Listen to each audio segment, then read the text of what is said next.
I wouldn't say we're always 100%, to be honest. Okay, well, off of that then, are you going to be able to convince Clement that, you know, some secret new 4 position is viable, like your sniper, as an example? It is a new patch. We do have big expectations. I've seen Pudge. You can eat people with an Aether Lens. Yeah, the shards like on I've 600 actually away. seen that be You know very what I'm talking successful. about, right? Yeah. Yeah. Yeah, Pudge is definitely here and there. I have like some heroes. It would have came out in game 2 actually, a hero that I wanted to play, but we kind of pussied out. Respectable. But other than that, it's kind of hard to find like gimmicky heroes right now because position 4 is just played in a very straightforward way right now, especially with how we do it. And I don't know if we're gonna change it up anytime soon. So you say position 4 is pretty samey. When you're playing unranked with your friends, you seem to random and go jungle no matter what you random. Are you maybe practicing some of those strats, maybe bringing into the team, or that's just for your friends in the unranked scene? Got him. Yep. See, yep. This is it. I'm aware. You weren't supposed to know that. You weren't supposed to have that information. Well, I mean, you're playing against me, Chief. This is the unranked scene, you know. It's a highly competitive What are you scene, doing at actually. unranked anyway, man? I don't know. I'm just an old timer now. I'm scared of the numbers. Position 5 player. I'm worried about how I can grief. We receive complaints from some of the teams competing that T-Governor was griefing their games, so a DreamLeague initiative was to make us all play unranked. Yeah, no. All right, understandable. That's a lie, yep. So I'm very not going to continue that one. But yeah, question. But did you jungle? Yes. So are these heroes good or bad? Some yes, some no. You know, it's like when I play these unranked games and I see a T-Governor against me, I gotta pull out the good heroes, That's true. the good jungle heroes. Okay. Well, I mean, for example, I always randomed and I just go jungle with any hero. But as an example, I found out Veno was insane in jungle from these unranked games. yeah, I look forward to your jungle puck one day. That's going to be a fun one. Jungle puck. Yeah. Fun. All right, yeah, so we're going to let you go. Thank you so much for taking the time to talk to us, you. and looking forward to talking to you next as well. Thank you. Cheers. Cheers. And that is, of course, Team Secret taking the series 2-1. We're not going to keep you waiting that much longer, though, because I know a lot of you are here also waiting for the next series. The dessert, if you will, the cherry on top. We have got ourselves Team Nigma taking on Alliance after the break.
have saved the best for last here in the last series of the day. We have got Alliance taking on Team Nigma. You're watching the upper division of the Western European DPC League. Of course, it's DreamLeague Season 15, powered by Intel. And this should be a glorious best of 3 ahead of us. I'm here with Kyle. I'm here with Tigov. And we're going to start things off by just looking at the standings here, Tigov, because it's a bloodbath. Yeah, we've got, it's been updated, of course. Secret just won their series, now 2-1. But to start the day, we had one team up in first, one team in last, and everyone else collectively, tied for second. So, yeah, this season's ever so close, and we don't know what's happening. It's 2 weeks in. It is 2 weeks in. There's still nothing set in stone. I mean, nothing would be set in stone 2 weeks in, but it's looking pretty bloody indeed. With this series, we have Team Nigma. They're listed here as 6th, but you can call them 3rd as well if you want to. But they're 1-1, and they are going up against Alliance. Alliance has not lost a single series yet, Kyle. Coming into this series, can we call Alliance then the favorite in this one? I'm not so sure, Sheaves. I actually have something to say about this, if you wouldn't mind following me. Sure. Because I understand Alliance, they are undefeated, but this is Nigma with Miracle back, all right? And I'm going to walk you through some stuff real quick. The start of the season, the talent made their predictions. Secret, OG, Nigma, all populating the top region as expected. And there was some concerns. You notice talent, they had Alliance somewhat low. And here at DreamLeague, we do take feedback into account from our fans and our viewers. And there was an Alliance fan that was not so fond of this, a Jonathan Berg, 33 from Gothenburg, who stated, I'm not surprised at keeping it. Kyle is a total clown with his predictions. He does have a point there. But the fact that Fog Dota Iscariot did it too is just disappointing. Well, here at DreamLeague, we don't just make these predictions willy-nilly in 2 minutes on the toilet. We have evidence-backed analysis. I'm going to walk you through some of it real quick. The last international tournament that we had played, Alliance was the only team eliminated from the group stage, Sheaves. They're 2-0 now, but their recent test doesn't really demonstrate that they have the makings of a favorite. Let's look at the matchups between Alliance and Nigma. Yes, the last season, Alliance finished second. They did 2-0 Team Nigma. However, the previous 7 times, they lost. Not exactly consistent just yet. And my final addition to this is the altogether total earnings. Now, keep in mind also that S4 represents about $2.6 million of the $4 million on the Alliance side, and that if you look at the last 3 years of TI results, Kuroki and the boys have finished 1st, 4th, and 2nd. Meanwhile, a little-known player named Swindlemelons has been top 10 at a TI more recently than Team Alliance. This is nothing personal. There's no bias here. I'm just trying to back up my boys, because at the end of the day, our job is to tell stories. And unfortunately, for Team Alliance and your many fans out there, so far, you have yet to prove that you are not the underdog. I'm rooting for you, and I would say to all the fans out there, including you, Jonathan, the next time you take down the TI winners, be positive, celebrate, and we'd love to be there with you. And with that said, I do think they're going to have a great, I would favorite them against Team Nigma for sure. Yeah. Yeah. Okay. Well, I like what you say about celebrating, because Alliance is definitely celebrating something today, regardless of their results, because it is Hanskin's birthday today. And we also were able to talk to Hanskin earlier about the bootcamp they're on. To chase them down, Mimwon's got a run, but the echo stamps out. Mimwon's locked down into the silence. Mimwon goes down. There's 3 dead on OG. Toxin's trying to run. He's out of mana. He's also going to fight a team wipe. Hey, so we're bootcamping in Gothenburg. Only 4 of the players are here. FNG unfortunately cannot make it still due to circumstances around COVID, visas, all these things. They have a booth here with, you see the writing on the walls and stuff, and basically it's trying to simulate what it is to be in a LAN tournament, The Alliance bootcamp is actually quite large compared to most bootcamps I've been to. This one is 500 square meters. Yeah, we have our own gym here, small gym, and we have a chef that makes food for us. We practice. And we're basically full-time committed to Dota 2 over here. Down goes the Spectre. Does have 5 backing. Swell over on the backside, but it's not going to be able to keep them alive for much longer as No-Tail's running for his life. But Thompson still caught in the middle of 3. Toxic is trying to run away. Nico, baby, finds yet another kill. He's going for an ultra. Well, I mean, back to when I was in school, like I was playing Heroes of New Earth back then. you know, my dream or vision of being a pro player was like, you bring your computer to DreamHack and you play with like a few guys behind you watching, and you play for a small prize pool. That was basically like the extent of what I could comprehend was like the dream goal as a pro player, right? I think right now we're way farther than that. Yeah, it's so much more than I anticipated when I was like this little boy trying to be a pro gamer. Yeah, Anskin talks about the road of a pro player and how back in the day it was all different, and someone that also knows how different it was but has kept his motivation through decades of Dota 2 is Kuro. The way I looked at motivation always was that it's a fleeting thing. You know, you can be motivated to go to the gym tomorrow, but can you go to the gym, you know, 3 times a week for the rest of the year? So I don't care about motivation.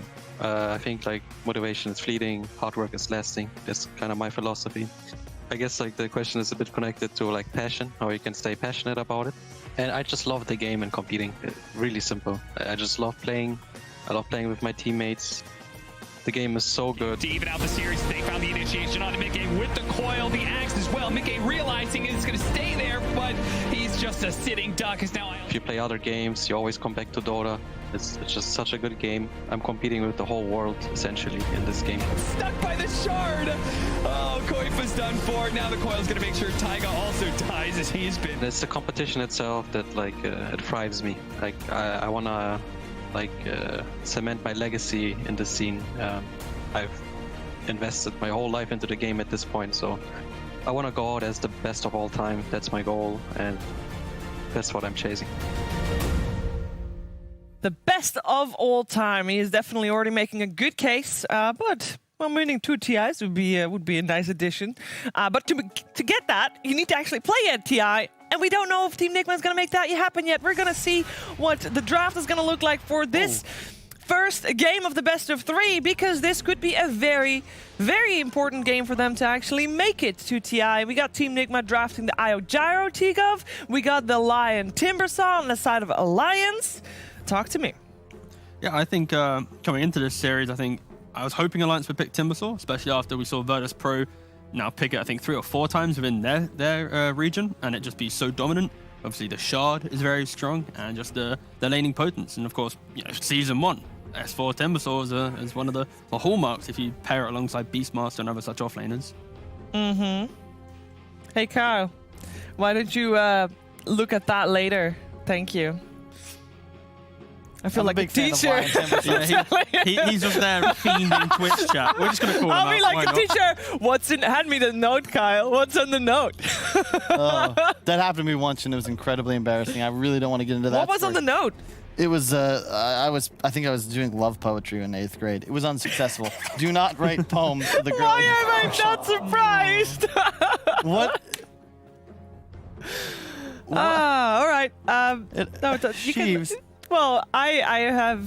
Still hurts. I know, it's fine. Let's big talk fan Dota. of Lion Timbersaw as an opener. It's part of why, coming into this series, I think Alliance really have looked like the better team.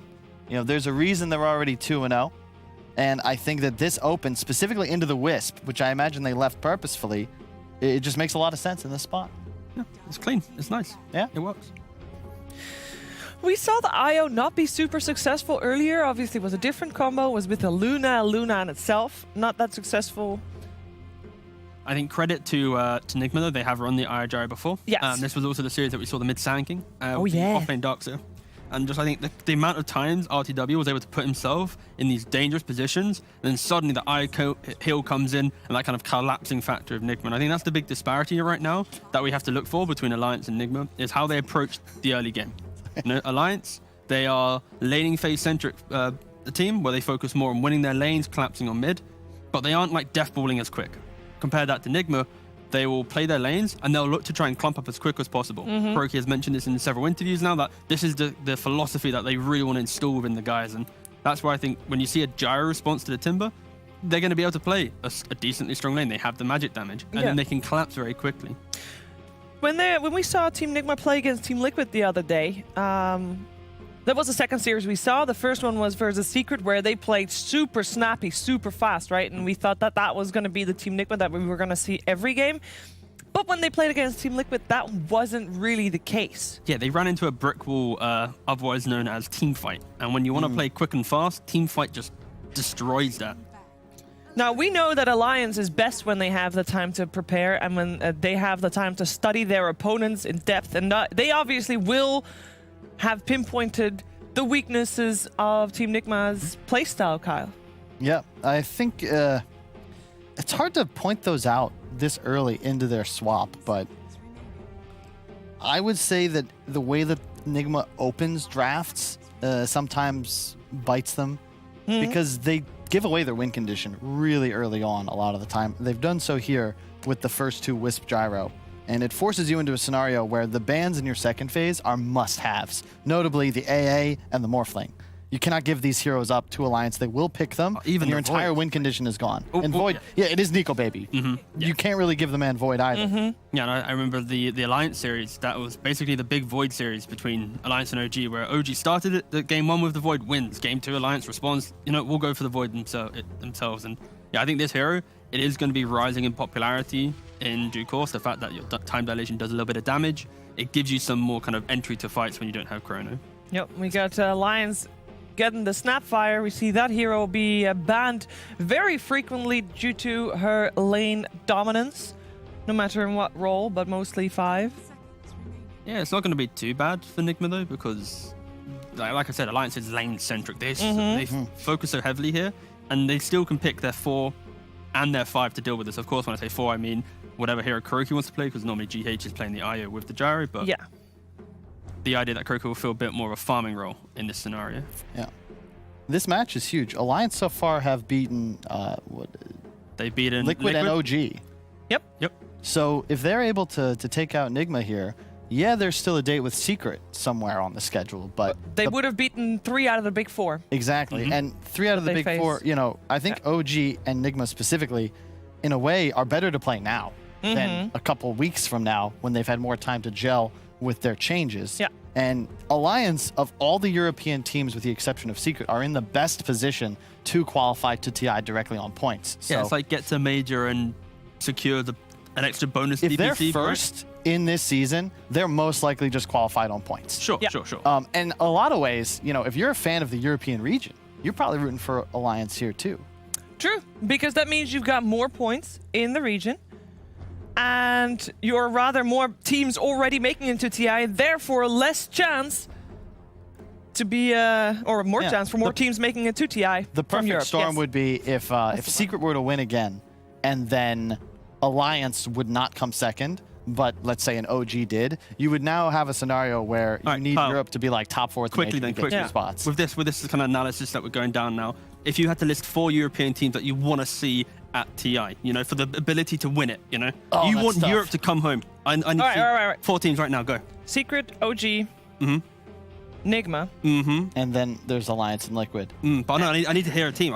You can't flake it out. I need you to say your 4. LAN performance-wise, as a European fan, want to see Europe do well, I would go for Team Liquid. They have more results proven Okay. on LAN. And then Kyle, what are we saying over here, Chief? I think that we'll just have to see how the games play out. T, I don't like to make predictions without enough supporting evidence to really stand behind what I'm saying. Just checking. I don't just pull things out of a hat. I pulled things out of a hat. I'm That's getting nice. paid to do that. Yeah. It's very nice. That's a nice pick. I do like the Enchantress. Could be a core. This is an MC special. But Yeah, maybe. I would love to see it just simply as like the Liquid effect. You know, Nigma plays Liquid, Yeah, they the 4 position. experienced the Tiger and Enchantress, and now Kuroki needs to play into that other lane away from the Gyro. So it's like, well, why not pick a 5 that has become somewhat a 4 because of Liquid? Very tanky, Solar Crest, Hood. Oh, and shout out also to Simon, the birthday boy on camera right there. Yeah. Happy birthday. Makes me Happy sad because birthday. I remember celebrating a birthday with him like Why 2 years ago back in the Why day. does that then make you sad? Shouldn't it make you happy? Were the memories that sad? Did you have such a bad time 2-3 years ago on his birthday? Did you don't think lose we the won. tournament? I don't think we were winning. That's fair. And was Tiny banned out? Wow.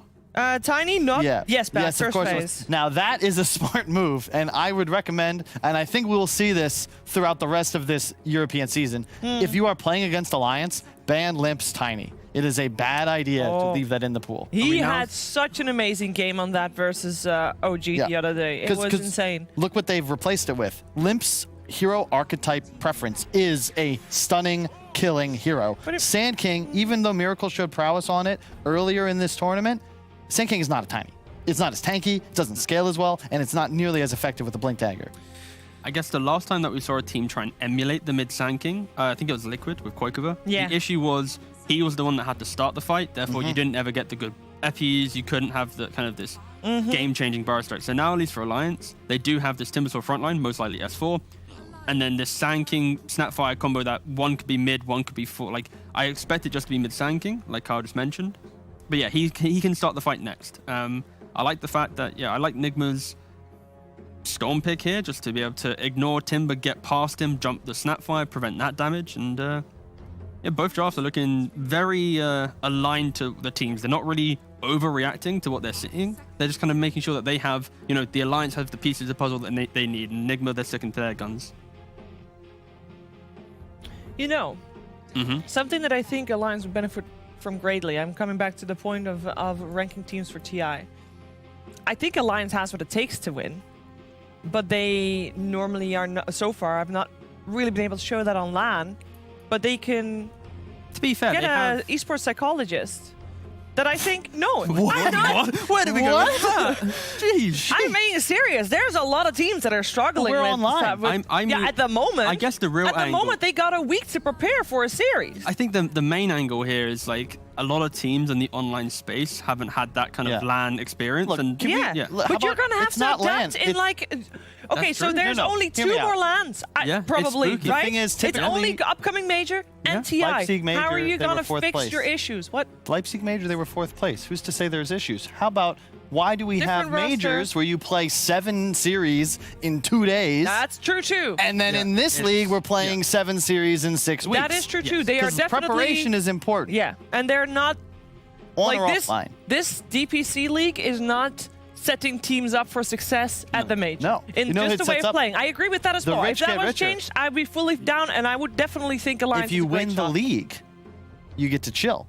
Everybody else plays the marathon of Dota. You hang out and wait to prep for your matchup. True, and they this could is- actually do really well with that if they don't have to play group stages. And I this like is that actually a their lot. chance. Yeah. So in that sense, this win is of utmost importance, and What do really they go for? both teams. Okay. Love that is one of the better heroes against Sand King.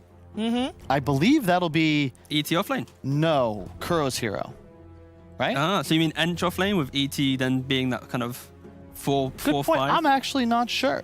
No, what? Well, it's likely a GH Wisp, right? I would say it's Elder Titan Mind Control. I think you might be right, and a Kuro Enchantress. Yeah. Okay.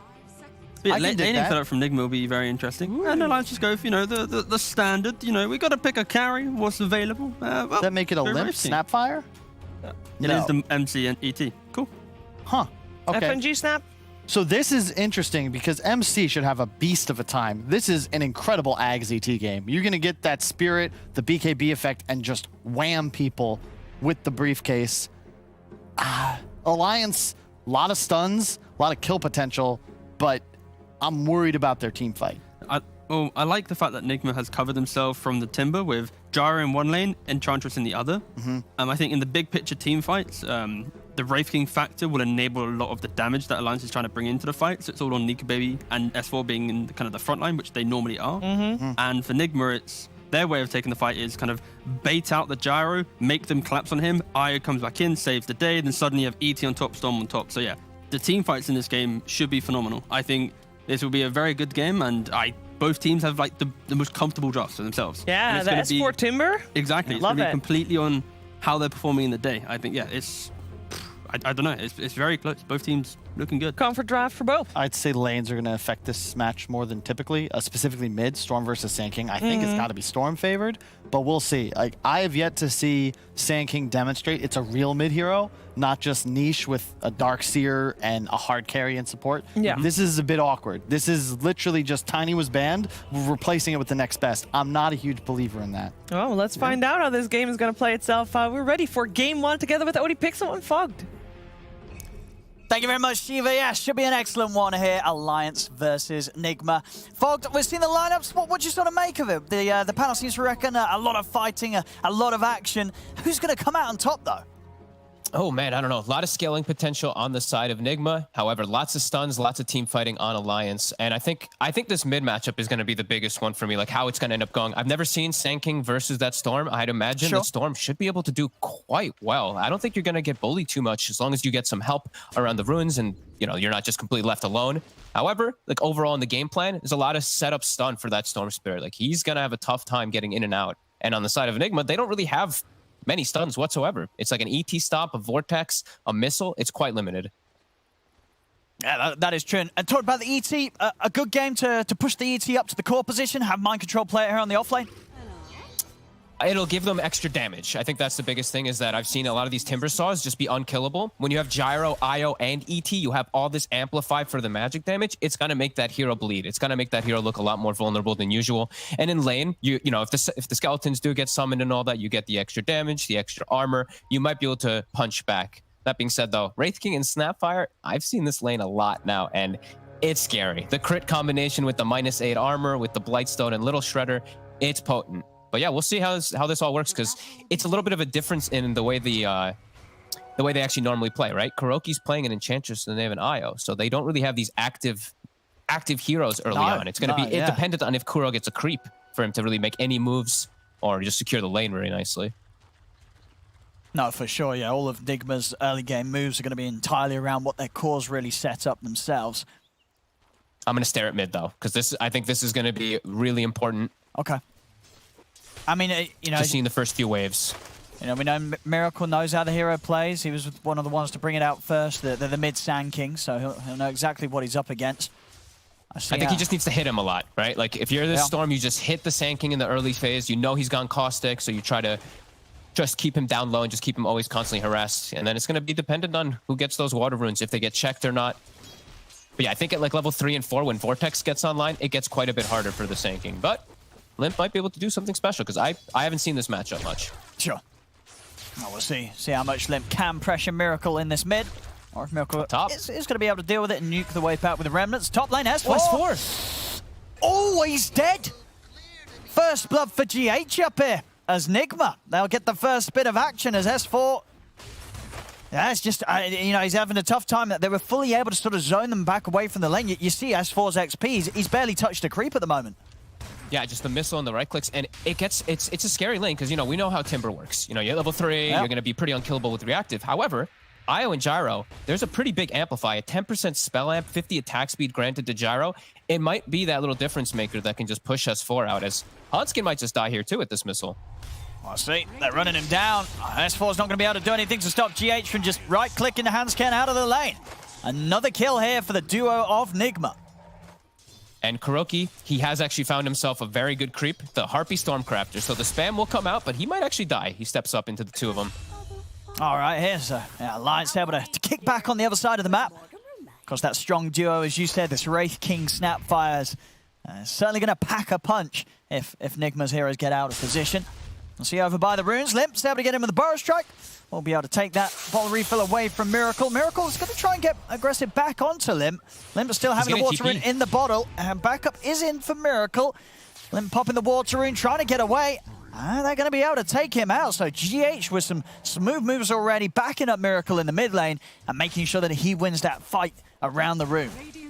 We saw them do this the other day, too, when they played the IO. GH, very quick TP toward the mid lane to be able to help out Miracle. He actually buys himself his own bottle, too, to secure runes and just keep his Gyro nice and healthy. A nice rotation. And Limp was doing good in the lane. Like, these first few levels, they're important. But now, you know, Vortex is going to be online. He has to be a little cautious. We'll bring his own Sentry just in case Miracle does bring one of his own. And they have to watch out for these TPs. I mean, this IO, these little moves that you can make, they have to try to punish ILTW if he does. So CS in the mid lane, still very even between the two. 11-4, 11-3 between Limp and Miracle. Mind controls hit level 3. Now the lane starts to become pretty dominant for this ET. Just gets a couple swings off and he can actually turn and kill. He has this increased armor too. I mean, they're going to try and get aggressive onto him. But yeah, he can punch back just as hard, really, even though they have the minus armor debuff themselves. It kind of matches, right? Like he gets plus, like he actually had +7 and he got -8. So it actually like completely nullified the entire Little Shredder and Blightstone when he had his spirit out. So an interesting approach from Nigma to counteract that minus armor in lane. That's true. Yeah, definitely working. I mean, we're seeing him just being able to completely free farm down in mind control. 25 CS, top CS at the moment as the offlane ET. Yeah, Nico Baby, I think he might actually have to bring the chainmail out quite soon because these punches are starting to hurt every time he walks out. He does buy it now. It's gonna take some time to get over there, and Kuroki, he'll have a chance to be able to snipe it. Stop. S4 continuing to struggle. Yeah. Like, he's getting a little bit, It's a very 13 and hard 2, line. but yeah, it's quite a lot of damage that is coming out between these two because just that little bit extra spell amp. I mean, now it's 2 points. Mind control, he's trying to run in aggressively. He's got stick charges. He's going to start punching back into Nico Baby. One more hit's going to do it. Mind control gets the kill. And he's actually standing his ground, just doing as much damage as he can to FNG on the way out. As Kuroki, has he got this with the impetus? Not quite enough. FNG will live. But another trade down bottom. I mean, Mind Control, sure, he loses his life, but he's able to live, get the kill onto Nico Baby, and just continuing to really pressure this Wraith King now. He's 31 last hits. That's pretty crazy. The Gyro not getting pressured in the same manner at all by the Timbersaw and the Lion. These two having a much tougher time up here. So great start here for Nigma. I'm still surprised. Like, Limp's actually doing very well. So I guess, I haven't seen the matchup much. So he's able to hold his own, even though he does get that rotation. As Hanskin, the missile, it's going to finish him. Oh, no. F in the chat. Already 2k gold lead off of these just early moves. And now it's level 5 on LTW. Right away going on to him. It should be alright. He's got a fair few creeps tanking the rocket barrage. And also the tower punching into LTW, so Nigma won't be able to dive any further. So many wand charges. They had 16 on ILTW. They have 13 up on GH. So they can continue looking to put this pressure onto S4. And S4, he can't ever slow them down. And his, Wraith King is getting slowed down. So this early game is feeling a little bit rough right now for Alliance. There's 2k difference at the moment. Pressure on Limp. See what he can do after having a solid start. He's been able to farm mid, but he hasn't obviously been able to slow down Miracle's own farm. So eyes on Limp to really get the moves made here from this mid Sand King role. He's not getting help checking the runes either. He's checking it by himself. He will get lucky, get the DD top as Kuroki is still sitting around mid. And Limp will just be smart. He'll just stick to the jungle for now. Doesn't want to get ganked up as Kuro does have that Centaur at the ready. He does step out of position. I think S4 is going to look pretty vulnerable this game, I got to be honest. In most of the games when he's played the Timber, he's looked pretty, just unkillable. Sure. As soon as he gets the hood, he just can't die. But this damage increase that Nigma does have, it's really strong. And they already got such good levels on both of them. And even in general, if he did have a better start, this would still be one of those games where Nigma just have the heroes to fight a Timber. Absolutely, yeah. With the ET even being able, since he's core, he doesn't have to go for Stomp early. He's going to have even more points in the natural order, which works. It works so good. They're actually two best heroes you want to pair ET with. It's actually Storm and Gyro, because they're both mixed damage, right? They're physical and magical in several different ways. The first move, though, Limp, as well as Hanskin, they're making it toward top. Let's see what they can do. They're actually bringing the snap, too. I mean, this has got to work out for Alliance. They're putting a lot of resources into this. 4 heroes GH up to the has top. 16 wands. Let's see if they can actually go for it. See if Limp can get the jump. We're going to have Miracle up here as well. He's ready for the response. Already they make the movement over towards RTW. Can they burst the Gyro down low? He's getting low. The backup's in from Miracle. RTW will fall, though. As Alliance, they get the kill. Now, can they get out? That's the question. FNG will fall in return. GH getting focused by S4 on Limp. S4 able to take him down as they'll get to Alliance. And so will Nigma. It's a 2 for 2, but now with the representer revved up, Limp gets in under Miracle and makes sure that Alliance come out on top of the trade as they take down 3. And they're going to get the stack, too. This is huge for Alliance. They're going to give it... Limp's like, all right, S4, you're having a bit of a tough one. I'm going to give you this so you get your hood finished up at a good time so you can maybe actually sustain versus all this damage. A big hit from Alliance. They break their bottom lane. The Wraith King was having trouble. He actually moves mid, but it's a good hit, as they will also clean up Miracle on top after GH and ILTW. S4's got to be a bit careful. See if they've got the magical damage to take him out. As they will. So straight back to lane, and they'll be able to take him out. So RTW back to picking up the kills. And I think we're all going to be very happy in this game, though, because it looks like we're going to have just constant fighting from both sides. 5 to 8 already, 13 kills, 8 minutes. Yeah, Limp, his blink's going to be fast. So the moves around the map, he's going to be able to make constant moves, constant pressure to make space for Nico Baby that he needs. The lane was a little rough for him, so that's going to be a really good enabling factor. And there's just so many stuns. That's the thing we do always have to talk about for Alliance versus the Storm. Miracle's gonna have a bit of a rough time in the game. Yeah, not an easy one for him. No. But I'm just looking forward to Briefcase. I don't know about you, as we're seeing Elder Titan getting some pretty good farm. And this is the way to go, right? Just straight into the Ags. You've already got the movement speed with the phase and the wind lace. You're ready to run people down. You just got to make sure you're able to stay alive. Yeah, I don't like the... I saw some people doing like your Meteor Hammers and your Echo Sabers. If you're getting free lane, you just go the Ags. You're into so many stuns, so much magic damage. Timber Saw and Sand King can actually be really disruptive, but when you get your Ags, you don't got to worry about all that. So some downtime here, but Alliance with this blink, Limp, he's sitting behind mid, just waiting for any move that if it comes to Nico Baby. Yeah, they're trying to bait. Let's see if they fall for this Nigma as Nico Baby shows on the wave. If Miracle steps up, I mean, you know, Limp, he'll be ready to dive the tower if he sees an opportunity here. He's revving it up. He's ready. He's just at the ready. It's an Arcane Rune too, so it'll be a very nice cooldown for it if he does connect. I mean, Miracle's been just careful enough to make sure that Limp can't quite find the chance to jump him. GH pinged it right away. They caught a glimpse of him for a second there with the creeps. As the tower, it's dying though. Just the skeletons himself. Yeah. When Miracle having to sit back and not being able to sort of grab the aggro off the objective. A lot of damage done. 10 minutes in this, tier 1 just a push away from falling. Limp is going to be able to find an overpower rune, haste rune, and he's straight up to the top lane. It's going to look for an easy kill here. Straight in onto Kuro. Easily able to take down the Enchantress with the burst between the two of them. So Alliance can now look to continue this pressure, put some pressure now to the top tier 1 tower as well. I mean, these moves from Alliance have just, they got S4 back in the game because he was having a tough laning start, but these rotations from Limp on point. Immediately going toward mid to it, a quick port rotation. Also pointing out, he did find a Fairy Trinket, so the dream for these Sand Kings. Still trying to, as you say, come back and find something around mid, but it seems like Nigma's being very careful to not lose someone to this movement that Alliance keep trying around the mid tower. They're just playing it very safe with where they're farming, right? Miracle now farming in the jungle, the Gyro and the IO playing in the defensive side of the jungle the most of the time. Now they'll swing back top because they are aware of that Sand King rotation happening. And GH also pointing out, he does have a shovel, so probably one of the most fortunate items you can get on your IO. Mangoes and salves aplenty. Miracle standing by here at the mid lane. Not quite having the Orchid done. We're going to see if they can take the tower tonight after this fortification. The skeletons. They're too much. Well, too much damage there for them to try and find the hit between. So Alliance will manage to find a good timing here on the tier 1 mid. 11 minutes in. Two tier 1s already taken down by Alliance. S4 getting all the space, already up to level 9 now, just from these little moves that they have done. FNG has soaked bottom the whole time too. He's actually pretty close to Solar Crest, so some good stuff from Alliance. And Nigma, though, they're playing the greed game. You know, they're playing that farm, so they are staying a little bit ahead in the gold. But Alliance making some good objective moves.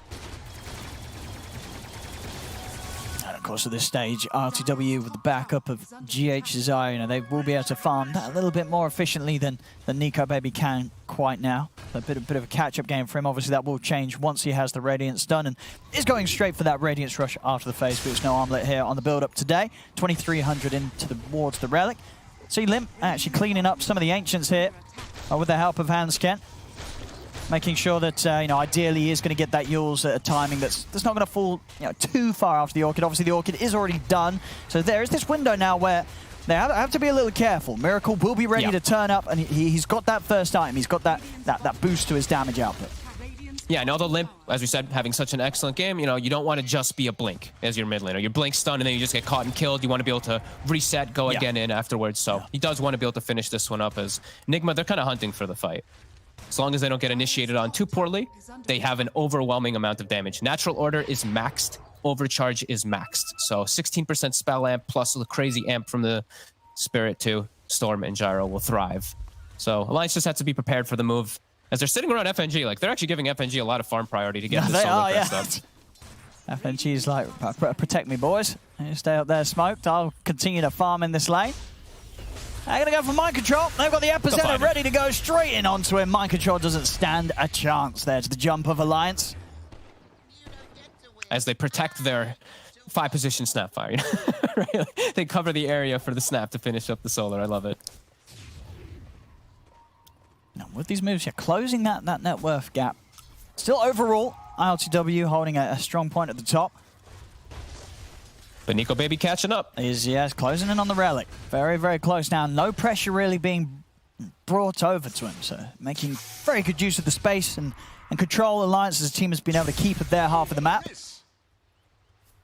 Wonder if Nigma tries to take advantage of the fact that that epicenter is down. It is a big chunk of the damage. They know the Wraith King is farming, but they're, I mean, looks like they're just content with farming as well too, since they have that IO Gyro farming at a bit of a faster pace. Maybe wants to wait for that big item, the BKB for the Gyro, before they really just hammer it through. But it's giving a lot of time for Alliance to get this Radiance back up, and then Nico Baby can turn up to the fights himself, and he'll have a Solar Crest behind him as FNG. He's got it finished. 14 minutes, not bad at all. I mean, and is there going to be a timing in this game that one of the teams it's more necessary for them to play towards? Like when you look at sort of how this game can go on with the cores involved? I actually do want to see Alliance get a little bit more active, because Sure. it's a Wraith King who, you know, he's great carry and all that, but he is a little alone versus two very hard scaling cores. Storm and Gyro will scale just a little bit harder, especially too because they have these auras and all these buff ups. So if we want to see Alliance hunting a bit more, and they are on the hunt right now with this new Solar. I'll see who they can catch here from Nigma. There's Nigma on the high ground and heading towards them. They're going to be spotted out here, Alliance, so Alliance won't be able to make the jump. I feel like, yeah, Nigma is just like, they're idly waiting, they're just chilling, right? Because I think if they get the Aghanims on the ET, they've got this timing on the Gyro with BKB, it's going to be a pretty tough thing for Alliance to just battle into. Like, these BKBs are going to be very detrimental to the side of Alliance. They're kind of all magical, besides that Wraith King. And even then, like, he's a Radiant, so he is quite a bit of magical himself, too. So the ET with his Ags is pretty much a BKB, and the Storm and the Gyro are both getting BKB. So it does feel like that timing might get a bit scary for Alliance. Yeah, I mean, we're seeing, you know, Alliance, they are trying to find something. They're making the moves. They are. Nigma's just not really leaving the opportunity open, though, for Alliance to get the jump on them. So absolutely, Alliance definitely going to be feeling that the heat is on, the pressure is there for them to try and get something going, but it's just proving to be a little too hard to catch Nigma by surprise at this moment in the game as Nigma managed to avoid each of their moves here. Yeah. Cat and mouse. Radiance is online for Nico Baby, so has caught up quite decently. And Limp, he's about to have Yule, so he has a way to protect himself versus that Orchid. Now we might see Alliance just really hunt even harder. But hey, Nigma might just be ready to battle back, as I think that's the BKB done. Oh, yeah, it's not going to be easy now. Yeah, sure, you've hit the Radiance timing on the Wraith King. IOTW turning up with a BKB in the backup of GH's IO. It's not easy for Alliance to run into a 5v5 here. No, it's all these items coming together at the same time, yeah. ET Ags is in 300, Max Spirit. He's got his 20 attack speed talent too. All right, let's see if they can actually invade. And let's see if they can get a successful invasion, as Nigma's kind of just they've been reading it very nicely. And they're just Limp with the haste. Stack after stack after stack here for IOTW. He's getting insanely farmed. Mind controls out just in time before Nico Baby finds him hidden in the trees. Oh, what a dream pickup. Who's going to get the shawl this game? Nigma gets a shawl versus all this magic damage. That's going to be pretty nice. I guess they're okay, they're giving it to mind control. And there's the Ags. So let the briefcase begin. All right, but it'll be interesting to see, though, you know, if Nigma, you know, do want to fight with these items that they've got, or if they are sort of content in saying, you know what, let's just keep farming. Yeah, they might. They might just sit back and chill, honestly. Maybe wait till, I mean, Miracle's getting close to BKB, too. He probably wants that versus this Lion and Snapfire. Once he has BKB, like, these two heroes can't do much of anything unless they get the jump on him. They do have Blinks, though. Hanskin, he has Blink Dagger with Limp, so they have the opportunity to get the jumps. It's just going to have to... They're going to have to get those perfect initiations once this best BKB is online. Sure, yeah. If Limp can get some sort of big multi-hero Burrow Strike, it's going to be off to a great start. Nigma smoking up, but they're coming in for the low ground. Miracle's going to jump in straight away, but Limp's in with the counterplay. Comes in with the two-man Burrow Strike. Continues to back off, though. Alliance, they don't want to fight here. They get the catch there, the stomp onto the 2. Miracle zipping in over towards S4. Miracle getting low, but he zips off to the safety of the side. And Limp. He's going to be the first to fall as ILTW and Mind Control come in with the magic immunity. They run down the Sand King, and now without their mid, Alliance hasn't really got a fight to take anymore. They've got to back off. Miracle, and he's not going to let them. Straight in, over the mid lane, straight over towards Hans King, catches another. As Alliance, they've got, I mean, S4's got to be careful. If Miracle gets enough mana, he may go for more here. S4. Mind Control's ready to go too. Yeah, S4's running back into them. This is pretty bold of him. As Nigma's going to be very ready to fight. As S4, he's also dead on top of it all.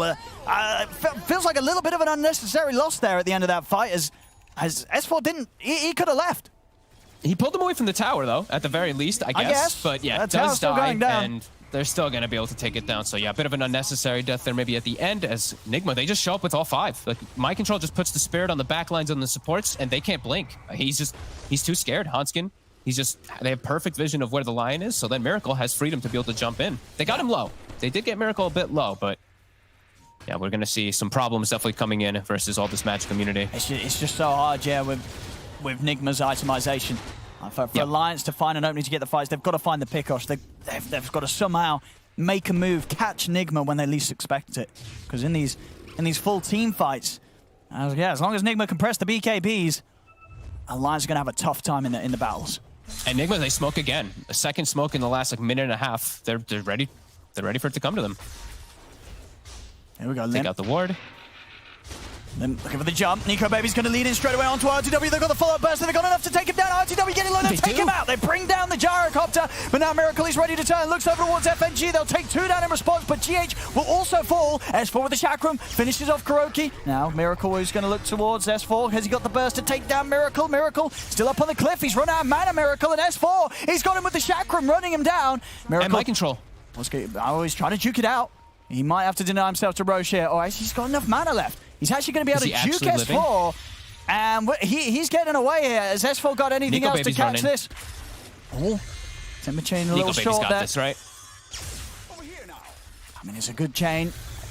And they have. He tries his best to run Miracle, but Alliance this time round, they're able to chase them out, get the kills, and all off to just an excellent start. Everything thrown down onto ILTW. They are able to burst the gyro before the fight begins. They have everything together at the same time, too. The triple blinks. Oh, they go for more here. Mind Control. He steps up to the wave, but limps straight in with the Burrow Strike. The Mortimer's Kisses are coming down. Mind Control is going to go down as well. Alliance. Very nice. I mean, this is exactly what they have to do. They can't pass up on any of these opportunities, these little slip-ups that Nigma give them. And they're not. Alliance hitting back hard. And that was without Finger, too. They'd used it in the last fight previously, so they actually bursted him just because the triple blinks. The Wraith King is actually able to get on top with his Blink Dagger, get these heavy hits with the follow-up, and maybe more. Oh, Kuro should be all right with the heals. In fact, Kuro's got back up. ILTW and GH turn up. Now it's time for Alliance to start backing away. Miracle's jumping far. See what he's able to grab here. He's going to turn over towards S4. See if they've got enough damage with the 4 of them. S4, another Timber Chain, he's out. The Impetus, it's enough damage. Kuro gets it for the distance, but there's the counterplay from Alliance. They jump in, they've got the stuns on the Miracle. As they bring down the Storm. See if Limp can get his way out of this. As they've got the detection down, Limp will die for his efforts. So a trade between the mids at the end of it all.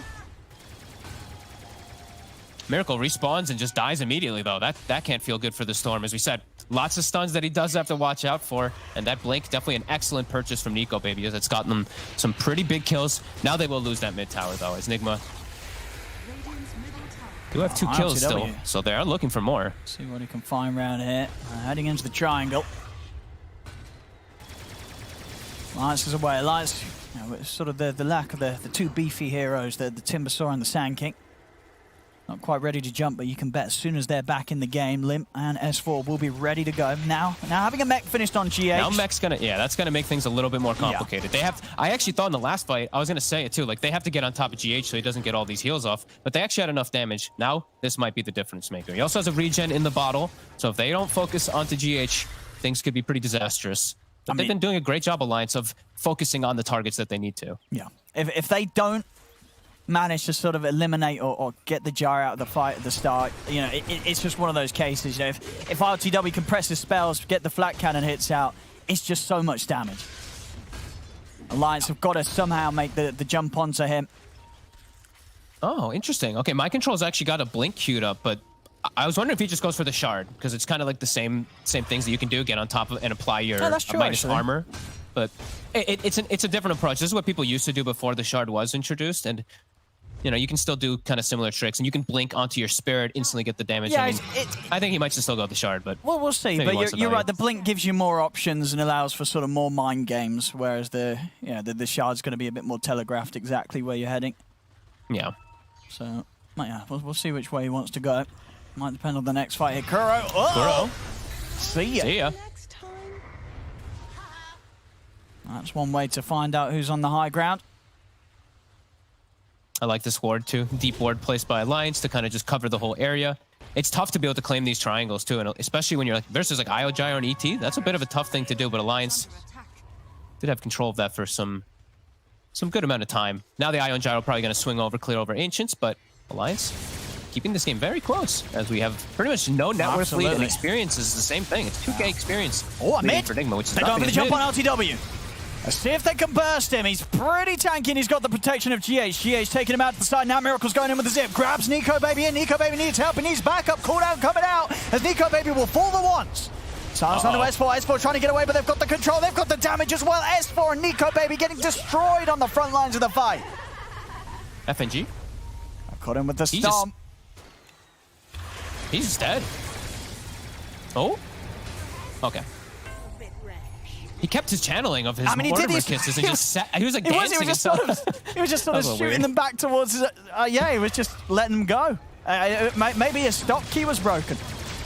I'm not sure. He just was like, gave well, up an extra kill. But oh, I might as well do the full duration.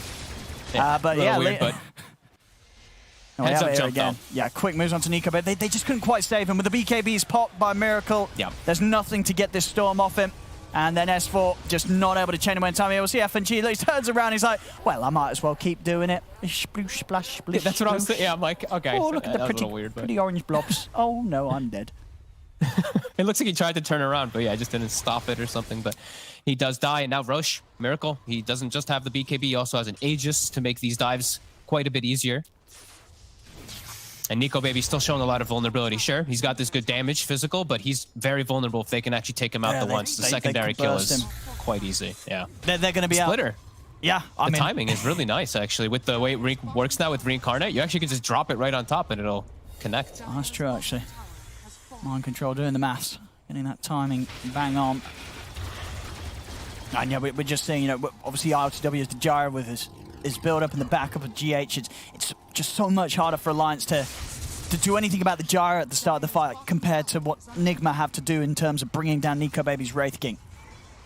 Yeah, their damage on Alliance, it can increase for where the Wraith King, right? The Wraith King damage is going to increase, the Lion damage will increase a little bit, but it's very static for the most part, right? That Sand King and Timber, their damage is going to get released, and then if the heal comes out, their damage is going to be, that's kind of going to be it. So these long duration team fights for Nigma are going to be much better than that for Alliance. Alliance just needs to pop a hero right away and then just steamroll over. As Nigma, they're looking for the hunt, looking for the fight.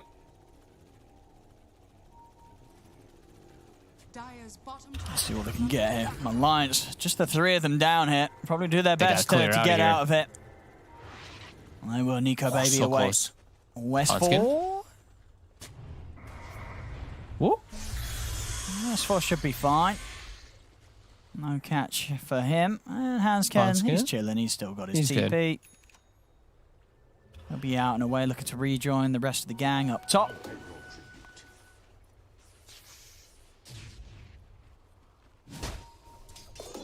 They just have to, now it's just baby, I think it's mode babysit Nico Baby. Have to play really close around him until he does finish up his own BKB, as Nigma's on the hunt. I mean, Miracle's in.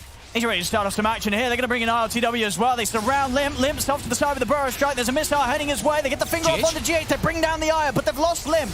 And RLTW is still pretty much at full HP. Miracle ready to lead it over towards Nico Baby, but they keep him alive. Protect that Reincarnate. With the Glimmer Cape and the Solar, he's out. He's safe.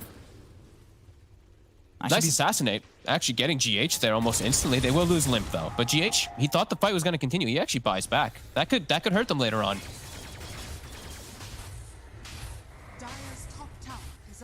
I'll see what more they do with this now.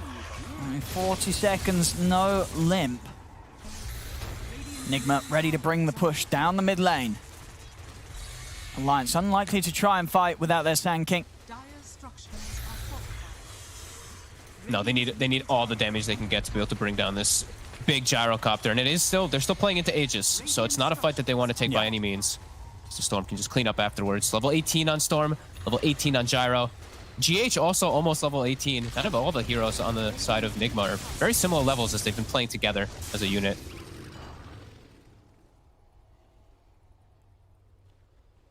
A slight 4K lead now for Nigma, but as we say, it's not an easy game for Alliance to play from behind. It looks like ILTW actually finishes Mjolnir. There's a lot of little small damage instances this game, right? The Chakram, the Sandstorm, even the Radiance ticks, everything. So it seems like he just wants to have a little bit more damage because of all that. I saw he had Satanic queued up, which would have been, obviously incredible to protect him, but just wanted more damage. Oh, he heads up to the high ground, but it's a bit of a bait. Miracle's going to get jumped as soon as he goes for FNG. That's the Aegis gone. Can Alliance do it a second time? RTW going to get brought in by GH over towards the side. Nico Baby's falling quick. He's going to go down once. Limp's going to fall. Limp down for a full minute as they're going to look to try and take Nico Baby down a second time as he comes back with a second life. He is able to make the jump, or at least get back up to the high ground. Oh, that's a gem. I think they just purchased that not too long ago, so the little bit of vision that they do have is going to be taken away. As a relocate right into the middle of everybody. That's how confident Nigma is in their team fight at the moment. It really is so much damage, though. The ET Spirit with these two heroes, with Gyro and Storm, like they evaporate heroes. Limp just looking quite fragile, even though he's built so much like plus armor, which is one of the things you always want to do versus ET. Dragon Scale and Plate Mirror, doesn't matter. The magic damage is just overwhelming. Yeah, at this point, they just don't have nearly enough team fight to match that of Nigma's. They need the dream situations. They need to get the insta-kill. They need to get the full chain stun combo into one hero and get numbers. They're looking for Kuro. Miracle, he might look to set up for the turnaround here as they're moving on to S4. S4 is tanky and he's going to be saved. Another Glimmer Cape usage gets S4 out of there. Going to lay down the kisses, see if they can run down something. Now turn over towards Kuroki. Kuro, he will fall. They've got the burst to take him out. Miracle's thinking about going back in, but Limp, he's able to get the jump. He's in with the burst strike on a Miracle. Miracle pots the BKB, thinks about fighting, but decides against it. A little low on the mana, so he zips back to safety. That was a little scary there for the Storm. Miracle playing his hand. Yeah, good attempt by Alliance to really force something there.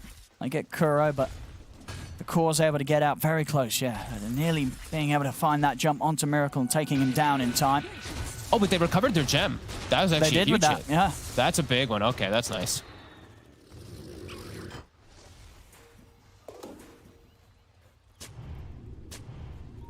We'll see what the move's going to be from Nigma next, as those side lane tier 2s most certainly going to be the goal for them here. Echo Saber done. Yep, they got that long death out of the way for GH now too, but Limp, the jump. They got the chain stun, they've got the finger. Oh, they're going to be able to take him. GH tries to get him out in time. Look, his dead body's there. He got him out, but he died as it happened. And now they're going to get GH as well, or maybe not. GH tries to tether across to Kuro. He's not going to live through this. Surely not. They've got the stun, they've got the burst, they take down GH as well. Also able to control Kuro by the looks of it as S4 has the damage, blocking off his escape. Kuro will fall. Very nice. Alliance finding 3. This time around, getting that jump onto Miracle. Definitely tip him. Like they knew his BKB was still on cooldown. Limp with a nice heads-up move, recognizing that with his team. Now they get a tier 2, and they've got some time. They do, yeah, this is a decent window as it's 3 dead. It's not an easy game for Alliance, but Alliance finding these sort of jumps, punishing Nigma's misplays, and now they're going to look to make the commitment over towards Mind Control. Kuro's going to come in with a buyback. He has got the Spirit buff helping him out. Mind Control trying to run in. He's going to be able to take down Hansket. He tries to get a few punches in as well onto Nico Baby. RTW's ready to run them down. Alliance, they've got to disengage safely here. There's S4. Still on S4. See if they've got the damage to get him. Missiles in. Well, with Mind Control nearby, they certainly have. As Nigma. Gotta be careful. Yeah, they'll hit back here at Alliance. I mean, Alliance, it seemed like a good jump. They see Mind Control, but it's a hard kill when you're diving in as deep as you were for him in that base. Well, we'll see again this death. His Spirit came back too. That's the thing. It's like we see this death. Yeah, this was a reload death. But Mind Control, the Spirit was returning to him as they jumped. So he was actually hexed, but he was hexed in a BKB. So he was magic immune. They couldn't actually chain stun him or anything. He just walks right past them. Plus 528 damage. Easy. Look at the kisses from FNG trying to push back Nigma. 30 seconds now, S4. He has got buyback if he sees an opportunity to get a team fight going. Limp ready with a potential epicenter jump. Satanic now on ILTW. A lot more healing coming into play, even when he's not attacking. Also that Dispel that might be coming in as Nico Baby. Nico Baby, he's going to be the one to get jumped. Mind Control's in on him, already able to take him down to half HP. Limps in with a 2-man burst, trying to jump it over towards GH. Nico Baby trying to focus down the IO, gets the Ray Fire Blast out. He really wants to kill GH, but Kuro with the body blocks stops him from being able to do so. They've lost Handscan. They'll lose Limp as Miracle commits in over towards the Sand King. Both do have buybacks available. They may need to use them as Nico Baby's going to go down the ones. They're looking to move in Nigma, take him down a second time. They won't quite be able to do so. As Nico Baby's able to get back to the fountain, he will live, but they've had to use 2 buybacks for this alliance. Can they get any kills out of it? They'll look towards RTW Limp. He's going to jump back in it, but he's been silenced. He's up in the air with the Yules. Has he got anything else to get him away? He's trying to head back, but the slow's there from Kuro. Mike controlling with the punches, but Nigma, they'll step back. Alliance, they've got the full 5-man up. Nico Baby tries with a lead in onto Kuro. A lovely 3-man stun lined up there by Hanskin and S4. He's trying to get in on the backlines, but it's so much magical damage. S4 just gets beaten down by Mind Control and RTW. And in Mind Control, he's not done yet. He's up to the high ground. See if they can find more out of this. FNG trying to turn over towards Kuro. Nico Baby in for the big hit. They'll be able to bring down Kuro, but look at this. That's just the speed that Nico Baby falls into the damage of RTW. He's got Reincarnate back up, so he's ready for a second round. Mind Control holding back S4 with the stomp and Mind Control. He's ready to jump straight over towards Limp. He's got Burrow Strike up. He's out to the side, but RTW is chasing him down. Have they got any detection? Limp's into the trees, into the sandstorm. He's able to get the blink away. Limp will live, but Nico Baby, he's still stuck at the front lines, but he's happily sat next to Miracle. Brings down the storm. That's Miracle and Kuro down for over a minute. Alliance, they're not done with the chase. S4 leading out at the base. They got to catch more. They can get it. RTW and GH on the retreat. GH has got a relocate available, but Nico Baby's in with the control. They bring down the IO. As GH is out, that's the 3rd dead on Nigma. And S4, he's continuing to run down ILTW, but the BKB and the TP is up. So ILTW makes it away, but Alliance with a ferocious defense. Oh, and I'm loving the tipping action between Miracle and Limp right now this game. Every time one of them catches the other, they are instantly throwing the tip. And now with this alliance, they actually can set up for a Roche, and it's got the shard. That's going to be nice if S4 picks it up if you would like to, for that flamethrower, if they want that. Wild fights coming out, but the sustain, like ILTW is an absolute beast. With the Satanic, with all the statusers S2, with the GH IO behind him, it's still a bit of a tough cookie for them to crack. So this is going to be a fortunate thing that they get. He's caught Mind Control off to the side. They're bringing Nico Baby over. They're going to have the burst. They're going to be able to take down Mind Control as well. Hanskin, what a play. Very, very nicely done here. Alliance, they should have no trouble finishing off this Roshan, which they do need, of course, work from memory. They did have to commit 3 buybacks for that defense. They did still end up losing the mid-rack, so damage still done by Nigma. But Alliance definitely able to show that they can still bring a fight despite being down at the moment. Still hard fights, though. As we know, Miracle in a couple of these two, and especially in that last one, he actually just zipped to his death using his whole mana pool. Miracle definitely has to be a little bit more careful. He has 5 deaths now to his name. Still, fights are hard. This Gyrocopter is still a tough cookie for them to crack. They're killing almost everybody else, but ILTW is still such a beast. For sure. And Nigma's going to be sure to bring the action immediately as soon as they're all back up. As they're going to say, you can hold your base with the buybacks. Now you've not got them. Is the Aegis and Cheese going to be enough to allow Alliance to do what they just did again? I don't know if they have this damage for ILTW. Like the physical damage is just not really there. They've got all this magic, but we see how much he's able to just lifesteal through.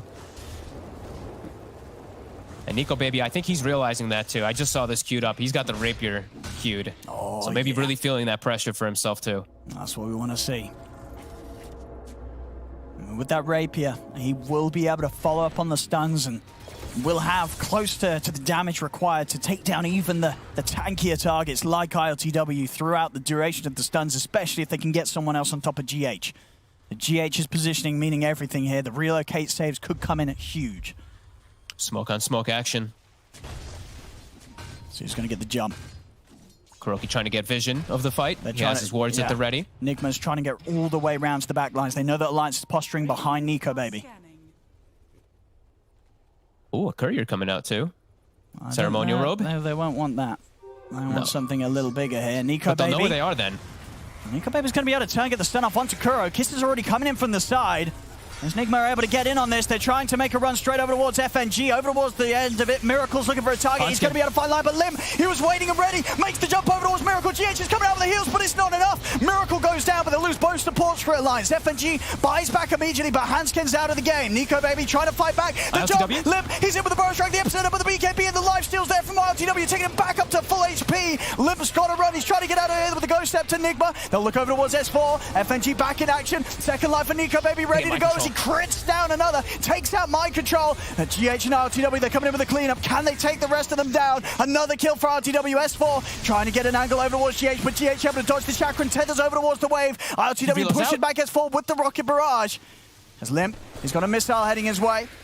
They just can't quite do anything about the Jara. They've managed to take down 3 again, Alliance, but ILTW just still a target that they're having to almost ignore in these fights. Miracle just gets completely chain stunned again. GH heals him, but it's really just this Gyro. They have to make sure that they kill the Elder Titan too, because if they ignore him, the Gyro is just going to kill them all because of that aura. So they're focusing the right targets on Alliance. It's just ILTW is too big right now, especially if they can't take out GH. Full MKB on ILTW for the next fight as well, so... Whereas in that fight, we did see some of the Alliance staying alive as low as they were. Next time round, they're probably going to get pushed over the edge by the damage output of this gyrocopter. I mean, from S4 in that fight was pretty crazy too. His new flamethrower coming into play with all this magic amp. It hurts whenever he's able to stick on these targets without the BKB. And Miracle he does have to be careful. Like, he's really starting to fall behind. Now, time and time again, he's got 6 deaths. It's really, like you said, Gyro versus the world. And they are still scaling on Alliance, while the Storm is not really scaling that much. Just some excellent patience from Alliance, always making sure, and normally is Limp really getting that initial burrow strike onto Miracle. Yep.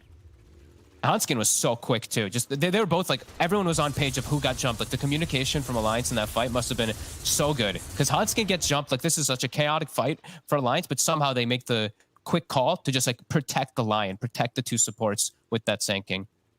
Some excellent fights coming out from them still. Oh, I see some insane CS there by ILTW. 679 at 40 minutes. Right. 825 GPM. Pretty crazy indeed as well. We'll see this last fight again. You know, Nigma trying to get that favorable position on the high ground, and does allow them to just keep RTW in a spot where their Alliance are never really able to get the jump on him. And to make the smart moves. Just so patient. He's just for Miracle. Chilling, waiting for Miracle, and bam. Yeah, gets him. And Hanskin's Aeon Disc procs at like the perfect time for him to get the chain stun too with FNG as well. Yeah, it was nice. Very nicely done by Alliance. Yeah, and if anything, Alliance, even though they don't kill the Jar, able to sort of ease in and out one by one to make sure that ILTW himself never could quite finish off some of these kills. You know, Limp able to kite him out. Nico Baby able to come in with a second life and not quite be able to be found immediately. No, Limp doing God's work, really. Triple stun there at the end, too. Being able to clean up mind control. And yeah, it's target priorities, right? They're leaving that Gyro so they can kite him around, taking care of that buff up of the Elder Titan in particular and the Storm. So yeah, just still really good fights from Alliance. Just need to solve the Gyro problem. For sure. And I just saw there as well, of course, that last fight was actually done with... You know, RTW, he didn't even have a single component that the MKB picked up. So that was a fight where the Gyro was, you know, effectively fighting without 6k gold spent. And now he's got it spent. Boots. You know, now he's not got the boots. Sure. And he was getting kited already, so maybe this could cause its own problems. Sure, but yeah. I mean, we'll see. I mean, obviously it's not they've got to play smart with like the glimmers and such. You know, these flak hits will catch them from a mile off. All right, let's go. And they still got their gem, right? I think FNG somehow recovered it in the end of everything there, so they will at least be able to have some protection and good control, at least with their wards at the moment, as they still do have 3 pretty solid wards out on the map. It's going to give them some good information, while Nigma, they got no wards. They got no info. ILTW, okay, he dropped his treads, his courier coming. I was like, he left his treads, oh no. And they should potentially have the rapier for the next fight, Nico Baby. Oh, baby. And he did get a penta edged, so yeah, some nice big damage increase. Now Relic picked up, so he's committed. He's committed. He's not going to worry about any buyback this game. He knows he has to go full in. Get this rapier done. Timeless Relic up on the Storm Spirit. Miracle hasn't put it into his bags yet. He has an Illusionist cape still at the moment. But Nigma, they're forcing reaction. Look how quick they kill this building, too. I mean, yeah, the pressure's on for Nico Baby to get this item finished up and get back to base. He's about 200 gold short of the Rapier. He just needs a camp or so more. And it's going to mean this Rax is probably going to go down without defense. They're waiting until Nico Baby has the Rapier. They don't want to try and take any chances without it. So they'll let the bottom Rax go. Nigma able to get another objective. Next time round, though, they'll bring the fight. Rapier done on the Wraith King. Maybe they can actually focus fire LTW. If they throw absolutely everything onto him with a Wraith King with that 2-second cooldown Mortal Strike, Yeah, Rapier, it's gonna hurt. maybe they'll have enough this time.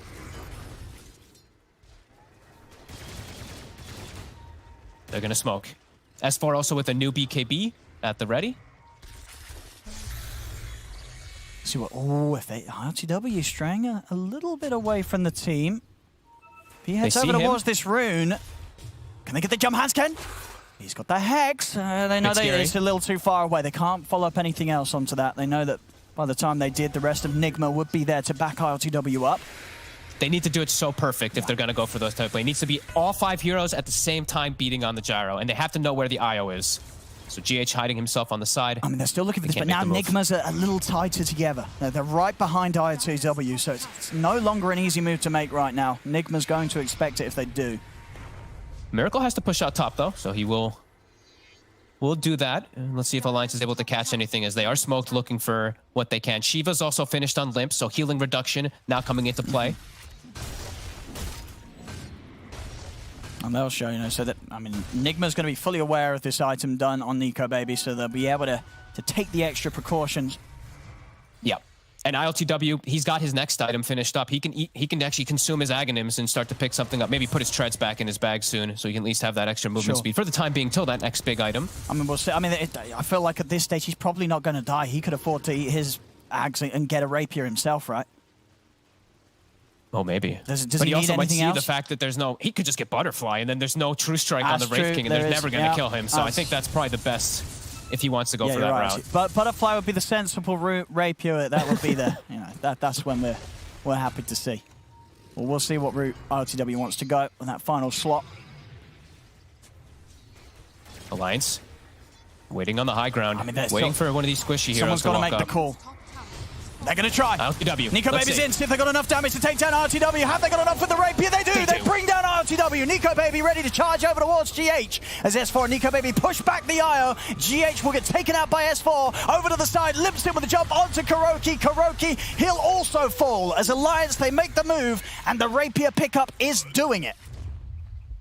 And they did it perfect. Just they waited till the perfect opportunity. They waited so long. They waited like 2 minutes to find that opportunity for everyone to get on him. They do it. 3 heroes dead. Scouting out the Roche. We're going to find out in about 5 seconds how long that is. They're going to push their side lanes. See again, just this initial move. Big crits coming out. 1,700 on the crit there from Nico Baby each time, every a few seconds or so. And it's enough. There's nothing they can do to protect ILTW against that jump. And with the gyro gone, it all falls apart there for Nigma.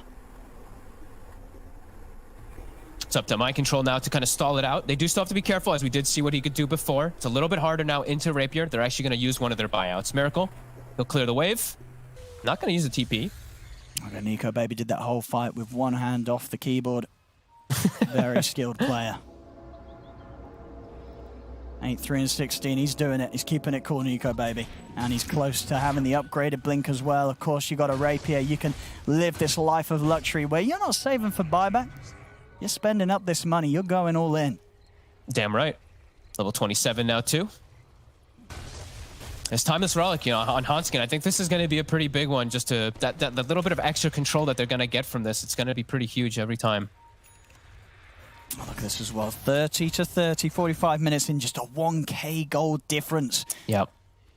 And ILTW, he's queued up his next item, so it's going to be Lincoln. So he wants to protect himself from the initial, so he can get BKB. That's a good safe move. Oh, Kuro. And they, oh my God. See you later. Wow. I didn't remember Bambi being that brutal.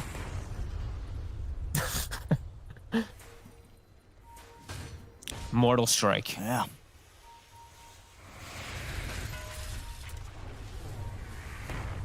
Now Nigma without the captain. What do they do now? They've got to get away. I don't think they're going to do anything whilst they're a man down. It's scary. It really is. There's all this damage and control that Alliance have shown now. Nigma have to give it the respect. S4. Oh, hello, GH. Sweeping. Oh, yeah. Hey, what's going on here? GH is dead. RTW's going to put the BKB. Nico Baby's going to come in onto a big Earth Splitter. Comes out there. Nico Baby, has he got the damage? If the finger helping out, it's not enough. They'll finally take him out. Nico Baby's going to fall the once. It doesn't matter. He's got Reincarnate ready to go. Miracle. Bull lightning up to the high ground and away. Limb. He's heading back over. Smoked up with the buyback. Ready to close back in and maybe see if Alliance can turn things around. GH is dead for 90 seconds. And ILTW had to buy back for this fight. So now That's Nigma in a huge. situation where they're in the worst position when it comes to buybacks. And they still haven't been able to even finish up. Now LTW is like, all right, now he's got to go for his own rapier. He has to. The little Get the little that things rapier. are coming into play like so hard. Like the Shiva's healing reduction was huge in that last fight. Just that little bit of extra where you can see the Wraith King actually able to stand toe to toe versus the gyro. That's everything, and bam, there it is. Commits for it. There we go. Right, he's got it His done. MKB, how long did he have MKB for? Not very long, is he? Wait, did he It's gone now. He sold his MKB for it. Sure did. All right, I mean, he's not going to have any True Strike against what the Radiance missed. I think he's got a BKB, so he's not caring too much about the evasion. But another Roche. And It now is they have Alliance. a free blessing for Limp, perhaps. Who's taking that? It's got to be Limp, right? Or is it? No, Nico, Baby just All insta right. grabs it. All right, they want the Wraith. I like it. He can save his rapier then. Yeah. No, he can.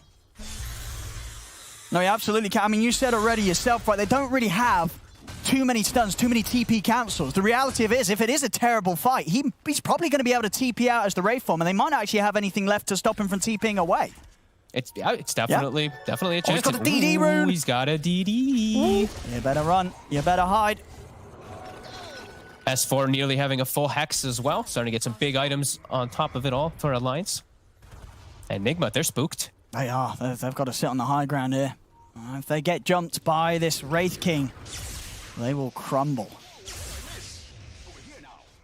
Miracle's just, he's really been having a rough one. Just, it's all this chain stun. He's died so many times. It's given this great window for Alliance to come back in this game so hard that they're now just quite significantly in the lead, even though they have a 2 racks disadvantage. So now the next thing Alliance does have to watch out for is relocate plays. I think that's something that Nigma could still try. They're going to get the jump on. He puts the BKB, tries to stand his ground against Nico Baby. Nico Baby coming in with the BKB as well. Miracle is trying to focus down S4, but S4's able to get the heal off, back up to full HP. Kuro, he's going to get left outside of the base. They're trying to get him back to safety. A big deep timber chain from S4 comes out as he moves straight up into the base. They jump for Mind Control, turns over towards Limp. Limp keeping himself alive with the ult. Can he get out in time? Limp still alive, but the impetus will find him. They bring down Limp the once. Nico Baby getting beaten down by Mind Controls. The reincarnation will be popped. But ILTW, he's dead. He's out. He's gone for 2 minutes. Nigma just down to the last 3 to hold this as Nico Baby, he's dual wielding.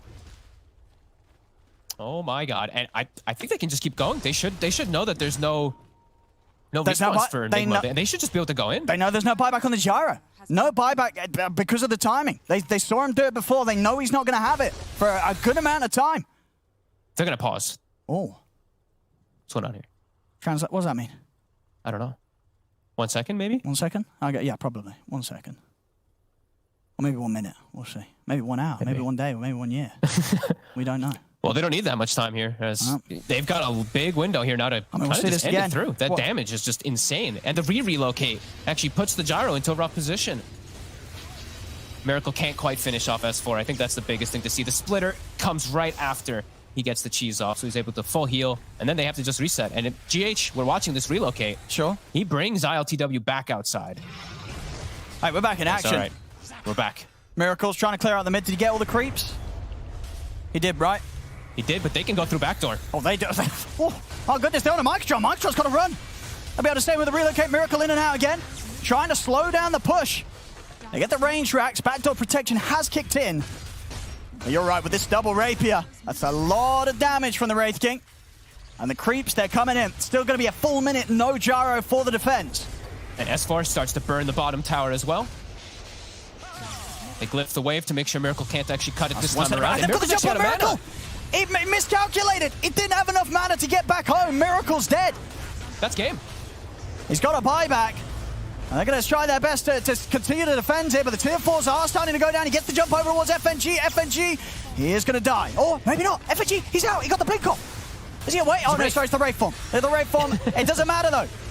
He's still able to help the team continue to push on. The tier 4s are falling. They're onto the ancient here. Nico Baby's looking to close the game. Microjoy's trying to push him off it, but the damage is too high. Nico Baby will look to pick up more kills on the way. Turns over towards Microjoy. He turns back towards the throne, gets the game. GG is called as Alliance will take game 1. And what a beastly call to go for this Rapier. It pays off. Look at Nico, baby. He's knowing it. He knows how good he did. He knows how good that choice was. That was a sick game. That was such a good way that they brought it back, because it was looking quite difficult when these racks are being pushed. They're not going for any of these contests, but it was the right call. Waiting for the Rapier, waiting for the perfect opportunity, perfect jumps, getting the chain stun, chain combos. Alliance looking hot and all on the same page. Yeah, everyone helping each other out. The buddy system is great. No, just the team, the way they were able to commit target to target in those last few fights just was in a way that Nigma couldn't quite deal with. And in a game that there was definitely a point early on where this did not seem easy for Alliance. You know, one mistake and this game would have fallen apart completely due to the early Alliance from Nigma. But Alliance just playing strong, keeping their cool despite being down 2 sets of racks, realizing that around Nico Baby, they could still make this work, and around this Wraith King, they would have the physical damage to threaten even these, you know, at some point of the game, it seemed like ILTW was invincible, but he wasn't. Nico Baby was able to break him down. Yeah, and the chain stuns too, just the focus onto Miracle. You know, maybe Miracle in this one, he slipped up a little bit, but Alliance, they had his number. Every time that he messed up a little bit of a zip, over-zipped, etc., they always got on him. And it wasn't just like 1 or 2 stunts, it was everyone throwing all of their disable onto him. So great stuff from Alliance. Looking forward to the next one. An explosive game 1 here as Alliance will take the lead in this best of 3s, 1-0 against Nigma. Whew, a hot start here for Alliance in this best of 3 series. To be honest, I thought it was Team Nigma's game, but Alliance coming in strong, ending with 2 Rapiers for Nico Baby. We're going to break down game 1 and prepare for the second game after this.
Okay, our highlights start at 43 minutes in because, to be fair, that's when the real game started. That's when the teams were truly tested on their skill, on their decision-making, on being on the same page, yes or no. Brilliant Earth Splitter there, by the way.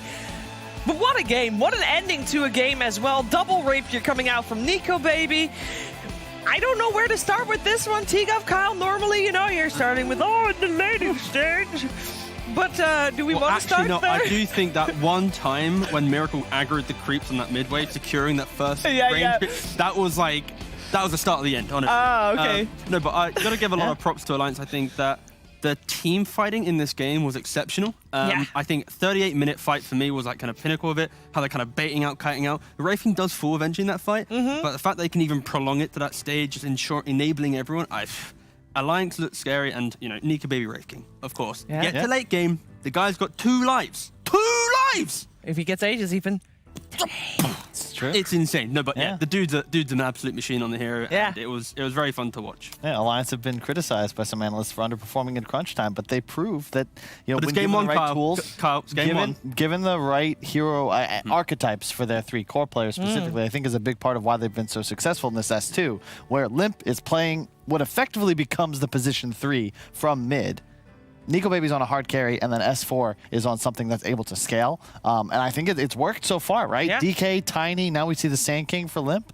Keep him on something with a stun. Yeah, super good stuns coming out. And Purge wants to talk to you about those too. I think Shiver stuns are very, very good in later stages of the game, or really all stages of the game, to guarantee kills on important heroes. But it also helps when you're backed up by other allies that can initiate rapidly and get these bursts. Almost every time they jumped in to get these solo kills, they're always losing themselves a line as a result. Miracle would always counter-initiate. But what's important about this is that they're killing one important hero in compensation, and that all of their cores are really tanky. The Timbersaw was always up in front, so was the Wraith King, so was the Sand King. Sand King's a little bit more of the vulnerability, though, typically. Here's an example where Nigma on the other side get to initiate themselves. They jump on Sand King. If Sand King gets initiated on, he's almost always going to have a bad time. You have to buy a lot of defensive items to make sure that this takes a long time or is less successful, because you do want to cast multiple rounds of spells. When you are getting those kills on the Nigma side, everything looks fine. But if it's the other way around, if your opponents have stuns and are chain stunning you, it's not feeling very good. And that's part of the reason that things felt so difficult for Nigma. It's because their margin of error is just so much smaller. They can't make too many mistakes, because even with IO in the swing of things, you're eventually going to get picked off somewhere on the map, especially if you get a couple crucial kills on Storm. This fight here was really what opened things up for Alliance, finally getting across the map. They were able to get a bunch of kills. They finally got to go push high ground. And ultimately, Nigma finally gets a kill back, and they get to go approach their opponent's high ground. But that same threat is still there. You have to worry about the chain stuns coming at any moments. So even though they have 5 heroes up, they're constantly terrified that the buyback will come, the chain stuns will come, and they're going to lose an important hero. So stuns win games, especially when you get to this good team fight area. And Alliance played excellent going into the late game, pulled out the stops, and they take the win. Stuns win games. Who could predict that one? This is the first time for Alliance in this second season of DPC League that they have won the first game of a series. Normally they'll lose game 1 and then they make a comeback. This time they take the first game. That momentum really high for them right now.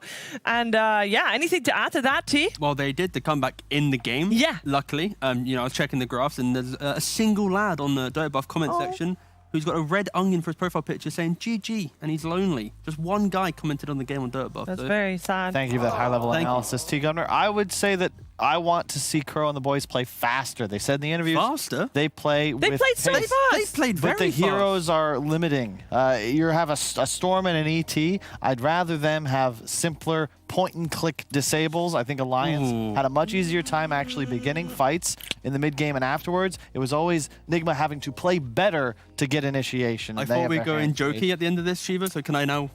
You want to go first? Sure, go first. You can go first if you like. Okay, well, my point is that they actually, I think they played too fast because they did so well, got those 2 lanes of racks, and then they had nothing. So they played too fast. They kind of whiffed their timings a little bit, but I don't think they played bad. I think Alliance just played good. Now you...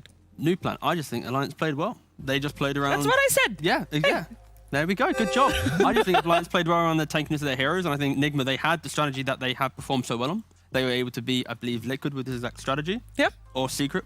One of those Someone. teams. Yeah, someone. So yeah, I think they played at a very nice pace. Just Alliance adjusted to it well. I don't think you need to change it. The game was amazing. Why are we talking about drafts and stuff? The game was great. We want to talk about drafts, but more specifically, we want to talk about Game 2 drafts. That's right, and that will happen very, very, very soon.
Can Game 2 really live up to the expectations that Game 1 has set? Normally, after a performance like that, the second game will always be a little less delivering, but I'm really hoping that it's going to be another bloodbath team fight bonanza like that first game. We got Alliance versus Team Nigma, Upper Division, Western European DPC League. Of course, you're watching DreamLeague Season 15, powered by Intel, because what else would you be doing right now? Truth. Right. Amen. Preach it. A lot on the line. We keep repeating it. This is Saturday. We save the prime time match for this day and this time. For 11 p.m. on the Saturday. I know none of you have anything better to do. It's quarantine. I'm having You're to drink home. coffee, guys. I'm not going to go to bed anymore. And keep in mind the stakes. It's not just about getting to the major. It's about how many points do you get from the league. Yes. Europe, let's be honest, they shit the bed at the major. Nobody's got points but Secret. Both of these teams, in order to qualify directly to TI, need to be top 2 in this league and quite possibly also top 8, top 6, top 4 at the major. And you could even feel it. Even 2 racks down, Alliance, they play for their win condition. They get the Rapier on Nico Baby, and they continue playing to win the game. Yeah. Me and T were talking. We were talking some shop. Lack of evasion on the gyro may have played a role. The Rapier doesn't give True Strike. Oh, no, it doesn't, Carl. Indeed, and a Butterfly was lacking on the gyro. I just love the fact that, you know, obviously it's not last patch, it's been several patches ago. I just love the addition of the blinks. You know, no one really talks Upgraded about blinks? Of all the 3 different blinks? Yeah. Like, we never, people never truly talk about them. I just You love want them. to have... Oh, hey, you know what you did- should do? You should do a soapbox About on the blinks. There you go. Maybe. Or you make tea and do then a thing. we We've could- been there's so brainstorming many segments, options. guys. We're good. Okay, so Alliance, you know, they're going back to Gave the the tried and temper- tested. man, I would be so afraid. I'm sure that Alliance, like Secret, has been playing a little bit against VP. And let's be real, Virtus Pro are picking Timbersaw whenever it's available. I don't really see a problem with it. And traditionally, if you look at patches where Timber Straw... Timber straw. It's the Timber- new surprise for the When DPC Timber- cosmetic. It's a straw. Timber themed straw. Timber straw. When Timber is strong, going back even to TI6, they just first pick it for Moo. It's good. 16 games in a row, they win. In the game that OG played against Alliance, the second game of that series, Alliance also opened with Snap Timber. They will first phase pick it every time unless it is banned, I believe. And what Mostly. was it that they considered? See, I just can't. I know Puck is a crazy solid hero, but I would be hesitant banning it against Alliance. I'd be more afraid. I think the key thing that we have to mention here simply is the first game was a game where Nigma was in control. They had the 2 racks, they had the 10, 12k advantage, and it was, the Rapier purchase, that mid to late game decision making of Alliance that gave them the win. But I think in terms of like the pacing of the game, Nigma shouldn't really change up shop, and Alliance, they might need to tweak a couple of things to have more impact in that early aggression. Yeah. When they are taking those 20-minute fights, they need to be able to have some rebuttal, and then they're not going to be playing for the big comeback. Like, it wasn't a massive comeback, but in theory, actually, you know what? It was a big comeback. There were 2 racks down. I want to see an AA or Necro from Nigma. I want a actual Timbersaw counter. It doesn't feel like there are too many of them. Another one I preach about is Shadow Fiend. Death Prophet, fallen off the planet. Not sure why. We discussed the Crypt Swarm mana cost being significantly reduced at level 4 from 165 to 125, yet unpicked as a core in most of the games we've seen in the Western European division. But this is the key phase. A lot of bonus time being spent by Nigma trying to think. Alliance, I think, probably one of the better teams to prep for, in a sense that they have a diverse hero pool, but they follow the same archetypes, right? Oh yeah, their draft pretty much, it always feels like S4 +1, support's picked early, Nika Baby kind of gets some type of priority, normally last pick around the area, unless it's like a glaringly obvious, okay, we got to pick Void or Wraith King here. But yeah, they are one of the more understood teams, but again, they play their team fight so well, they can kind of get through drafts being a little bit more predictable. Yep. Well, it will be the Wraith King. Some respect shown to Nico Baby's performance previous game. Yeah, the key thing here is Nigma. They're just taking away heroes that when you run as 5 at them, these are carries that can survive that initial jump and then turn it back around on you. Yeah. One hero that is still in the pool that we talked about quite a bit today. We haven't seen though. Faces Void. That hero, I think that's banned. Nigma has to ban it, last ban. Yeah. Especially when you have a hero like Oracle, which is, I have to save. Sure, of course, we can't crow anyone because Oracle's in the picture, but with Timbersaw, he's one of the best heroes that gives free vision in regards to walking around the fight. Eventually, Oracle will pop his head out and then bam, Chrono, he's dead. It's the damage too. And I think Wraith King sets up for it in the same way, where you land the stun and then there's S4 for a full combo, and it's just a absurd amount of pure damage stacked on top of a Wraith King crit. Troll from Alliance to ban, that makes sense. What other than the Faces Void would you ban out here? Because is the Jugger still a problem? Life Stealer. Life Stealer or Jugger? Yeah. Or Void? Pick your poison at this point. I'd say Jugger. Oh, they ban out Slark. Okay. I guess extra strong against the... Okay, all right. That's cool. Okay, yes. Because of course, Void against Timbersaw is very good. Yeah. In the dilation. And this is, in a way, what you banned Slark because while previously Void was like the counter to Slark, Slark now with the pounce disabling leap has a much better matchup, and this answers the Jug and the Lifestealer. You can't really play either into Void and expect a successful late game. I will say the concern though for Nigma is they now have a Void and an Oracle that can't really lane into Timso that well. Worked for Wings. Game 1 or game 2 of the TI finals, if I'm not mistaken. A lot of things have changed, Kyle. I don't know. The heroes actually, to be fair, those heroes are kind of the same. Student of history. TI6 was 5 years ago. You feel old yet? No. Oh, Jesus. Many things, but okay, fundamentally though, Oracle doesn't do anything to Timber. Maybe level 1 can be tickling. But Void actually bashes and maybe a Javelin build could do something. Moo has griped about that to me because his there words, we go. He would have been fine in that lane, but Shadow bashed him twice in a row. Like literally got a hit bash, and he died. Otherwise, you're right, he would probably be just fine. They go for a Nyx. Wow. Okay. Preventing the storm pick, perhaps? I guess that's a... I mean, it's always nice. Timber, no disables. Nyx, a whole bunch of disables. Nah, this feels just like a drafting thing. You know, like Nigma have taken the Void away from Alliance, and then again, Alliance. I feel like Nigma would happily thrive on picking a Nyx themselves. You're playing into the Timbersaw, you're playing into the Snapfire. This just feels like a block pick, if anything. 2 block picks in a row, and now Nigma just go for the Tusk itself. Like, yeah, well, hey, this is gonna be the game where I don't want to say we see whether or not this roster shuffle for Kuro and the lads is a good decision, but this is what you've put Miracle on mid for. You have Void as your carry, Centaur off lane. You need damage. Yeah. You have overall last pick. Whew. A Nyx makes it difficult, but the whole, if you ignore Alliance's heroes, we're banning him. What do you think? Right? Exactly. Yeah, okay, yeah. cool. Yeah, like, I can see some cool Cataclysm. Some wombo and some combo. But like that's what I feel like we've been missing. You know, the nice thing as well about the Nyx pick, it not only blocks Nigma from picking it, but it also, all the heroes you want to pick with a Void are the int boys, you know, the big magic dealers. So it also kind of soft covers from the strategy from Nigma. Yeah, the second phase of this draft has actually been, pretty exciting.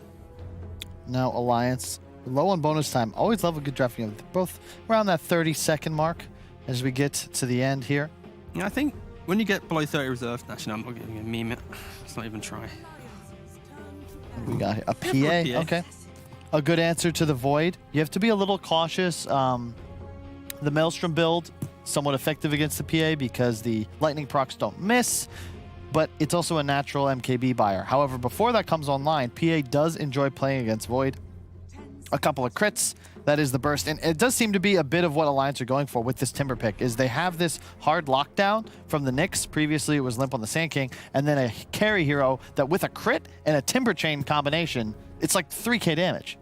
We have had multiple Weathermans now, where Purge has identified that like Normal Corrosion doesn't really help too much against the Vanguard. So we'd like to make, because Nika Baby's a big fan of going Corrosion and fighting. Every game. I'd like to see that maybe be changed up, especially into a Vanguard Centaur. Maybe if he buys it before Vanguard and he has like a good timing to pressure, maybe. But yeah, I'd like to see the PA go a bit more greedy in the game and try and get himself into the game as quick as possible. Looking more towards the jungle than for kills. Okay, so accelerate his farm versus look for kills. Yeah, exactly that, yeah. Viper, good ban from Alliance. I think Kuro has a good read. Just remove Limp's heroes. Oh, no Viper's out. stuns. All right, this is it. Is Invoker getting banned? Well, Sand King is also still in the pool. How did we think about that Sand King performance anyway? Because I know you guys weren't really that sold. Obviously, he won the game. I mean, he did better than expected. They laid their stuns beautifully. But that game was more about the camaraderie of Alliance coming into play and the identifying the win condition when behind, rather than the haha they're drafting this and that. I think it was just kind of in the moment the beauty of the Dota. Yeah, I think I was gonna say Invoker. Maybe that's more of a Miracle special, but Alliance's draft deals with that quite well. A Death Prophet you have some serious issues with because there's an Oracle and a Tusk behind it, so double save. Oh yeah, for sure. Plus the silence is super strong We're against going for a a fan vote here, Carl. The Invoker's a fan vote. Everyone wants to see Miracle Invoker. That's why we're hoping to push it into, Nigma, pick Invoker. Yeah. But then Viper we DP, think it hard strong. enough. Exactly. It's just, I mean, the draft screams for an Invoker. Chat screams for an Invoker too. I would love Alliance though. Okay. Kyle? Shadow Fiend. I guess, look, at the Can end we of the day, see the Alliance pick we first there, want, Chief? we look What? at the roster change, we think this is so that Miracle can be on the win condition, not support the win condition. So, Yeah. SF Invoker, TA, not really a Dota hero. Literally any of the cool mids. And then Alliance go for the Storm stuff. All right. SF looks a bit cooler. Invoker. I dig an SF.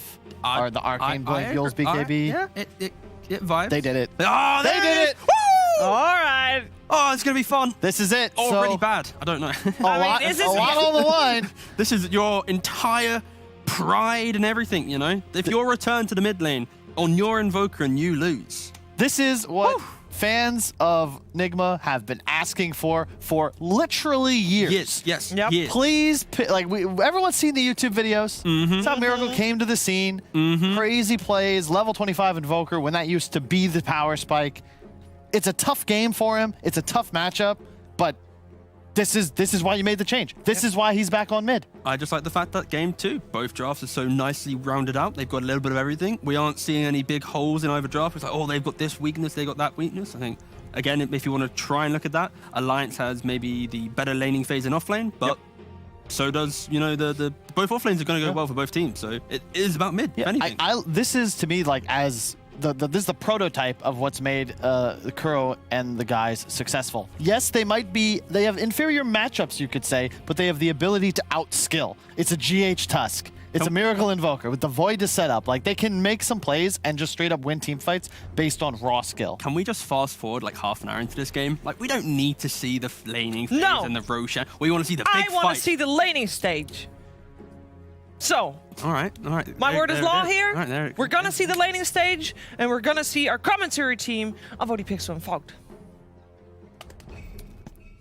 Thank you very much, Shiva. Yes, game 2 between Alliance and Nigma. And Fogged, what do you reckon about this? We are indeed getting to see the Invoker come through for Nigma to close things up. Is it going to be a good game for it, or do you think Alliance might be able to walk away with a 2-0 here? He just left the game. Okay, he's back. He reconnected. Okay. They got the combo, right? If they can get to that point, sure. Yeah. But I like Alliance's chances. They have Nyx versus Invoker. Like, it's never easy. The game is always going to be difficult for the Invoker. Yes. Your int gain, like you have the highest, if not I think it's the second highest int gain. I think Pugna's like 4.8 or 5.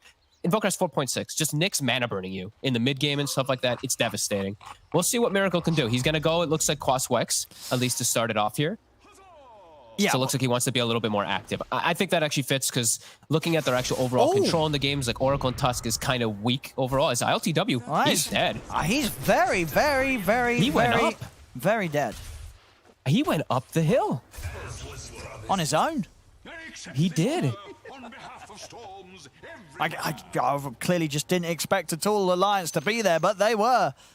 A whole team of them. First blood for Alliance, very easily for him. All right, FNG, maybe they'll get one back. And they give it to Miracle, so he's got a little bit extra to start with. Get some extra tangos. Not the first blood, but some extra gold at the least. Yeah. No, I mean, as you said, the Nyx Assassin is going to be an issue for Miracle, and they've got a lot of heroes that are going to get in the face of Miracle, right? This PA Storm down the lines.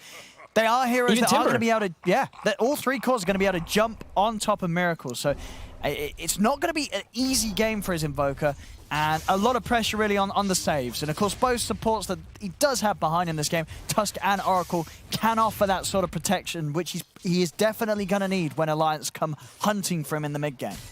Yeah, absolutely. The thing is, though, I'm looking at this Void, and I'm looking at the Invoker, and we're seeing the specialty, the amazingness. Where else is the damage coming from in that Chrono? If there's no Invoker there, there is Miracle, like no damage. It has to be Miracle to do it. So if he does get taken out at the start of the fights, it could go pretty one-sided. Alliance could just dominate it. So we'll see how it all ends up after these lanes and see how this Timbersaw is able to do. This game, it feels like S4 is going to have a pretty freebie. As TP over from GH nice and early, they're looking to try and do something about Limp, but they're not going to be able to do so. It was an aggressive TP there. GH just TPing out straight away, level 1. Of course, nothing else to offer to catch Limp. So Limp's able to walk away. It's very early. Like, he's done this, I've seen so many times now, just TPing to help out Miracle. Usually it's around like the level 2, and 2 of the times was an IO. But that's, I mean, it's less than, like, it's not even a minute and a half in, and he tries to help out mid. Okay. He's going to make his way back up to top. Try and help put some pressure onto Nico Baby safely. He's got to stay up here. That's the thing about GH. Like, he moved mid. Now his TP won't be available for the next type of move. And he does have to help mind control. Like, this PA, as well as this Snapfire, the Orb of Venom, and then the Blightstone on the other hand. You know, Centaur not really... He's tanky in HP, but his armor is a bit low. Even with the Ring of Protection, he's at this 4. So one of the lower. So they do need GH up there. And then down on the bottom lane, RTW, S4. We seeing any of these cores going to have a tough time down here? I don't think the cores are at all. I think maybe Kuroki could have some problems if he steps up too far. S4 though, I think this is very free for Timber. Like last time he was very zoned. He was versus IO Gyro, heavy damage. There's not a lot of damage coming between these two. Kuro, Hudson just gets him by himself. He's able to just walk him down a second round of the Impale and he's gone. And they did get the side pull off. I think they denied 2 of the creeps or so, maybe 1.5. As LTW will be able to get that range creep. So LTW should be able to get his farm down here, as long as he does have the Oracle behind him for the most part. Because there is some harassment that this Timbersaw and Nyx lane can actually do to avoid too, since he does have the Orb of Venom on the Timber. See top, GH and Mind Control. They're running down FNG. They're gonna have him here, FNG. Oh, the Salve! The Salve. A little bit of an attempt to stay alive, but Salve will be put to waste as they trap him in the shards. And PA is still free farming. Nico Baby has the entire creep wave under the tower. Not going to miss a single one, it looks like. So it did pull them all the way out of the lane to be able to go for that kill. And GH again, he's swinging toward mid. At least this looks like to grab a bounty rune this time, but he could look to make moves. He could still be looking to make those pressure plays onto the Storm, since it is the Invoker cost Wex, Storm not still 6. They could look to get a kill and enable Miracle and give him an earn charge. That would actually be pretty nice if they can for him. Absolutely, yeah. If they can set up, we'll see how quick Alliance will be on TPs if Nigma do try and make a play onto Limp. Watch FNG, what people... this is a note for the 5 positions, guys. Look at him walking to his lane. Saving his TP in case anything happens, very important, because there's nothing that... He doesn't need to be back top. Nico Baby's not getting pressured, so saving TP, very important as your 5 positions. The bottom lane, Kuro. Kuro. The stick charges, and it will be fine here this time round, but still... having to play very careful on this Oracle as Alliance keep running him out of the lane. He is securing. You know, LTW is still getting all that secured farm at the very least. So even though Kuro is getting hunted, it's going well for the Void.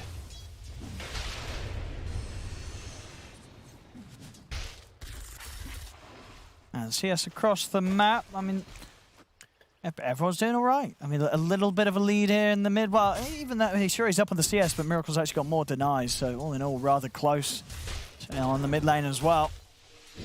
Yeah. Mind Control having to jungle, though, is definitely a concern. They've completely ditched the top lane. He actually steals the small camp from his Invoker. Invoker doesn't farm it anyway. He's not like a Storm or a Kunk or anything like that, so it's not too bad taking it away, but is moved out of the lane for the time being with GH leaving that. So Nico Baby is going to have absolute free farm compared to the Void, who is getting pressured a tiny bit. That's right. Definitely have to feel good if you're Alliance. Oh, for sure. That's just going to give Nico Baby a good path to first quick major item mid lane. Burning the mana of Limp. And what's FNG up to? Looks like he's just starting to get some wards down, at least a sentry. Just checking if there was one in the area here. Doesn't actually put down his ward. He's just gonna get a lane ward. I thought he was gonna scout the triangle area to watch in case the Centaur does go back there, but nope, just gonna get a lane one. In Mind Control, he'll cut the wave to secure his Vanguard. He doesn't want to die in the lane from the little Shredder and that annoying minus armor coming in from the Orb of Corrosion, but he might actually get caught here. I mean, they're Vanguard. They're gonna try and That'd be punish a big him. kill. He's going for the TP out. Ooh, no! No! Cookie straight over him.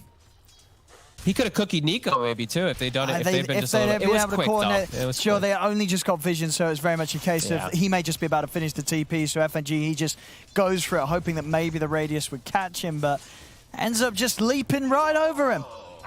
And now he's got Vanguard, so now he can actually return to the lane a lot safer, not going to be at risk of dying from the crazy chase from PA and Snapfire. Snapfire is making the move. S4 getting close to level 6 down bottom already. ILTW only level 5. There's going to be a tough tower for Nigma to hold on to. They do not have wave clear on anybody in the draft, actually. LTW. I've got the opener. He's dead. Very nicely done there from the Shadows coming in Alliance. And this tower's dead just from that. They have no way to be able to... They can't fight down here, and they can't D-push. They don't have like Grimstroke or anything. He's going for like Miracle. That. Miracle's got backup. GH coming in as well as Kuro. Got the shards Limp out. still has mana. He's got enough to jump over these shards if he needs to. In fact, he's happy to turn and punch back into GH. He used the static, and I was like, oh god, he actually used the remnant. He can't zip now, but can't actually chase him. He will get the catapult killed, though. He walks up to the high ground, so no pressure from Nigma onto the mid tower. As bottom, ILTW actually returned? Back. He did come back down here. Oh, he's going to be fine. I think he's very lucky to live. This is not a place for him to be anymore. This is going to be problematic for the early game of Nigma. Like, I don't know how they actually stop the pushes when the Timbersaw just starts cruising through with level 4 reactive armor. They're going to have to bring the fight. They're going to have to bring quite a lot of heroes to actually just stop that, because they don't have wave clear. They have to actually just fight to stop those tower pushes. Let's see what Nigma can catch down here. They're going to go for him. See Hansken. Can he give any sort of safety here? As they're going fully in onto S4. They'll have the burst. They'll bring down S4. They'll actually get the snowball over towards FNG as well. So Nigma, they make the rotation. They'll get 2 kills for it. Kuro's happy. He's the one to get the last hit on the both of them. Tag team, always a blessing. Just enough damage to take him out. And now LTW can actually farm the lane a little bit better, as they are able to make that nice aggressive move. Miracle also with this urn, getting a little more active. Going for limp. On mid, but Hansken is around.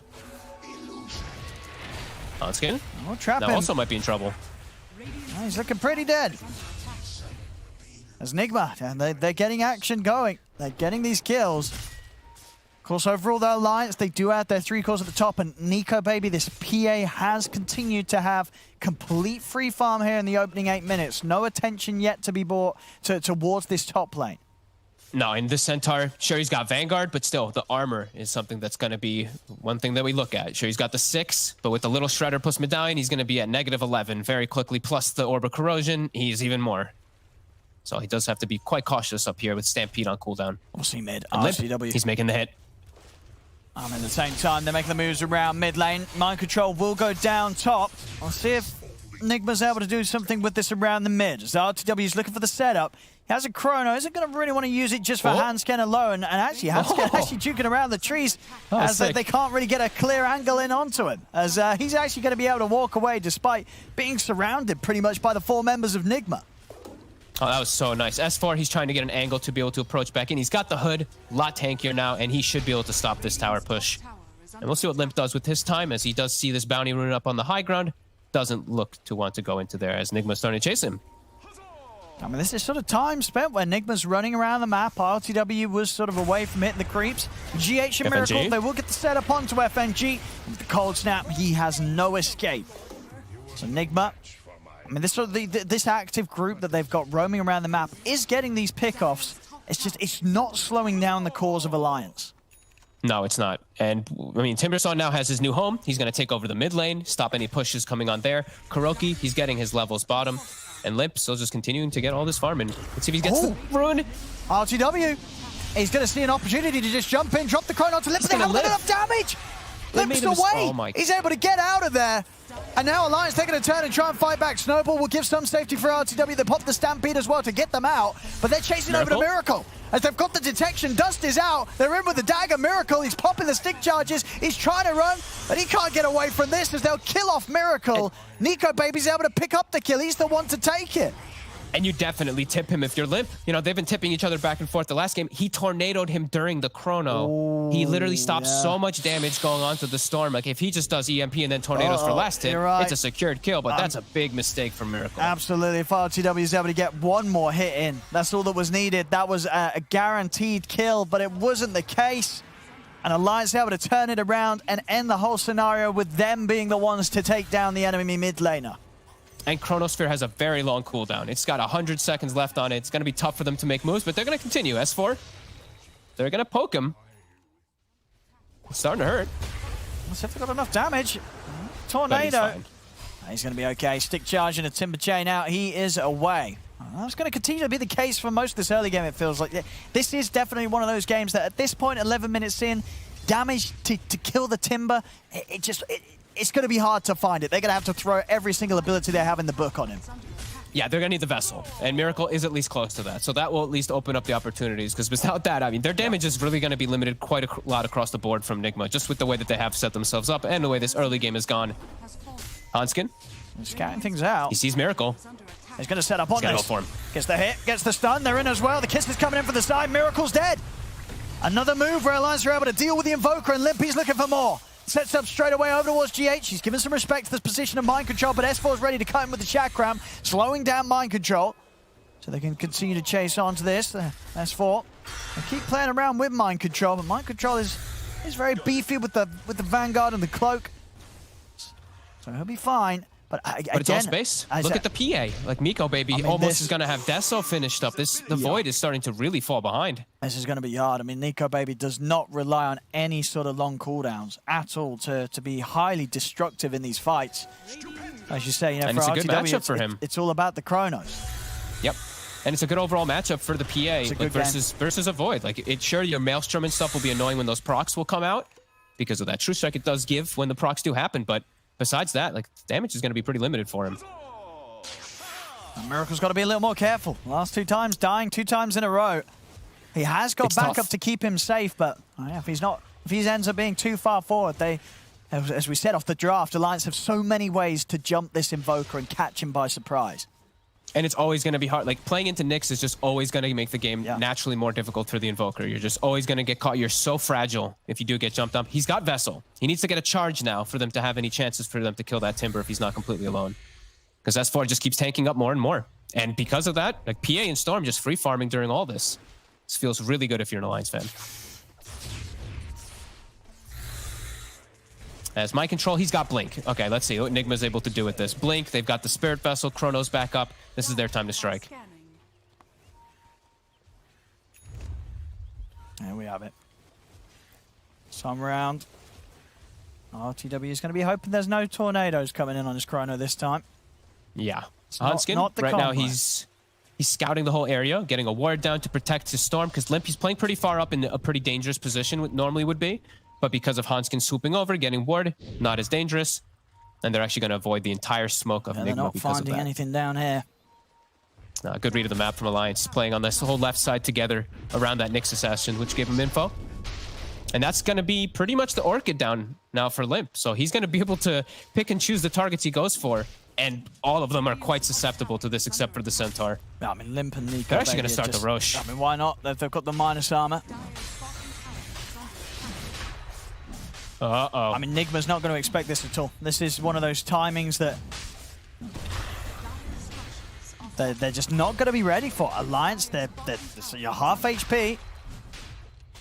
And I want to see FNG doing a little bit more maximizing with this Shredder. He's burning the whole charges rather than staggering that minus armor. So it makes it a little bit slower, but they're still going to get away with it. It's going to be so quick. They're smoking up again, Nigma, to try and make it over here. See, just try and find out what Alliance is doing. Oh my god, Nico, baby. Oh my god. Ooh, if that was a bash, he's dead. If that hit and was a bash, he was absolutely dead. Living on the edge there, Nico. Goodness. That was definitely a little scary there as the Orchid comes He's out. calculated. He was like, well, if we run the calculations, this will be a miss. It actually didn't bash like 7 hits in a row. I think even if FNG got bashed, it was close. This is a huge spike now for Alliance. They're going to feel really strong in these next few fights. Just have to watch out for that mind control Blink Dagger. As there's still, like we said, no Vessel charges still for Miracle. Hasn't found a kill yet since he's picked it up. I mean, yeah, they're looking for action, Nigma. Really want it. But Alliance just not being caught out. No, it's like they don't want to go for S4 until they have that Vessel charge either, because they'll just get turned on. All of Alliance is waiting at the wings if they do go on this Timber Saw. FNG ready with kisses. He's going to get a ward down too to get some info. They're going to try for the jump on S4. But Limp's in with the counter play. Limp's straight away over to the back line. Stampy's pot Nigma. They're having to run. They don't know where to go. They don't know what to do. They're having to get back. But the kisses, they continue to get laid down on the GH. Nico, baby, jumps in. Takes down GH. They're going to be able to bring down RTW as well. They're not done yet, Alliance. Limp trying to head up to the high ground. Miracle's away with the Ghost Walk.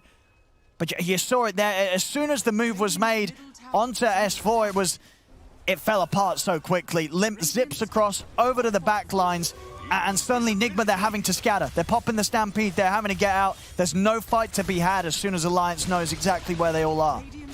I mean, they're lucky even too to get out. Just Stampede actually saves like everybody's life. Otherwise, they might lose 3-4 heroes just because of that chase forward. Great bait. Alliance they're reading the map so perfectly this game. Just everyone's sitting behind the timber, knowing that they can't actually kill him. They immediately get the jump and a great ward. FNG wards right before the fight starts. He sees everything. That allows Limp to go for that backline instantly. I see Nico over there with a little clenching for a second.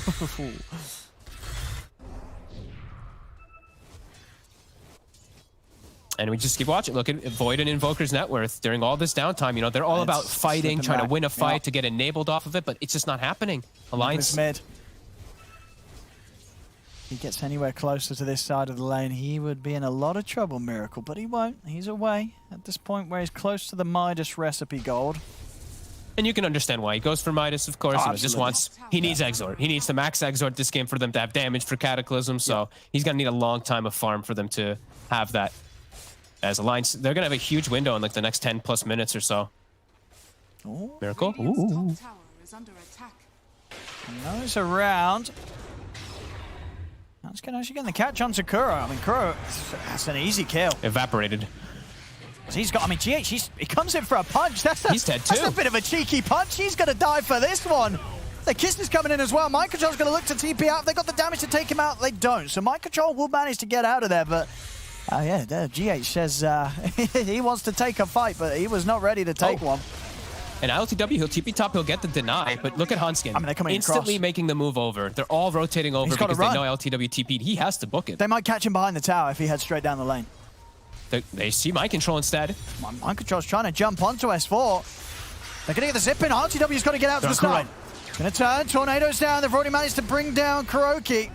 LTW is just not really seeing an opportunity to get the Chrono out, and he knows that even if he does, is he actually going to have the damage? As they're over to the side, the disarm will push them back. Limp spends some time waiting on the high ground. Nico Baby's still going. Jumps in onto GH. GH goes down. They'll bring down Nico Baby the once. Can they do it again? They have a Chrono ready to go, but they're in with the silence. They made the jump onto ILTW. ILTW's going to get taken out before he can get the spell off at all. As ILTW, Miracle, and maybe even Mind Control, they're dying underneath the tier 3s. As Nico Baby's going to be able to get out alive as well. Heads into the trees, TP's out. They're getting these kills up on the high ground. 18 minutes in, underneath tier 3 towers, and Nigma's not able to punish it. They're just crunching through this game. ILTW, I don't even know how many times he stop cancels his Chrono there. Like 10 times trying to find an opportunity. I mean, it's but hard. Alliance, they're playing it so well. The way that they like danced around it, the way that they were split up perfectly too. And it's just a quick move. They see the Void TP top and the whole entire dynamic, the entire team of Alliance instantly swings over for a battle. They really are understanding how strong they are in the game right now. And Nigma's crumbling quite quickly. This Invoker, it's hard, yeah. He still has the Midas queued up. He's probably feeling like he still needs it, but maybe feeling like he just has to rush Ags because he might not have time in the game to just make that Midas and Ags work out. It's tough. It is very, very hard. It's very hard. I mean, yeah, you saw, as you said, no, actually, he has the Chrono, but he can't. He knows if he drops that Chrono, there's not going to be any damage. Nobody's going to die. And then there's 2.5 minutes where he doesn't have Chrono for Alliance to just crush the next overall time of the game. He's got to be so careful and so sure that when he does drop it, they get at least one kill or something out of it. Yeah, they really don't have the spells to throw in there until Miracle has more levels. He can Alacrity the Void, he can throw an EMP, but besides that, the rest of the team, it's an Oracle throwing a Purifying Flames in there. That's pretty much it. So it's going to take time, and Alliance, 5k gold lead, pumping out the items. He's got that Midas. Soul the Crest too. He's got the Midas on the Invoker. Needs time we'll now. See. Get him the tomes as well. All that XP, you've got to get it on Miracle. You've got to get him those levels. Alliance, though, still looking for the fight. They can fight whenever they want. They have BKB no reason to on the hold PA. back. Full freedom. Mind control. Oh, and RTW. Oh, they're just throwing the kisses. They're in. They're going to be able to get in straight away. RTW needs help, and he needs it now. They will be able to remove the silence. RTW jumps down to the low ground, but Kuro is out. Nico Baby diving in with the BKB. Turning over towards GH and Mike trying to pop the Stampede. GH He's going to live here. The dagger, not quite enough damage to get him off. Kuro's buying back. He knows he has to keep RTW safe, but the room of the stun. False promise comes out in time as Kuro will be able to protect RTW. He's able to turn around, take down Hansken. S4, he's on top of the void here. RTW jumps off to the side. It's back up to full HP. The start from Miracle. Pushing back Nico Baby. They're moving in onto the PA. RTW jumps up to the high ground. They're focusing down on Nico Baby. The Chrono's out. They catch Nico Baby. They catch S4 as they bring down the PA. They turn towards the Timber Saw. Have they got enough damage for him? S4 getting low. The bashes come in. Miracle picks up the triple kill as Nigma will be able to push back Alliance as a clutch buyback from Kuro allows him to save ILTW and gives him that chance, that opportunity to keep fighting and provide that Chrono to guarantee 2 big core kills. It was so close to. Limp did the long zip to try to get on top of ILTW, but the false promise comes in. ILTW able to reset. Great fight. And that's right after Midas is done. Invoker now has Spirit Vessel charges, now has more levels. And perhaps, that early BKB from Nico Baby, maybe he did pop it a bit preemptively. As toward the later stages with that buyback, he doesn't have it, and they can actually get on top of him. Just amazing buyback from Kuro. That doesn't come in. ILTW absolutely dying to the burst there from Alliance. Nigma get a chance to fight back solidly as well. Miracle? Back in action though, Limp. He's managed to get the jump over towards Miracle. Stun comes out as well. Nico Baby's in with the dagger. They take out Miracle. They take down GH as well. Now the turnover towards Mind Control. They're able to close the gap with the cookie. Nico Baby's in with the damage.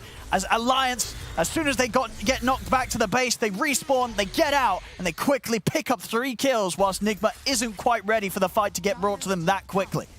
And was that Hansken who first got initiated on, and then he's able to turn it looked like, with his Yules? That was actually pretty sick by the Nyx Assassin. And without Chrono, they're feeling very confident to be able to take those fights not around a tower, where they actually have this good vision advantage.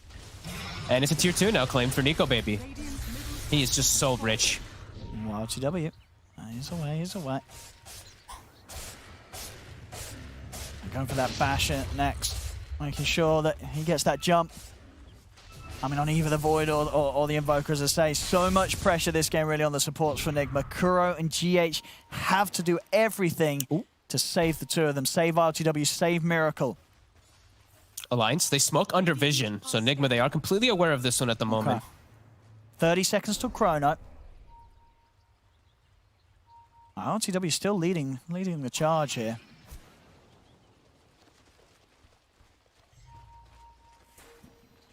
He has to be careful. He does have Kuro behind. Very far behind. Look at Kuro's positioning. He's in the base because he has to watch out for this Orchid. RTW. Ooh. Stuns off the mark there from Hansken. Okay, it's kisses. They're going to find Kuro. They're in straight away. GH, he's able to come in with a snowball. It's going to give time for Kuro. Kuro's going to live for now. They're heading straight over towards Limp. Kuro protecting himself, backing away. They've got the cold snap, the jump onto S4. They're controlling the Timber Saw, but Nico Baby's able to get in on Kuro. He's been able to crit down the Oracle. The Oracle falls. FNG kicks back, but the Chrono's out. Have they got the damage? The meatball's coming down. They bring down S4. They turn over towards Hansken. They've taken 2, but Nico Baby's cleaning them up one by one. GH tries to come in to keep RTW safe, but as soon as he's back out of the snowball, Limp and Nico Baby just continue to clean up Nigma. Nico Baby doesn't get caught in the Chrono. He cleans up the backline while it's all going on. They get a nice Meteor to kill at least the Nyx Assassin, but Nico Baby coming in strong to clean up those kills. Yeah, this PA just shredding them. And we see at the start of it all, it was a little bit awkward. They just get the clean vision, that avenue to get straight in onto Kuroki.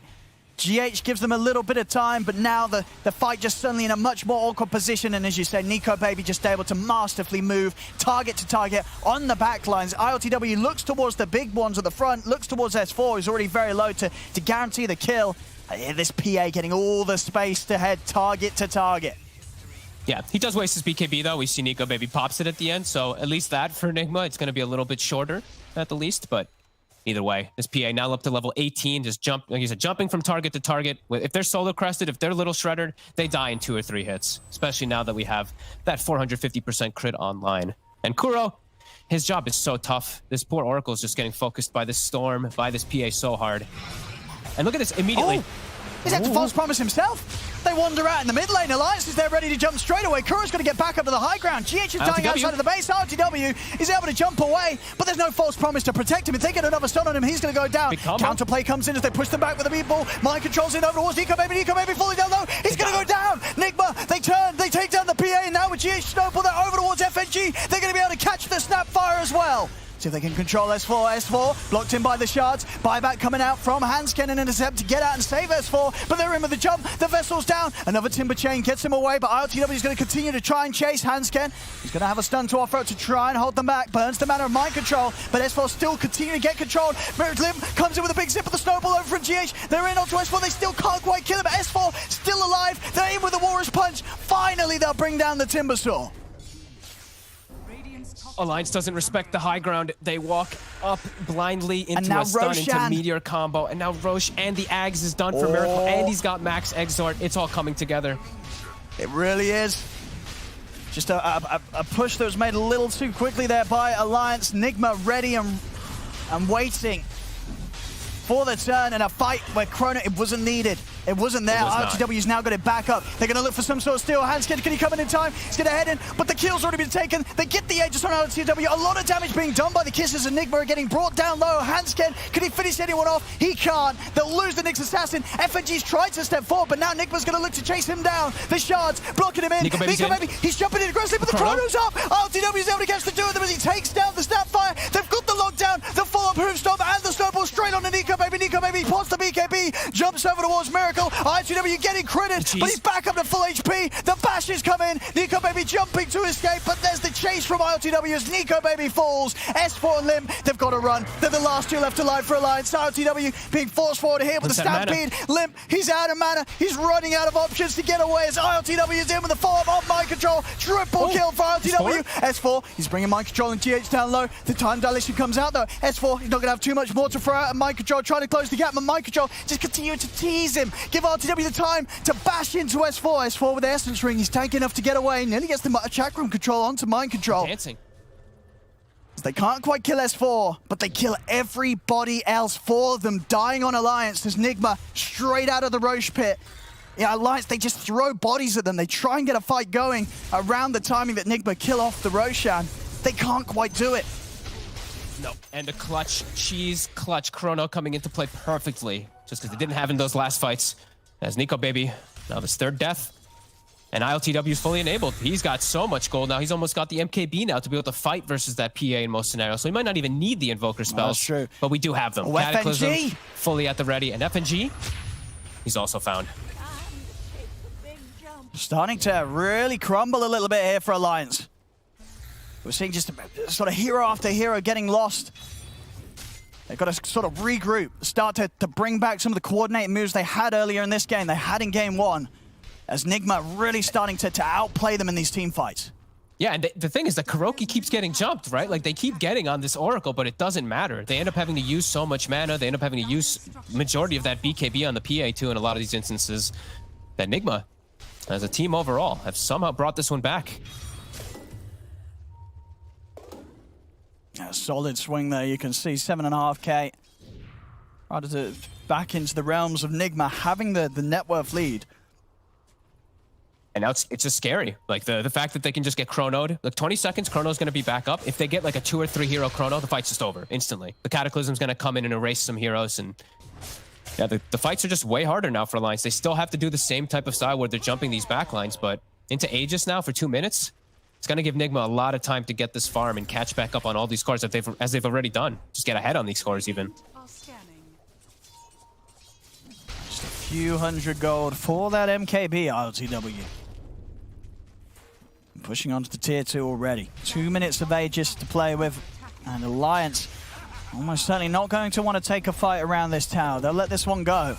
So Nigma back on track to taking objectives. Us Alliance are now having to be the team that sort of plays on the back foot and wait potentially for Nigma to make some sort of misplay.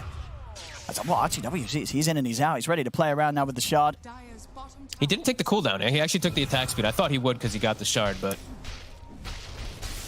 yeah, I it's think still so damn good. Yeah, I think the attack speed is just more appealing here, I guess, because of the fact that the only other damage really coming in is the Invoker, right? So he knows that there's more emphasis on him to just be able to punch down these heroes and get the damage done in the Chrono. And he's got double save, right? So he should be protected at some point by the Tusk or Oracle if they're not just straight gone on Alliance, though. They're looking for the wrap-up. Yeah. Still a minute on the Aegis, though. But it is a move that maybe Nigma won't quite expect. Alliance coming in at this sort of timing. They're going to smoke themselves, though. They've got the high ground here. Hotskin, Nico Baby. Ooh. Uh-oh. Tornado off the mark, but they're still in. He's going to have to put the BKB. GH comes in with a Warriors punch. Nico Baby's going to try and turn, gets the jump over towards Miracle, but the false promise is there from Kuro. Chrono's down. They've got the two cores. They managed to trap the PA, trap the Storm, but they got the damage. RTW focusing down Nico Baby. He has. Takes down Nico Baby. Limp's getting low. Limp's going to use that last bit of mana to get away, and he will do so. Limp actually able to escape. Sunstrike comes down. Will bring him low, but Limp's still living for now. As they brought RTW down once. And if they can finish up Miracle this time, he's pretty speedy. The dilation. That little dilation stops S4 spell from coming back. They're up. on to ILTW. He's got another time walk. Alliance still continuing to chase. They have 5 versus the 4. Tornado holds back the 2 of them. ILTW continue to get focused and run down. Nico Baby starting to run out of mana though. The EMP burning him low, so he's not going to have too much more to jump in with. And with that said and done, they'll get the rest of them out of there. And that's Nico Baby's buyback without getting him almost anything. Actually, not getting anything. He gets GH, which is pretty much irrelevant. And now his complete buildup is just stopped, and now this Void has surpassed them completely, and a small little thing kind of changes things there. Hanskin whiffs the stun onto Miracle, and then allows him to actually survive. He gets Fate's Edict. Kuroki actually covers him. He saves him, even though he's getting blasted by Mortimer Kisses in Chrono. All that magic damage negation. Just an excellent Chrono from ILTW in a very chaotic position, right? Miracle's getting gone on it, and bam, lays it down, trapping both Limp and Nico Baby for a good duration. And Limp tried to predict it too. He tried to like zip to the side as this was happening, but it caught him. And they're in on Cataclysm. him. They're going to drop him, make sure they have that additional damage to bring him down low. He's trying to get away. He's not going to be able to do so. S4 down and out for a minute. Alliance has lost their complete footing in the game, especially after that Nico Baby buyback. He has to be so careful to not get picked off. And yeah, they lost the entire map control now. As Nigma are able to hit hard even without Chrono in multiple different instances. And now they're just getting so many items. BKB finished on Invoker, so he's safe versus the Nyx. Now it's a really hard game for Alliance to bring back. We'll see. So the difference in progression here between RTW and Nico Baby. Nico Baby, for the most part, he has been holding that lead these last few minutes. Nigma just being able to pick up the action, get ILTW into these scenarios where he is just nailing these Chrono placements. And it all started off that high ground, just walking up into that high ground a bit blindly into a Meteor Deafening Blast combo. And then the chain kills just continued to happen as Nigma now just sticking together. They're not giving up any of these kills. Like, this Storm and this Nyx Assassin are not going to find any pickoffs. They're ensuring that they sit behind these big cores.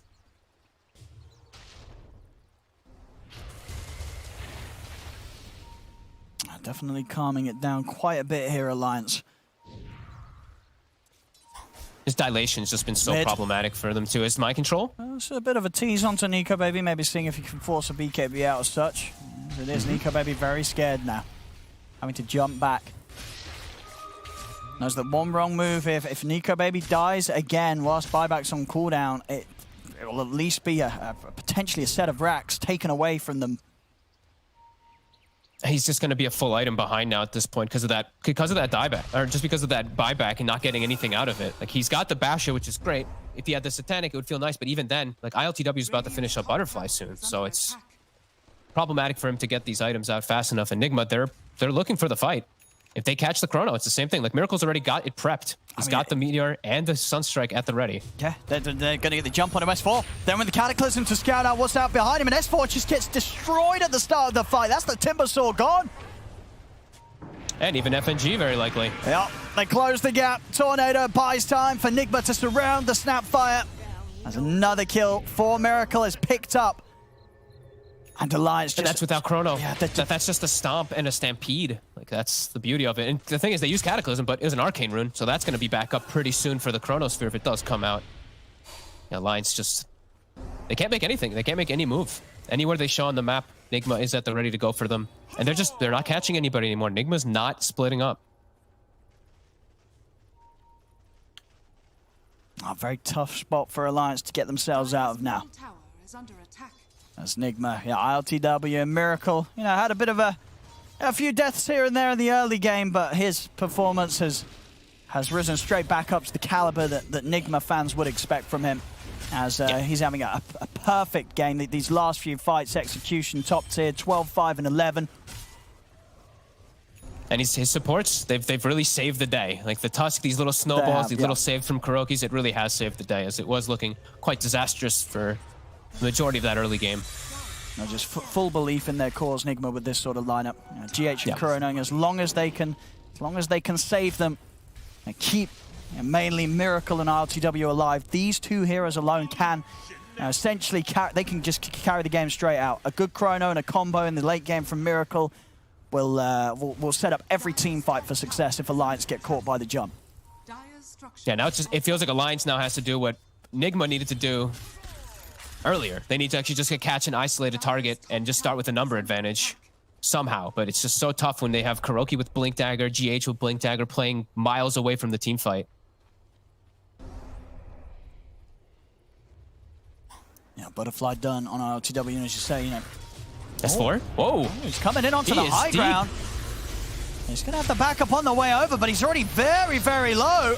Oh, the reflected lotus. He's going to dodge some of the Cataclysm. S4 actually still alive. Mind Control's going to run him down with the Stampede, and they will finally bring him down. GH also going out. He's going to buy back straight away. They're going to continue to try and chase on forward Nigma, but Alliance doing a good job of disengaging with their cause. FNG will get left behind in the river. The rest of Alliance are out of there. Not a bad hit. That was the reveal of the BKB from Miracle that they forced. So they do know now it's down to that 8 seconds. But Roche, it's up, and they don't have Timber. Oh, this is, yeah. It's a freebie. Can they try for any sort of steal? I don't think so. Limp's completely out of mana. He's got to go all the way back to the fountain to refuel. Dead too fast. And yeah, it really is just gone in a matter of seconds. And who's taking the eggs? Who's taking the blessing? Mind Control has it in his inventory. He does. He's just chilling with it. I surely just want to give it to the Void, don't you? He might feel like Stampede is value. But yeah, I would argue that the Void one would be nice. The Oracle one is actually sick too. Is he actually going to give it to him? He's thinking about it. Nah, he takes it himself. All right. It's gotten buffed. Okay. Okay. So why not?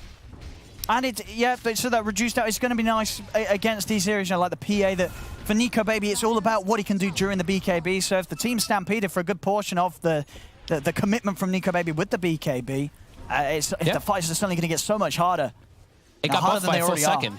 Yeah. So that's like pretty much the entire BKB duration. Yeah, exactly. Oh, they get the jump on Miracle, but there's the snake. Kuro's in with the jump. False Promise comes out. Miracle ready to turn.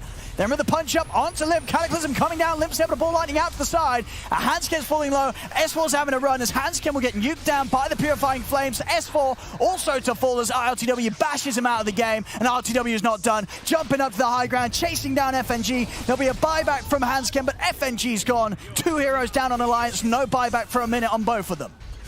It's full retreat from Alliance. There's nothing they can do about these big cores now. The Centaur, a bit too tanky. ILTW just leading the charge. He's not invulnerable with this backtrack as well. Level 25. He is huge. Alliance, they had a solid early game, but yeah, after that one move, it just fell apart completely. Nigma just took full control, and their lineup just really come together. They seem so comfortable with this sort of setup, these sort of saves around RLTW and Miracle, that it's just, you can almost feel it in the last half of this game. Alliance, they just don't know what sort of move to make. No, yeah, absolutely. It's been like, what, since like that 26 or so minute mark? It's what can they do? Just stomping the fights, and they just can't do anything. Like, Hanskin is scouting the back lines. They're knowing which heroes to jump, but they can't actually finish them off. At this point now, Nigma's just too farmed. They couldn't let Nigma get to this point in the game. They needed to close it out. Once the melee rack's gone, nothing that can be done by Alliance. Hanskin. Oh, he's going to go for a poke on Nico, baby. Sorry, on ILTW. He's got the Aegis, LTW. He's got most of his mana burned out now. Well, LTW, he's happy to fight. He's got an Aegis, he's got a cheese. He's like, come at me. He's shifting that inventory. He's more than happy. He could probably take them all on right now. He's feeling very strong.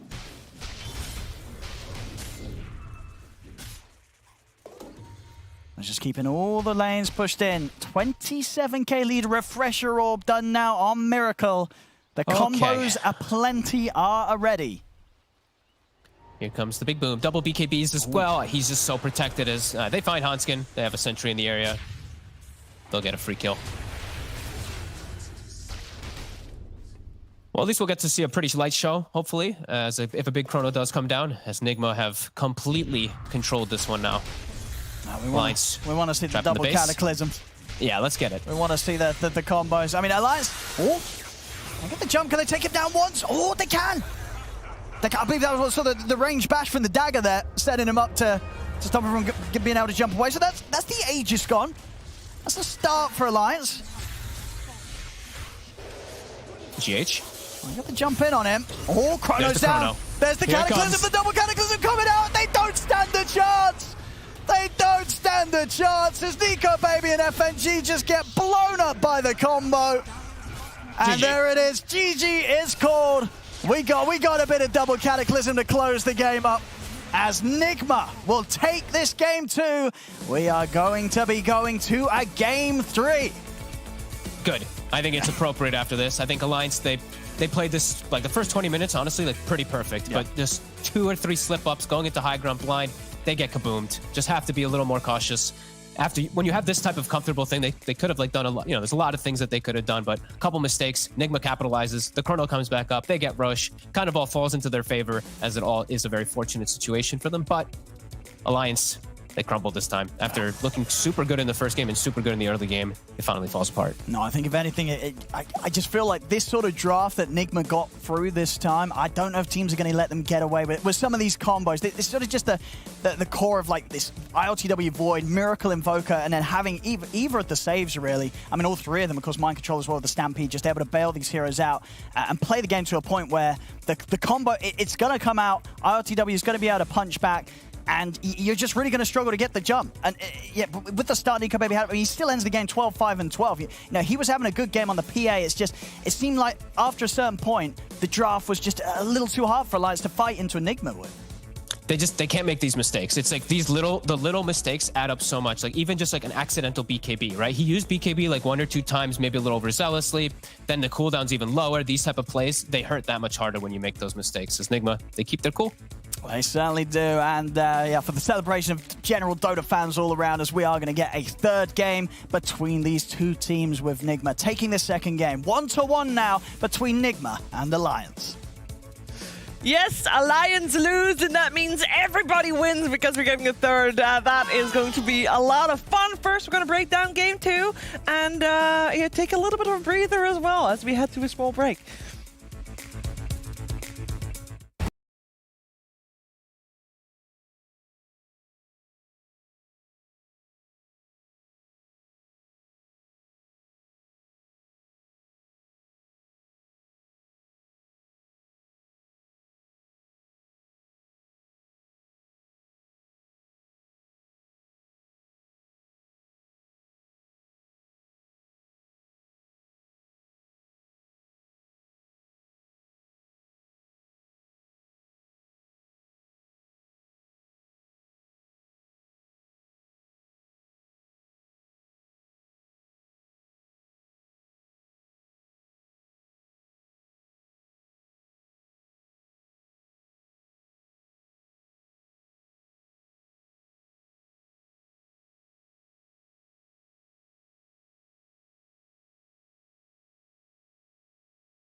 it started out so well for Alliance. And by the way, see the timing, 25 minutes? If we were to skip the first 30 minutes, T-Gov, we would have missed this amazing fight for Team Nigma. Plus or minus 5, it's fine, Shiva, it's fine. But yeah, this fight was incredible. I'm sure Kyle, he wants to comment a little bit about that one. That was where the game shifted. That was the magic that we come to expect from this stack. I was watching community feedback, a lot of lull, roster change, Kuro's washed up.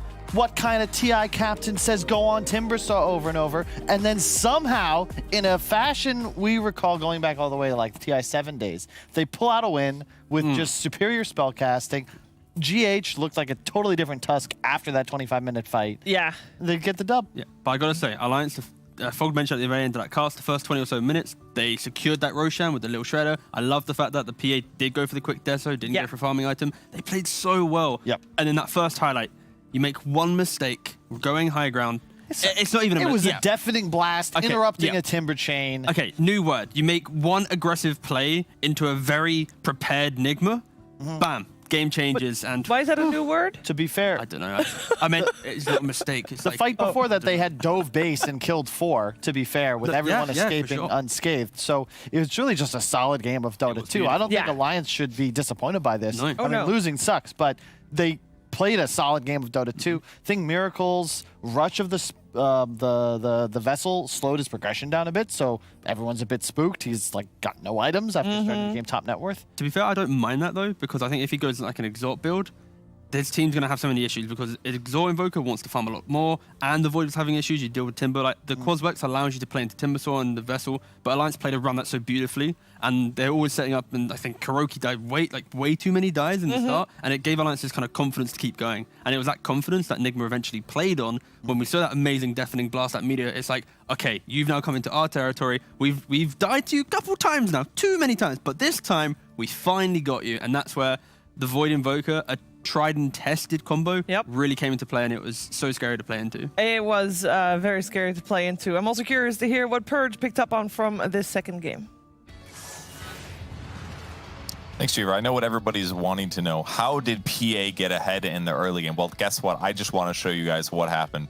Snapfire right click with minus armor means that dagger is a really easy harass. With just little shredder and a simple dagger from Nico Baby that ends up doing about 80 physical damage at the end of the little shredders, they can do some pretty easy harassment towards the Centaur. Here we are a little bit later. It comes off cooldown. They're going to do it again here. Little shredder, couple hits. There's the dagger. And now what? Look at these chunks that the FNG is putting out with like a high 40 damage plus the Blightstone and the minus armor. It's a huge amount of damage. You might be thinking, hey, where's GH? Well, he actually messed up the laning stage a little bit here. He did a tag team trade with his enemy support, but he gets late to the stack. Then he TPs mid because he's like, oh, we can get a kill on Storm, which would have been totally possible if he didn't just use tag team. If he still has tag team here, Limp dies in the mid lane. Mid lane is completely different. So as a result of not pulling the creep wave pass and by leaving the lane a little bit too much, Mind Control ends up taking way too much damage from this combo. So what he does instead to recover is he needs to get to Vanguard so that he can get to that glory position where he just doesn't die against PA anymore. He jungles a lot with the Ring of Health, gets zoned out again by FNG. He did get one kill on FNG, which is really well done, but goes and jungles for a bit. And then when it comes around the catapult timing, what he ends up doing is really cool. First of all, he gets this free courier that he finds in the middle of nowhere. Then he goes really deep behind the creep wave. And what's cool about this is because he's very vulnerable to death, look at this. Alliances says, okay, free kill. Everybody go for Centaur. They run towards Centaur. He ends up leaving just a little bit early, juking and teleporting. And doing this gives GH time to pull the full creep wave and a catapult on the tower to do a huge amount of damage considering the lane position they're currently at where PA is ahead. This was a really cool move, I thought. But ultimately what it provides is he eventually gets his Vanguard, he gets to run to lane, and now is finally the point where PA can't very successfully lane, where he just gets to run at PA. So by delaying this Vanguard, it allowed Nico Baby to get a lot of early farm, and they turned this into obvious cool things like early Roshan, which was really interesting. And this is the reason that PA was able to get ahead, despite the current OP-ness that is Vanguard. Yeah, buy Vanguard in your pubs. It's good. It's time, though. No, you don't have time for another point, Kyle, because Game 3 is actually happening very, very soon. So you know what that means. Get yourself a glass of water. Get ready. More Dota 2 after the break.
The third and deciding games between Alliance and Team Nigma coming your way here at DreamLeague Season 15, powered by Intel. It's upper division of the Western European DPC League.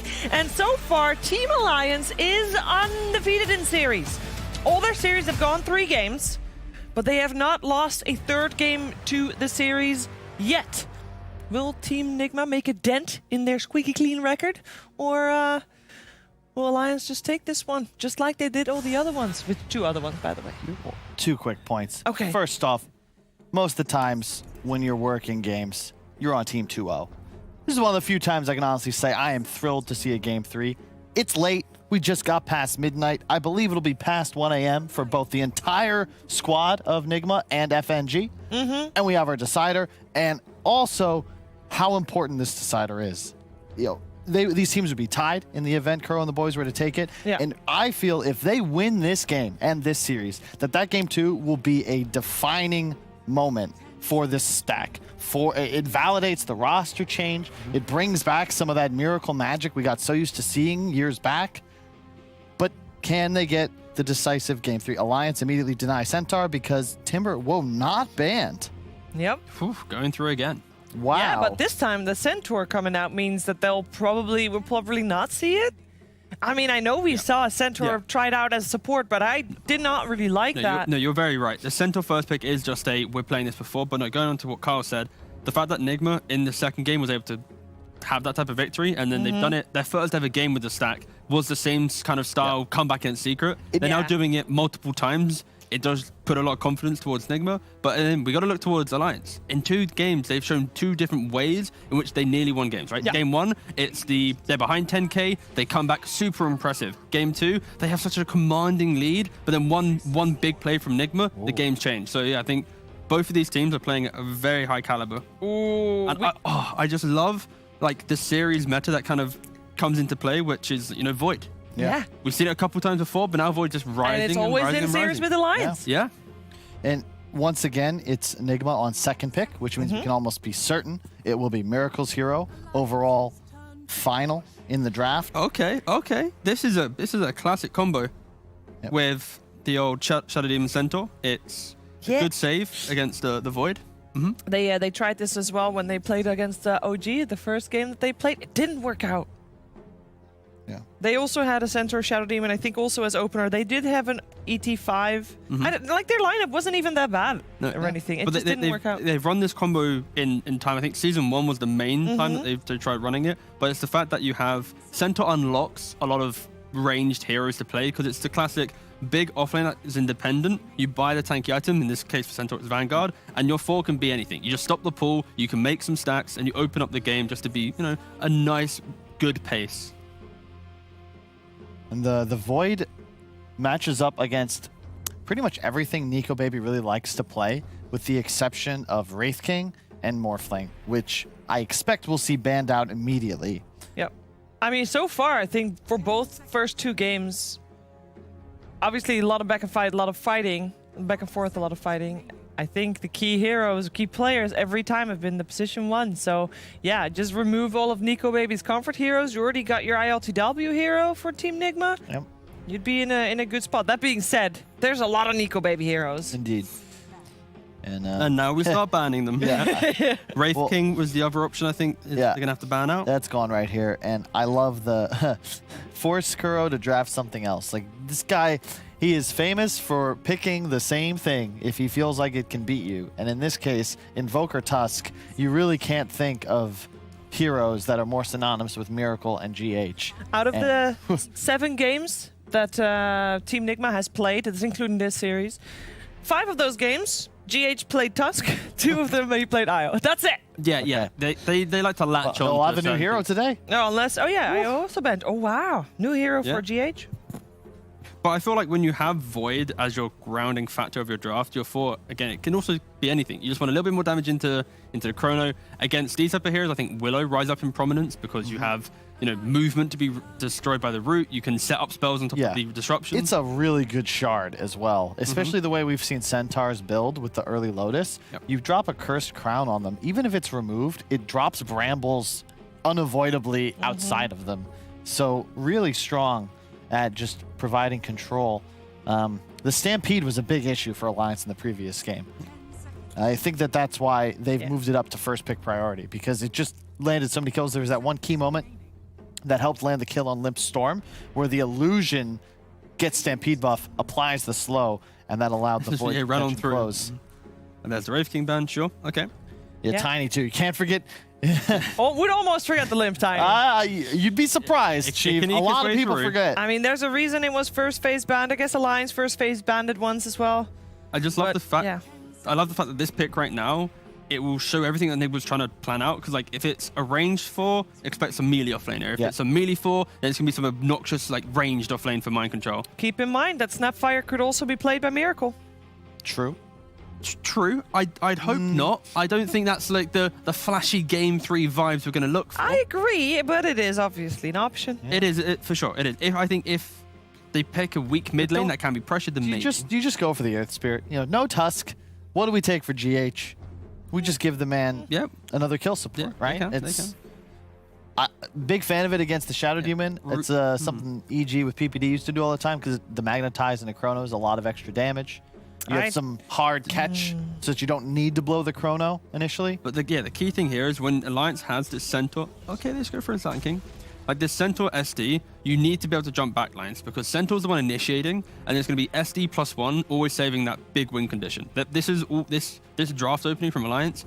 It's propping up Nico Baby to be, the king of the game. For sure. And the Sand King's cool because it's in a way it's another band against Limp's hero pool. Yeah.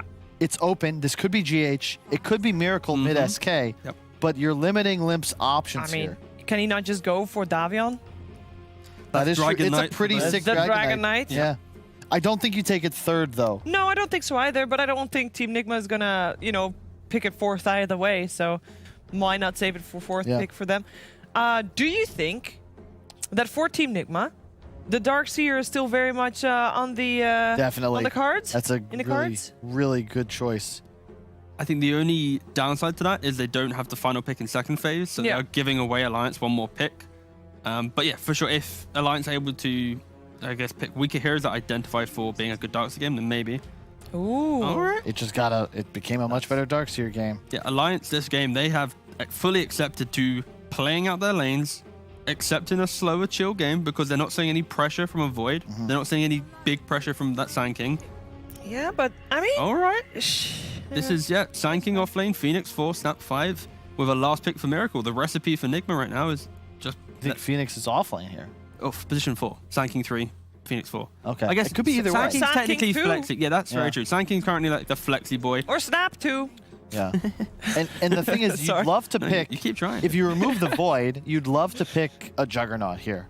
But I'm not sure you can get away with it. And Spectre also just it doesn't feel great against... Okay, they still go for it. It's just tough, though. You don't have the matchup advantage against a Void. You will die in the Chronosphere. There is an SD for save, and it's also pretty nice for the illusions later on. They actually have kind of like 3...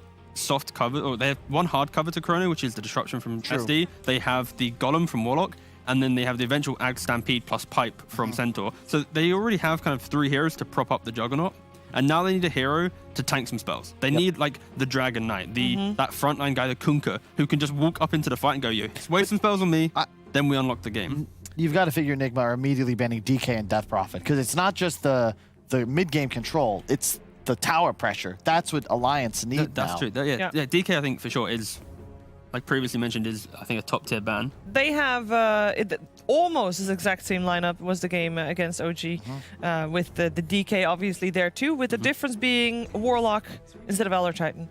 But I do think it's going to be hard for them to get that Dragon Knight out again. It's Limp's comfort zone, and you want to try to get him out of his comfort zone. The thing is, though, like, we're talking about DK being this threat, but what happens when DK plays into mid against a Sand King, and now you're playing melee v melee, Sand King's able to get Caustic, he's suddenly 2 points Caustic, blowing up the wave, DK's not having that free time, like he can't hit the tower. I can see that. It becomes a tougher game because Phoenix with the Sunray, we've seen it's insane amounts of damage. The Snapfire as well, spitting flames. It's just too much magic damage to be completely reliant on a free game for your DK. I like the DP it's the better ban, really, because that's a hero that has an easier time getting an earlier BKB. You could even potentially go for a hood. The Yules is quite effective, and it would be better in lane. Yeah. So would you rather go for the predictability of Alliance going for the DK if you don't ban it? No, yeah, I think for Nigma, like because you have this very cute sanking flex between mid and off lane, you ban out heroes that can potentially be more open in the game and lane against anything.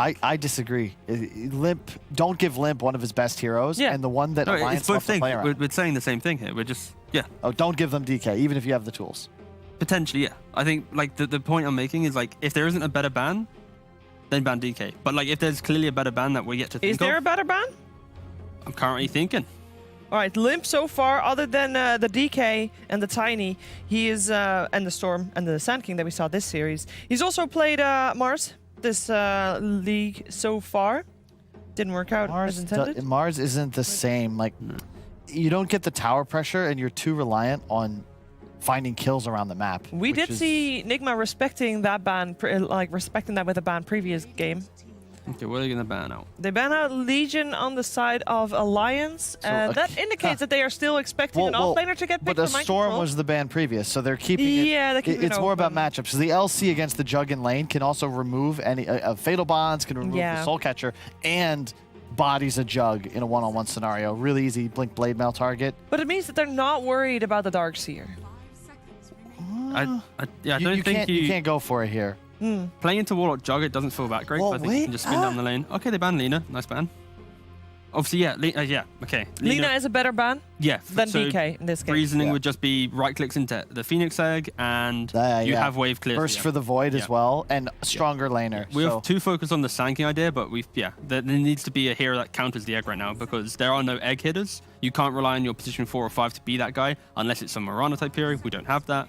So yeah, Alliance right now, what they need to do is a hero that can lane into a potential sanking mid, can be this egg hitter, because it feels like the story of the second game, which is Nigma might have some potential issues, but it's that eventual big team fight, that big kind of mid to late game pressure where Void, Phoenix, sanking, these heroes are going to thrive. But wait, what are we thinking for Miracle? I guess we'll have to wait and see what Alliance go for. I mean, he could play that Sand King.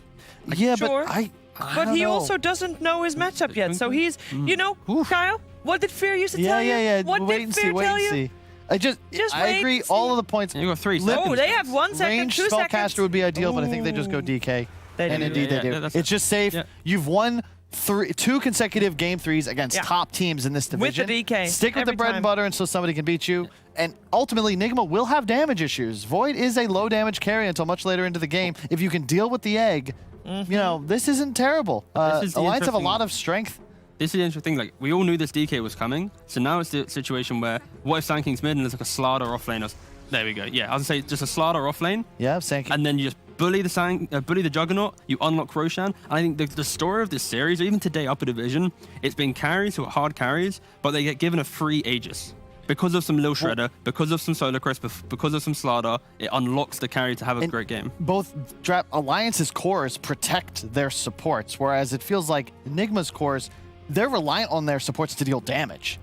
Alliance cores, you're just helping your strength heroes stay alive. I'm concerned about Nigma being able to maintain DPS because right now, they need Miracle to just go off. He has to win his lane, which, as you said, is favored significantly against the DK. But is that enough? How will they kill towers with this draft? Yeah, it's all about fighting. This is the beauty of this game and how we built up to a game 3, which is it's all about the team fights once again. Like, one team has ultimate team fight, one team has structural pressure, but the team that has team fight can do Roshan. So, final point, just about the series as a whole. It's a statement win for Nigma if they can take it, but don't discredit Alliance. If they win this, that makes a 2-1 victory over Liquid, OG, and Nigma. They're 3-0 if they win this. That's an insane run. Yes, and they face Team Secret on the Wednesday. But if they, I would almost say, if they 3-0 at the start of this season, they're looking like a lock for top seed because they should, on paper, not lose against anybody else. But Crow and the boys want to stop them. And we got a game 3 first, guys. We got a game 3. We've got to get through this game first before we talk about these narratives. That's true. That is true. The most important thing that I heard from the guys was it's going to come down to these team fights. Oh, yeah. Oh, we love that. And I know 2 guys that love that as well. It's our commentary duo of OD Pixel and Fogged. Thank you very much, GVS. The deciding game now between Alliance and Nigma. Fogged, what do you make up of these final drafts that we're seeing from the teams? Are you seeing a sort of upper hand for one of the sides coming out with these lineups, or do you think we're going to get a close one?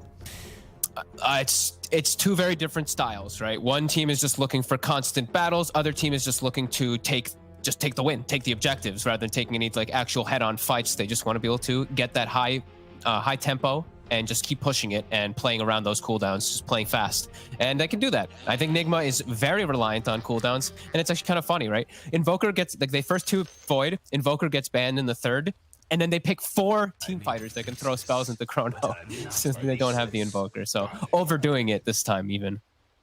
Oh, what's happening there? We're playing on, but they're down and player. Miracle's not connected. He did this the same thing last time. Oh, he is. Oh, okay. Yeah. I'm not sure. Maybe something's up with his the initial start to the game. But yeah, they knew he was coming in. They were just microing whilst he was DCing. But yeah, let's see.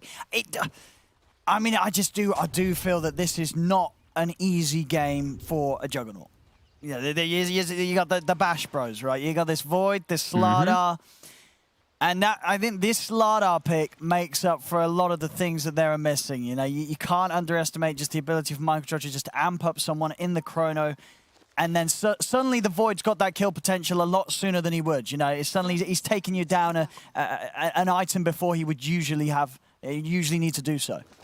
They also they just have so many. They have so many things to throw in this Chrono. Like if this Might Fight kicks off or something, and they're pushing on Alliance, and Nigma does have these 6s, there's just so many things they have to be wary of. Snapfire, Mortimer Kisses from a mile away, a Phoenix coming in. They at least do have the ways to kill the egg, right? That Jug. That's the big reason they went for it. And hey, we'll see if it does all end up working out. Because Alliance, I think they want to be trying to get ahead and just staying ahead, just keeping this pressure going. They can't really let up, and we'll see how the lanes end up going. Like, I'm really curious to see how Slardar and the Snapfire will do top versus the Jug and the Warlock, because last time I saw Slardar versus Jug, especially with the Snapfire behind, he actually took over the entire game. For sure. Yeah, I think that this is really going to be a test for Alliance, I think. This is a very scary lineup from Nigma. If they can get anywhere close to the level of the Chronos that RTW was able to pull out in Game 2, the team fights are just going to be over. Alliance are going to stand very little chance. They can't afford to make the mistakes that they did last game if they get ahead of Alliance. Positioning will be absolutely crucial. They get a disruption bottom onto GH. It's going to eat quite a significant amount of damage here. But yeah, we have to watch positioning, Hanskin and the Warlock. The last thing that they do have is excellent counter initiation, right? Like the Chrono does come out. If FNG's in a good spot, if Hanskin's not caught in it either, they can turn a lot of the tides of these fights too, with a quick save or a quick golem just to reset everything. Yeah, the disruption saves are going to be everything. Without those, pretty much in those big game team fights, the core's going to die inside of the Chrono. So okay, Hanskin will get himself a nice little courier kill, pulling GH completely out of the lane, which means Centaur in a 1v1 versus the Void. Feels pretty good for the Centaur with the Bracer.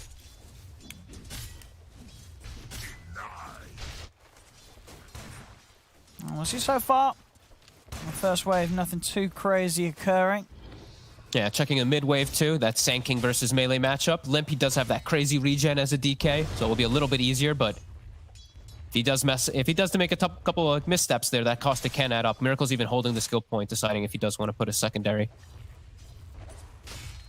Yeah, and I think having the Warlock top definitely solves some of the issues the Jug will face in this matchup against those two. It is a lot of damage, but having that super strong sustain in the lane is going to get the confidence for Nico Baby to be able to get the farm against the two of them. And they are just going to play it for the farm. I think the last time when I did see that Slardar do so well versus the Jug, it was actually a kill lane that they were going for. It was Grimstroke Jug. They tried to kill the Slardar. They messed up once or twice, and it snowballed out of control. This one, the Warlock's just going to sustain. Jug's going to just go for free farm. So I think we will probably see a different story as Kuroki does get a courier snipe, but FNG does get the lane pulled back a little bit here. But my control looks like he's going to secure the last hit on that Centaur with a Bash primed. Easy. Kuro just trying to play around with FNG, but they are getting space for Nico Baby. Nico Baby, again, kind of like what we saw in Game 2. Obviously, Nico Baby had a phenomenal start, and the PA wasn't really pressured at all in the early game. Yep, my control does have to be a bit cautious of his positioning too. Sure, there's no stun, but GH and Hanskin. Hanskin, he sees GH as low as he is, but GH with the spirits, and RTW jumping in to claim the kill. They'll get it. First blood for RTW on the safe lane Void. They were playing their own mini game down bottom actually the entire 3 minutes. GH and Hanskin just battling it out between the two of them. But yeah, ILTW. Easy swoop for a first blood. Dream contribution from a carry. And top lane in a great place for mind control. He's going to have it underneath the tower. So easy farm for him to be had. And look at Miracle. He actually pulls the mid wave to his neutrals and then tries to sandstorm it, but the creeps ignore him because of the sandstorm. So he actually misses a couple last hits. Trying to maximize. I want to say, is this the sort of game where Limp is going to be going for that sort of rush blink so he can be the initiation in these team fights? Or what, yeah, you just do this every time? Yep. Feels really good, and they need, they don't really have the craziest amount of lockdown in their draft. It's Centaur and DK. They have to be getting blink daggers to get those initiations, or counter initiations, of course. So Miracle will go for a stack. I think did he actually get the timing? He did not get the timing. It looked like he hadn't. I want to see this again on the replay. A lovely, lovely find there. The dream catch there for RTW. Now GH, though, he may have stepped up too far, as in the actual game. Does just get disrupted into a quick stun combo. All right, Alliance able to hit back on the bottom lane. Yeah, Limp, although you earn a melee versus melee, DK seems to just fare quite well anyway. No, for sure. I think that definitely could be a little bit of the Limp factor in that, though. Yes, it is. Yeah, Limp DK is quite a step above a lot of other mids DKs because of how much Limp has played him and pulled it out on these sort of high-stake games.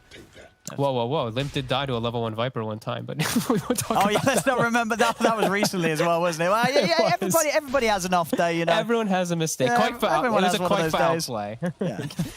It happens to all of us. As Limp, he hits 6. He already has the sentry prepared, so he's going to poke Miracle.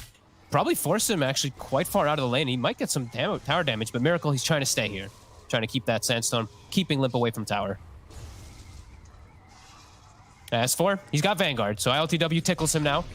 So he'll be able to continue farming, and ILTW has been slowed down quite a bit.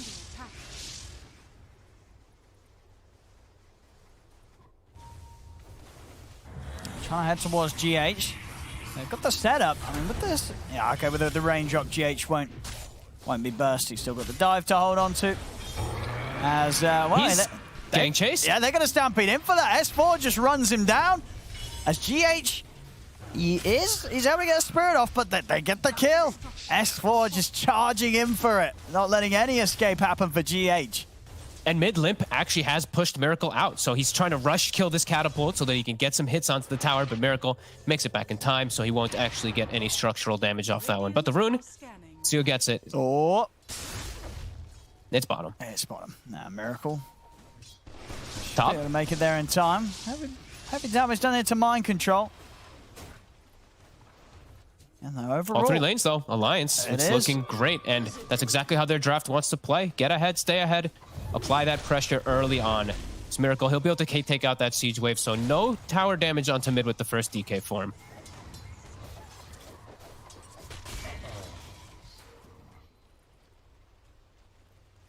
All about this early game for Alliance. I'm interested to see what sort of build Nico Baby does go for this game. Okay, he's still got the Battle Fury as sort of the one that he wants to go for this game, so he's going to lean more into the farming.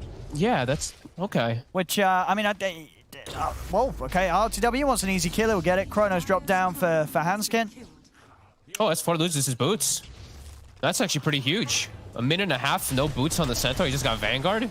Can't actually use his lead to get anything extra. That's Nico Baby. He's going to get the heal. Have they got the damage? Oh my god. Not quite. He's going to live. He's going to be fine there. The Shadow Word and the healing ward down. As Nico Baby, he'll be able to heal back up to full as he gets away. Only just very, very close there. You know what he would say? The point in stats saved him. It didn't, but it was close. I mean, it was close. It was very, very close.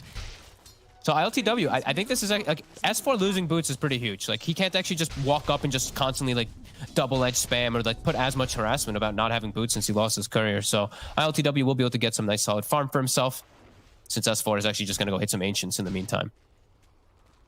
It's just going to be interesting to see, you know, how Alliance do decide to play it around. You know, Nico Baby obviously wanting to, you know, still, he's going to need a fair bit of time to farm. They're not going to look to rush anything with a jug You know, when he's going for the Battle Fury first, it's just going to sort of be down to the rest of the four of them to make aggressive moves, take objectives, which could be difficult against Nigma. I think it could be as well. Yeah.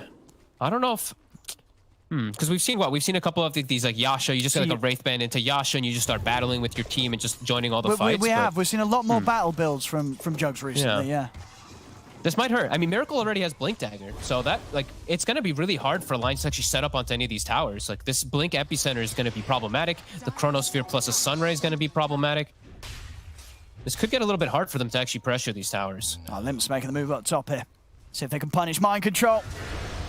They've got the catch. And that's a good one. They've very easily got him, even using the Stampede to make a move at the same time onto GH. Nice. It's kills on both lanes here for Alliance. And S4 now, he can probably take out the majority of this bottom tower with his Retaliate, with his Vanguard. Should be able to, but ILTW is going to start poking. He's got the Javelin, so he actually does damage. But he hurts himself quite a lot, too, on that Retaliate. And with that Javelin, 15 seconds, Chrono's going to be back up. To watch themselves down here. ILTW might feel the ability to just drop that ult and guarantee himself a kill if he catches Nico Baby's committed. He's bought the Perseverance, so he's 100% going to be going for that Battle Fury, so... Okay. I mean, I like, you know, if they're able to gear this game up to some sort of late game stuff between the two of them, it's going to be a whole lot of fun. It's just a question if they get there, as indeed RTW's made the move. He's locked down Nico Baby. Miracle coming in a little late with the Burrow Strike. As Nico Baby's going to try and go for the TP out. They've got a bash or a crush. They do. Mind Control able to get in. They get the kill. Two of them going down on the top lane as RTW makes the move, gets involved early on the aggressive. And that'll be the jog. Nico Baby out of the lane and without TP, so he's going to have to walk his way back out on the map on respawn. And at first, I was a little bit worried because Miracle didn't like rev up the Epi, but I'm actually glad he didn't, because now if the tower push does come, I think he's going to have Epi wherever that DK does show up, so he will look to fight back as bottom again. They've got the setup onto GH. Kuro's going to come in with the TP. He's going to try and turn things around onto S4. He's in with the cookie. Has he got enough damage with the little shredder? He has. He takes down S4. He's got the kisses ready to go. The heal as well coming out. Hansken trying to dodge the kisses the best he can, but the DD still good to go. Kuro, he takes down the two of them. Okay. Like the 5-position snap just comes in with the DD and gets these kills. All right. The dream for Kuro. We're going to have the Golem drop top. Looking for Mind Control. And with the help of Limp, they'll have the damage to do so. Mind Control doesn't stand a chance against these two with the Elder Dragon form and the Chaotic Offering used to take him down. Bottom lane, Nico Baby. He should be able to clean up Kuro. Oh, Cookie off to the side. Has he got the movement to get away? He hasn't. So still showing up and being a bit active, even though he does have Perseverance, does show up and at least get himself a nice kill. We'll see this move again from Kuro, just holding the tower. It goes down, but taking both kills for it. How about they all just instantly tip him? They're just like, whoa, Kuro's getting kills by himself. They just see him popping off down there on the bottom lane. Kuro having a great time with that one. Oh, that was a funny one. And now Alliance, they have the offering is still alive, the Golem, so they will try to put some pressure on. Miracle setting up the defense. Sentry is in the crystals. Oh yeah, nicely done there. Very pretty. They're going to pop the egg. They've got the Stampede though. The one of the oldest counter plays in the book there. You see a big scary supernova. Just run away. They will hold the tower, though, and I think that's kind of the main goal from Nigma, is it's just stalling the game out. You know, Void's getting space top, his Chronosphere's on cooldown for the next 20 seconds, so if they can stall these pushes, it's huge. S4, he's gonna go in with a hoof stomp here. Miracle, he's got the Epi, he's ready to get the jump in straight away with the Burrow Strike on S4, but S4 is very tanky, and backup's coming in. They're gonna turn over towards Miracle. Nico Baby's in with the Omni Slash. They'll bring down the Sand King. Miracle will fall. As Alliance, they're still moving up to see if they can get something more out of this. RTW jumps in. He's going to get immediately Dragon-tailed. The kisses are coming out. He has got a Chrono if he sees a chance to get it off, but now it's a little awkward with Alliance being able to have the time to stun him and back off. Still do have that Chrono. RTW, is he going to seize a chance to get in on this? They're grouped up pretty tightly. He'll drop the Chrono onto the tree. Does he have the damage? As they've used the ults, and they don't. They have to back away. As Mind Control falling low, Alliance running in. Nico Baby trying to charge for him, but the Cookie will get him back out to safety. And Alliance, they'll be able to push on onto the mid. I mean, you could see it then, the hesitation of RTW. He kind of knew that most of the spells that they kind of needed to throw into that Chrono had already been used. So there was nothing to follow it up at that point. He tries for it, but just nothing to back him up on that play. And they went for the Centaur. Like S4, he had a hood. I don't know if they checked to see if he did have one. Maybe they thought he only had like Vanguard and Cloak, but with the hood, like he pops the active and he's completely fine when they go that far past it. When they don't have Egg either, like they kind of staggered their spells in a pretty weird manner as Nigma. They will keep the tower alive somehow. They do defend. Buy some more time for them, but Alliance still quite happy off of that one. Not for sure. And now sure some of the other ults might come back up sooner, but 100 seconds, no Chronosphere. And now your Jug has Battle Fury too. So it's all kind of worked out in a way. Yeah, this greed for the Jug will work out. He'll be able to get a good item timing. The next item afterwards will be at a pretty decent shot. So. No, absolutely. Yeah, it's not like they've been able to do anything about Nico Baby getting the space to finish the Nigma at all. Only that one death early on in this game. And Mind Control, since he's had a bit of a rough one, he's actually going to... It looks like he's trying to rush BKB, which it kind of puts Miracle, the position on him to always get the initiations to start out the fights. They do have a lot of different ways to like counter-initiate and all that too, but yeah, Slardar not having an early blink, that's going to cause some problems for just constant aggression. Oh, apologies for this pause, ladies and gentlemen. Hopefully we'll be able to get the action underway as it sits so far. 13 minutes in, 6-7. Alliance with a slight gold lead. And Nigma with 0 ultis up at the moment. Alliance, how long do we have left? Dragon Form still has a couple seconds left. There's an Arcane Rune for the next Dragon Form. They have Chaotic Offering up as well too, so still likely to go for pressuring and taking out that mid tower. They do need to finish it off. And they're ready.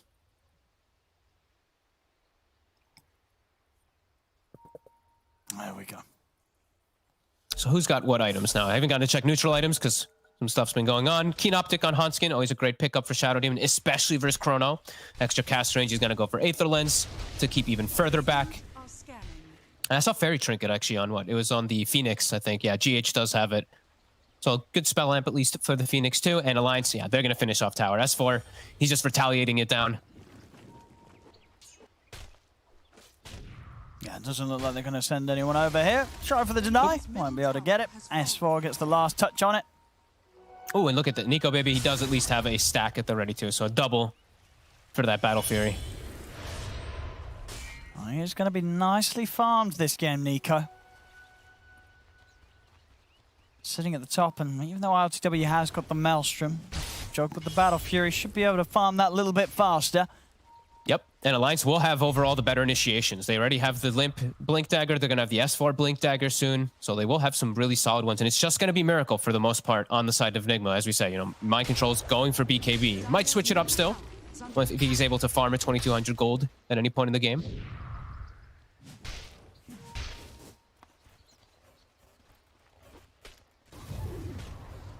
And Nigma, unlikely to look for any action before the Chrono's back online. And yeah, I guess with Alliance, with the fact that the Nico Baby is having such a good start, they're also maybe not feeling in too much of a rush to get that much done themselves if they're confident enough in Nico Baby's ability to carry this game as the Jug later on.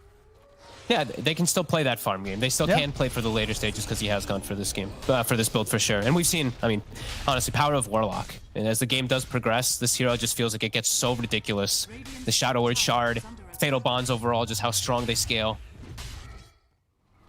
They will still definitely have shots versus all this heavy team fight. They just have to be sure not to get caught out of position with too many of their cores inside that Chrono. And they're getting away with a lot of tower pressure here, Alliance. Top tier 1. Their wards have been on point this series. I really do want to point that out. Every single time they've always had coverage of where they are pressuring. So he's going to see them setting up for the defense. They're going to back away as soon as those TP happen. And now they're just going to get more out of the map.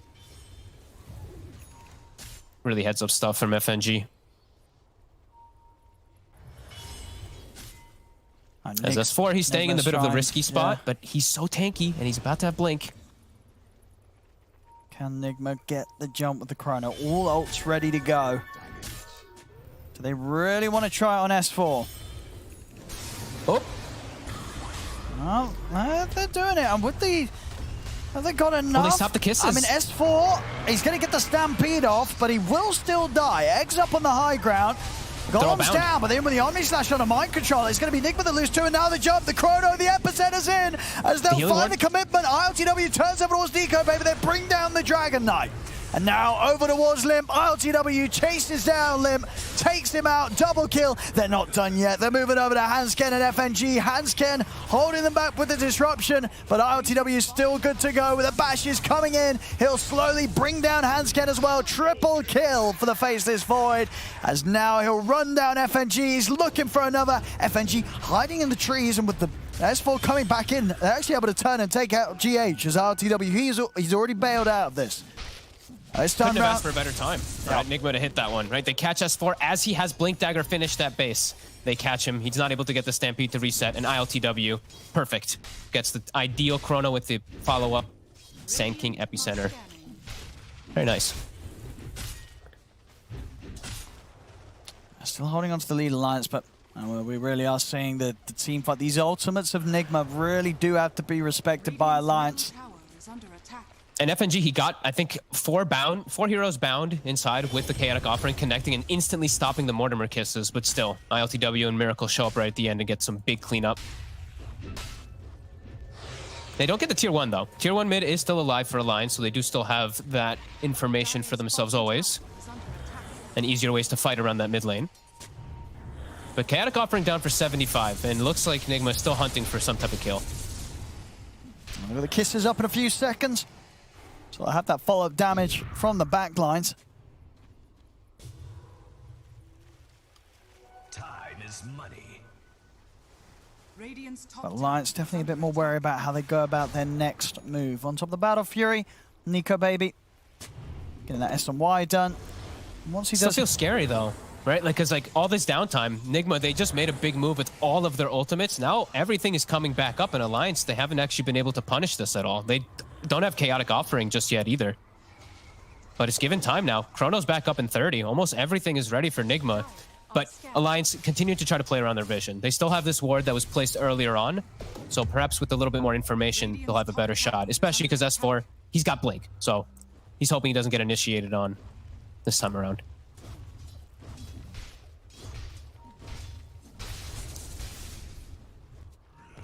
Yeah, and Alliance know they know that these timings are up, that they are top. They saw ILTW, they back up. Yeah, this Chrono's ready. It was around that dire ward. I think maybe Alliance caught some of that. ILTW already showing himself.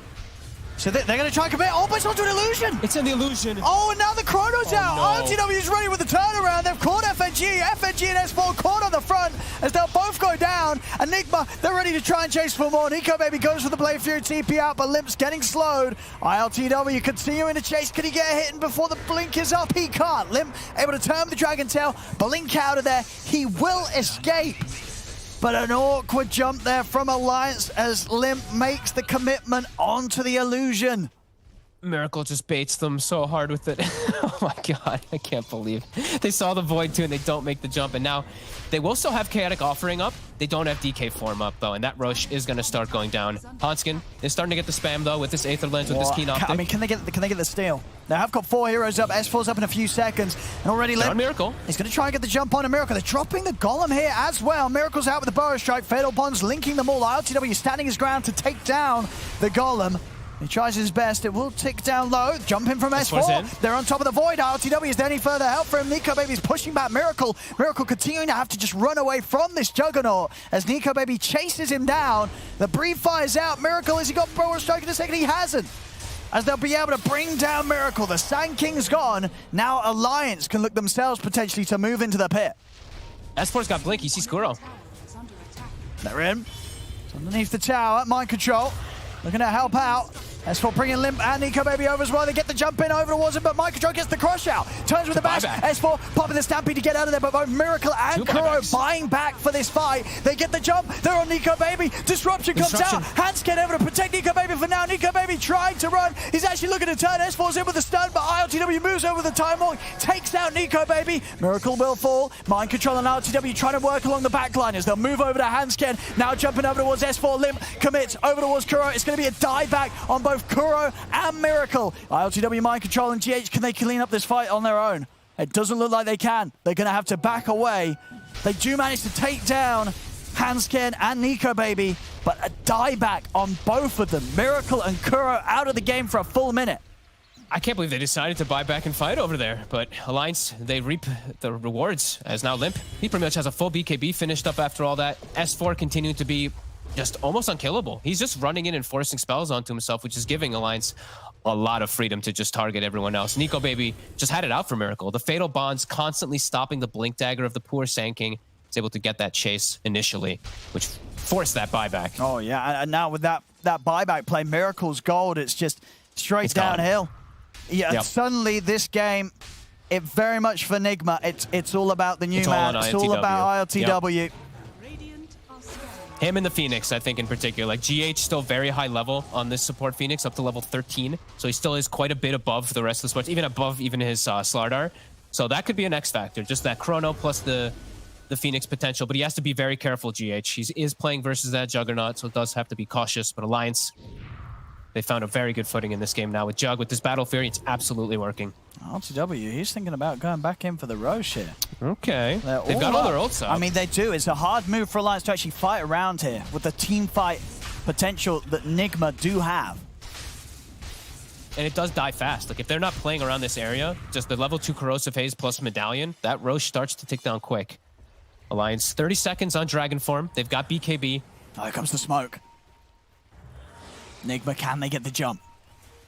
Mind Control leading in. Alliance waiting on the high ground. S4, he's going to get the stomp, put the blink off. As he breaks away from Mind Control, Alliance, they know exactly what's being attempted here by Nigma. Limp still has 15 seconds on DK Form. They're trying to stall it just a little bit longer.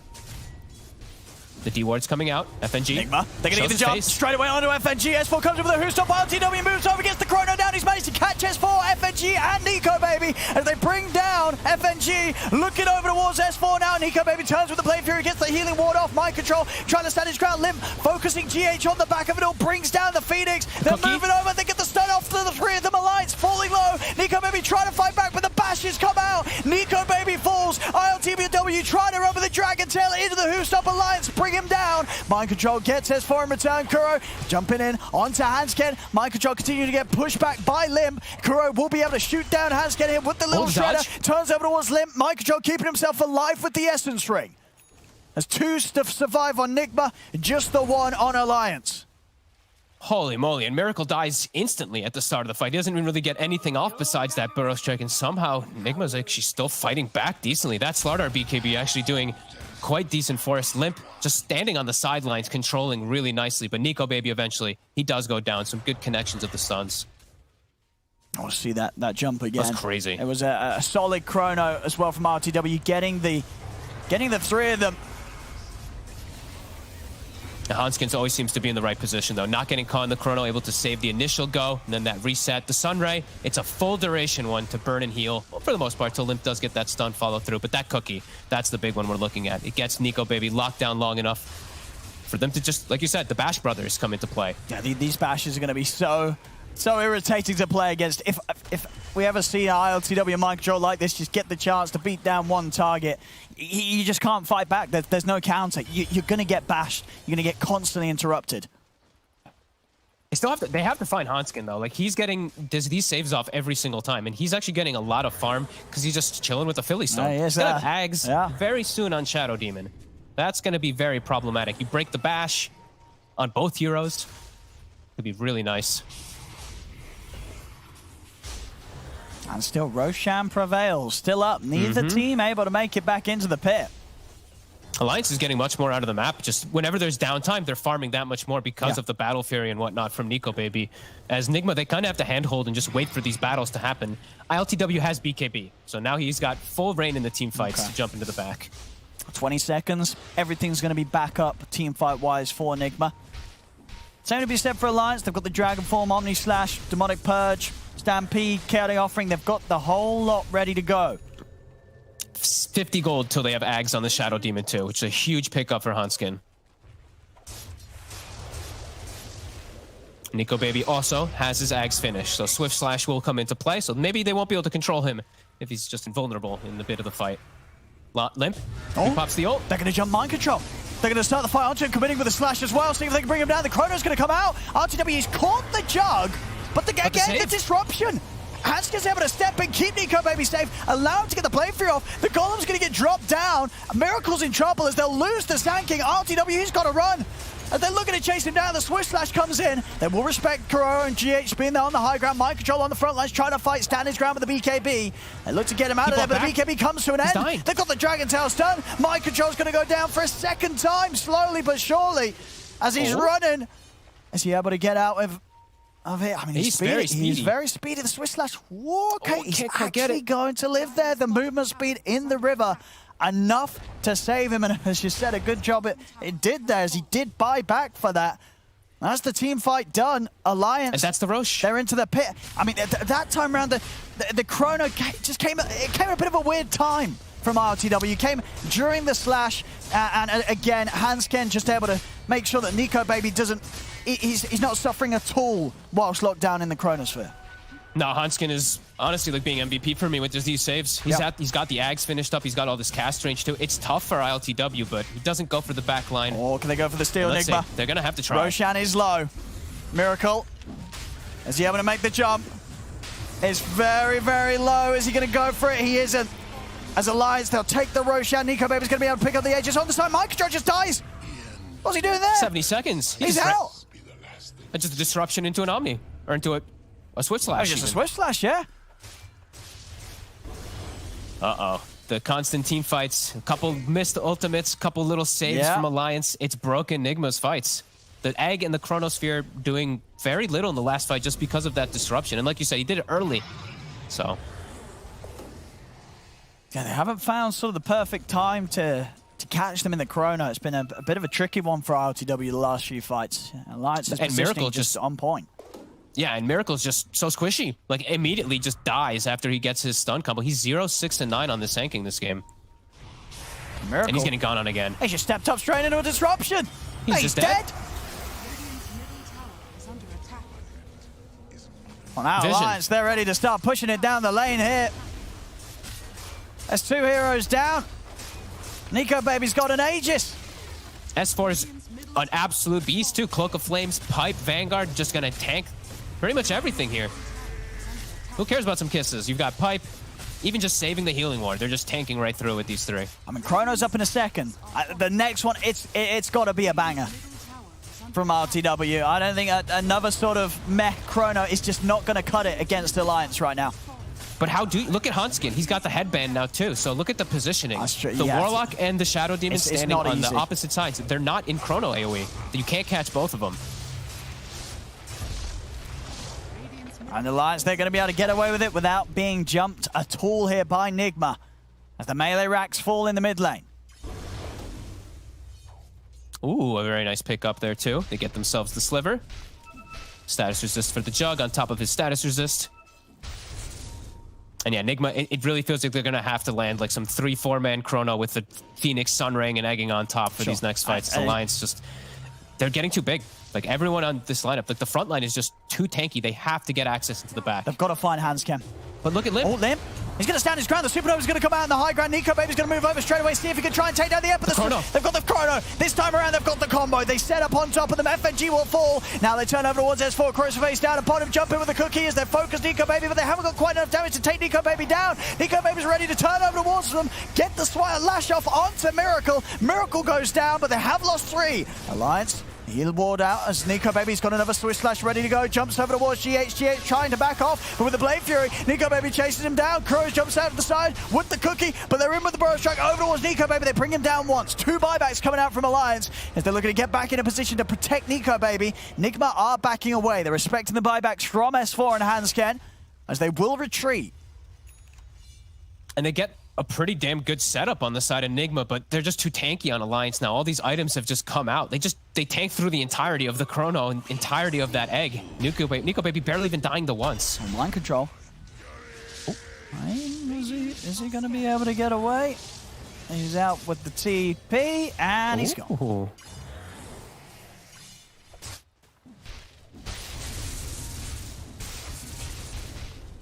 So after least, Nigma now forcing a couple of buybacks out from Alliance. Again, that Miracle's game getting pushed further and further behind with him also using a buyback himself.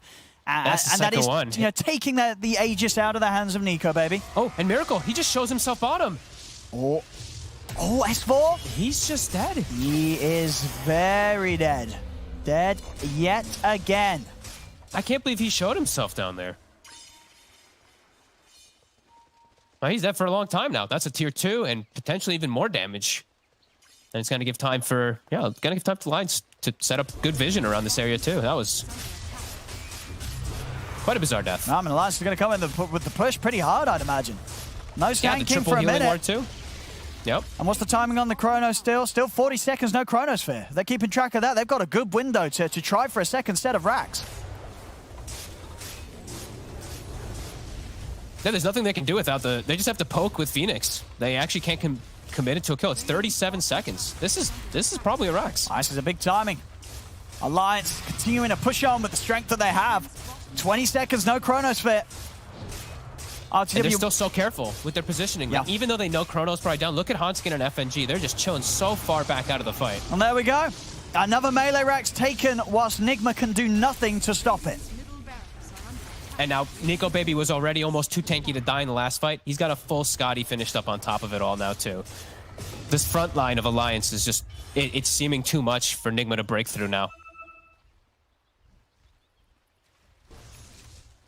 DD ready for the next bit of action that Nico Baby wants course. to bring. I'll see that last fight again. This time round, the combo working out, protecting the Supernova. And being able to turn. Look how tanky he is. He just survives during all of it. Even the next stun, even the follow-up cookie, he survives during all this. Just because of that big lead that he's gotten. And Miracle, like overall, now he's not even like a mid anymore as the Sanking. You're kind of this glorified support. Because of these deaths and just these diebacks too. Like 2 times now he bought and died right afterwards. Back in the action, Nigma. Grouping up. And they've got to be... It's ILTW versus the world. Yeah. It really is every sort of weight on the shoulders of ILTW for Nigma. If he dies, you know, without this void, they have nothing. It's... Yeah. And Alliance, they have some, like everyone's carrying their weight, right? It's not just the Jug. They're all actually doing such a good job this time around on Alliance. And Nigma's just trapped in their base during this right now too. With all their ults at the ready, they can't actually look to make any type of aggressive play. Both teams just chilling. Very careful. Alliance is going to realize they are in this position of comfort right now. They can almost just sort of wait and force Nigma to play their game. They're fine if this fight comes to them now. As long as Nico Baby doesn't get 100 to 0'd, he's going to turn with this DD rune big. Yeah, DD, Swift slash Omni slash, that's 2-3 heroes down. Yeah. And they're so tanky. Like Limp AC, he's 41 armor. BKB's got the extra magic resist from the Vambrace too. Like these heroes are not going to go down. It's the same thing. It has to get into the backline. Like Nigma, they have to find Hanskin. But now Hanskin, he has a blink too. So even easier access for him to get in the right position to get these saves.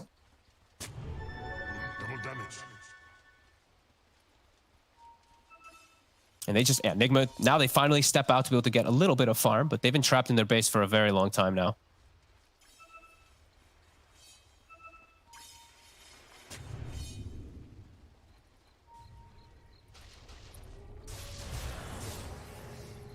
Both teams just really being careful.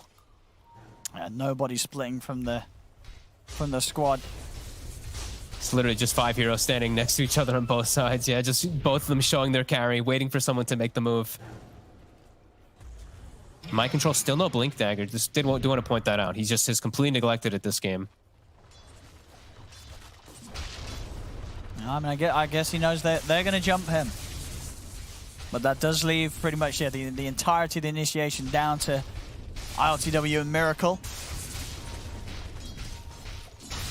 And of course, one of those, ideally probably Miracle has to get the jump on Hanskin. So ILTW is able to go to work on the cause.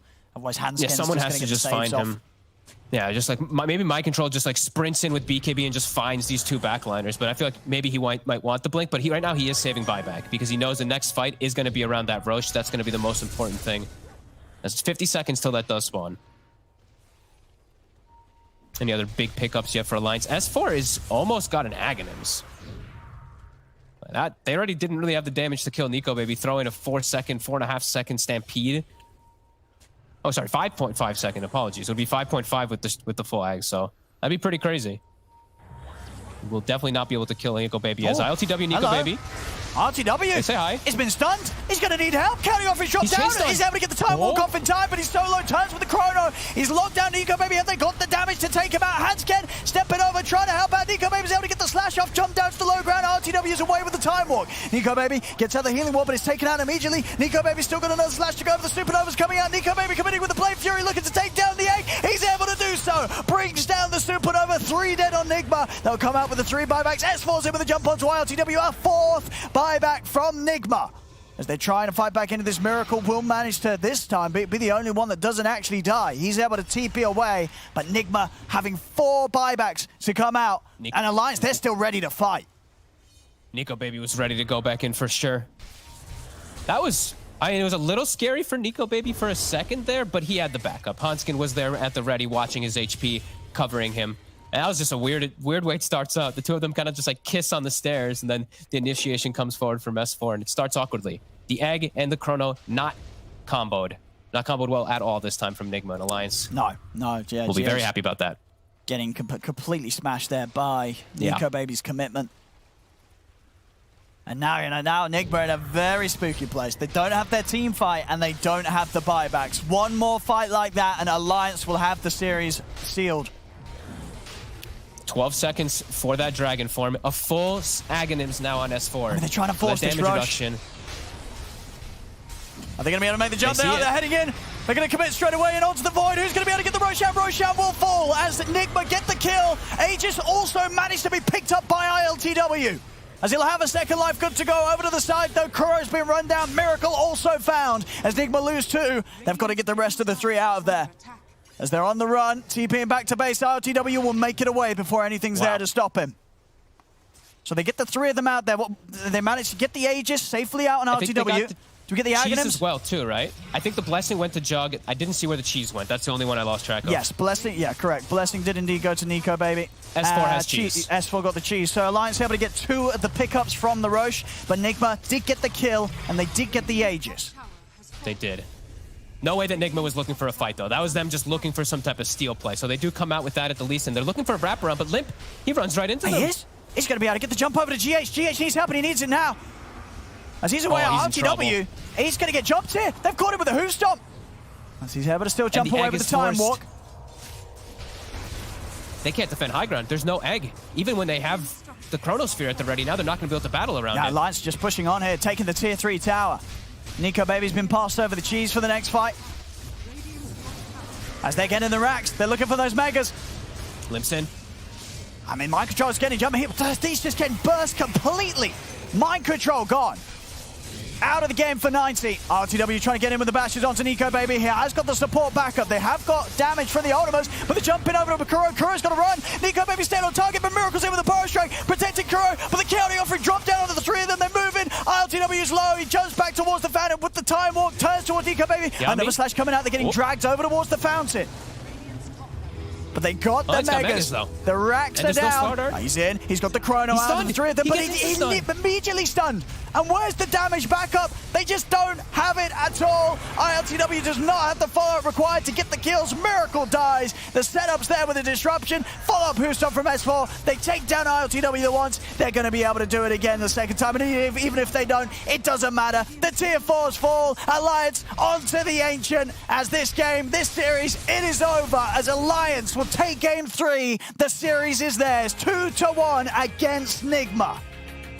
Such good plays from Alliance. Just playing into so much team fight and keeping their cool even while it's all happening, and just some crazy fights happening around their tier 2 when they lose the jug. It doesn't matter. Hansken and FNG just perfect positioning this whole game. Limp, they're all these bruisers, right? These super tanky bruisers in the front line for Alliance, just making it so much easier for Hansken always to get the disruption off, always save his jug from that chrono, and maybe just too many ultis this time for Nigma to actually land them all properly as Alliance. Some big outplays. Absolutely. They've had some fantastic series here, and this is it's just another one to add to them here. Alliance 2-1 against Nigma.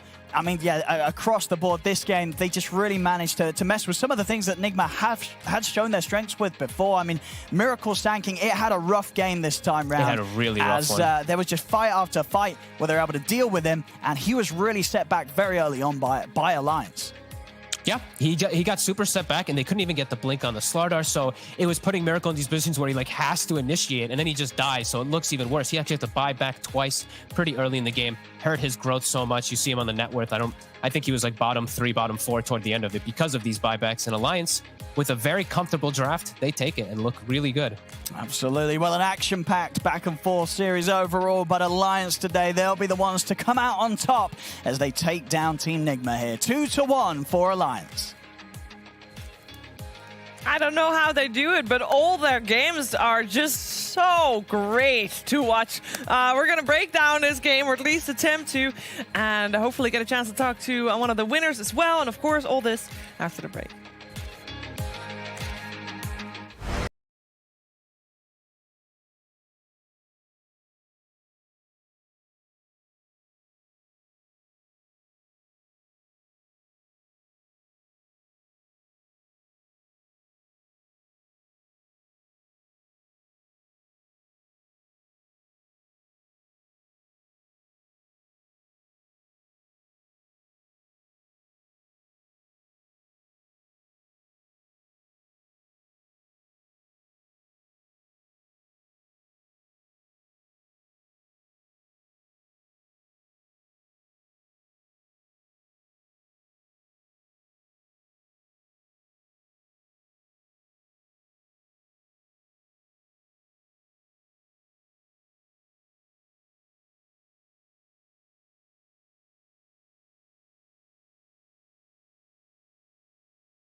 The game and the series is theirs. It's Alliance's. They take it. They're 3-0 here in the upper division. every third game so far, they crush it under pressure. They perform. Team Nigma here, they tried. They had some good moments, and it was even for a while, but a couple of slip-ups here and there, it's enough to twist everything around there. And yeah, I'm here with T-Gov and Kyle. We get to talk about this game. I'm just in awe that all 9 games that we have seen from Alliance so far in this DPC league have been like that. Yeah, I just don't get, like, the beauty of their kind of team fight between them is so good. And of course, you know, you look at the game, it's 15-4-11 Nick baby, but it's the unsung heroes. You know, it's the SD always getting the saves, the beautiful golems on top, S4 just being about the mix, and then the amount of times that Limp had this like instant stun on Asado, who's just kind of like, hi, I'm here, bam, get out of my game. It's like, whoa. There's a reason they picked DK even into a tough matchup. Yeah. He's just balling out. Like, his mechanics are so crisp right now. I think the item decisions also from the whole squad were great. You had FNG getting the Solar Crest, frees up the rest of his team to buy the items that they desire. The Battle Fury on the Jug against the Maelstrom of the Void, so Nico's scaling a little bit faster, but Key, the birthday boy, Hanskin, gets the Ags just before the critical team fight, and you make Sand King, Slardar Void, they're all unplayable when they get ulted. Yeah, and more praises to the support coming from Purge as he talks about a certain Cliff Ward. Hey guys, a lot of crucial team fights happened in the mid lane or near the Roche engagement, and it's all because of this Observer Ward spot over here. This seems to be the crucial place that Alliance really focused on to help ensure that they could take control of Roche. In this example, Hanskin fishing for Roche stuff, Miracle blinks in, instantly gets stunned. I feel like Miracle struggled a lot on the Sand King this game. He ended up going for a Veil after Blink, which is generally a more greedy build than we normally see Sand Kings go, and immediately afterwards FNG goes to D-Ward that cliff spot once again. This led to a decent fight for Alliance, but ultimately we saw a repeat about a minute and a half later. Holding the high ground, S4 is positioned to break smokes. He breaks the smoke, and then he confidently says, haha, I'm watching you, and blinks away back to safety, which I thought was pretty impressive. This means Nigma now retreats. They get a D ward of their own, but that ward paid off big time. FNG moves forward, again prioritizing the ward. Even though he's the Warlock, he takes it out. Sand King initiates, but maybe Miracle's not his best initiation, as once again he gets jumped instantly and blown up. And while FNG only gets an AoE heal off in this circumstance compared to the great 5-man fatal bonds that he had in the last fight that resulted in Miracle dying on the follow-up, this is just another good search situation where Alliance backs himself up and controls this cliff ward when they're worried about their opponents Roshaning, or if they want to get a good team fight. This seems to be the new area to hold. So ward it in your pubs, guys. Warding your pubs, they're free too, so there's no reason not to. Also, if you're a quarry, run by sentries because they actually give a lot of gold, the obses, and experience as well. Yeah, no, that was great. The whole game, the whole series, and we get to talk to the man of the match and also birthday boy. Happy birthday, Hanskin, and congratulations on the series as well. Thank you very much. Do you hear the background music, or is that just for us? Yeah, I hear it. Okay. I'm sorry. No. It's all good. I mean, that series was amazing. And I have to say, you know, you've played 3 series so far, this DPC League. All of the games are like that, like madness, back and forth, fighting. Why is that, do you think? I mean, I think it's just we played OG, Nigma, and Liquid. I think that they're all very strong teams. It's like evenly matched in terms of skill, and also the style is quite similar right now. And I just think like all these teams really likes to fight, and you know, I'm happy we win the series, but it could have gone either way. You know, I think every series has been 2-1 for us, so yeah, it's been intense for sure. Intense and entertaining and successful, of course, for your team. So how quickly after they picked Void were you requesting Shadow Demon? I think we already had planned it, to be honest. Like we considered that they might do this, and we were already set on it before it happened. You know, cool. I felt like we were ready for most of the things they were gonna do. Oh, nice! Chocolate cake. I guess no bedtime yet for you guys there. Yeah, I guess not, huh? Wow. Happy birthday, by the way, Simon. It's been a while. Yeah, thank you. How old are you again? 26? I'm turning 27 now, yeah. God, we're old. Well, it's a hell of a gift, right? Is this where you expected to be as a squad? You said yourself, the tough competition, first 3 matches, but here you sit 3-0. I mean, I for sure believe we could do it, right? So I think we did a really good job last DPC, I guess, cycle. And I think we were gonna do a good job here too, but you know, it's been so fucking close, and yeah, I'm just happy and proud of the team, to be honest, and I hope we'll continue because we have like 4 more series to play. Yeah. I mean, happy and proud, rightfully so. Amazing performance, Hanskin. We're not going to keep you longer. We know it's super late. We know that cake is also not going to wait for you. I'm sure your teammates are already devouring it. But happy birthday once again. Congratulations to you and the team. And I love to see you play next time round. Thank you very much. Take care, guys. Thank you, Hanskin.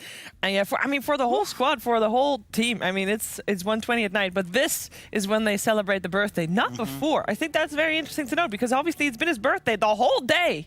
Well, they've got to talk about the series. I know, but it was a work day, so you know, I love that. But it's also now not his birthday. Now, so this by the way, this is why playing is a much harder job than it appears, because it might have been his birthday all day, but this entire day built up to this match. Yes. Yeah, it didn't start till 10 o'clock, but you know, you're planning your sleep schedule, your caffeine intake, your food around playing, your pubs around playing. Like, you got to be at that pristine mental focus state to bring home the W. And as Hanskin said, you know, it was as close as it can get. So I mean, I love it. The Dota game at the moment is in a great place.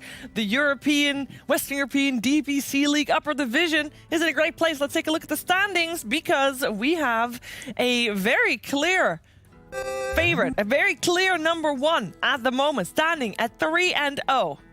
Alliance looking very solid. Now the next opponent is Team Secret, but if they continue playing like this, I don't see why they couldn't be 4-0 by Wednesday. I don't think anybody saw this coming, Sheaves. I don't think so either. Well, the key thing is, well, no one did. And the key thing is they played, you know, the 3 of the top 4 seeded teams. Yeah. The ones contending for it. They haven't played Tundra, Hellbear Smashers, or Brame yet. So yeah, it's looking very good for Alliance.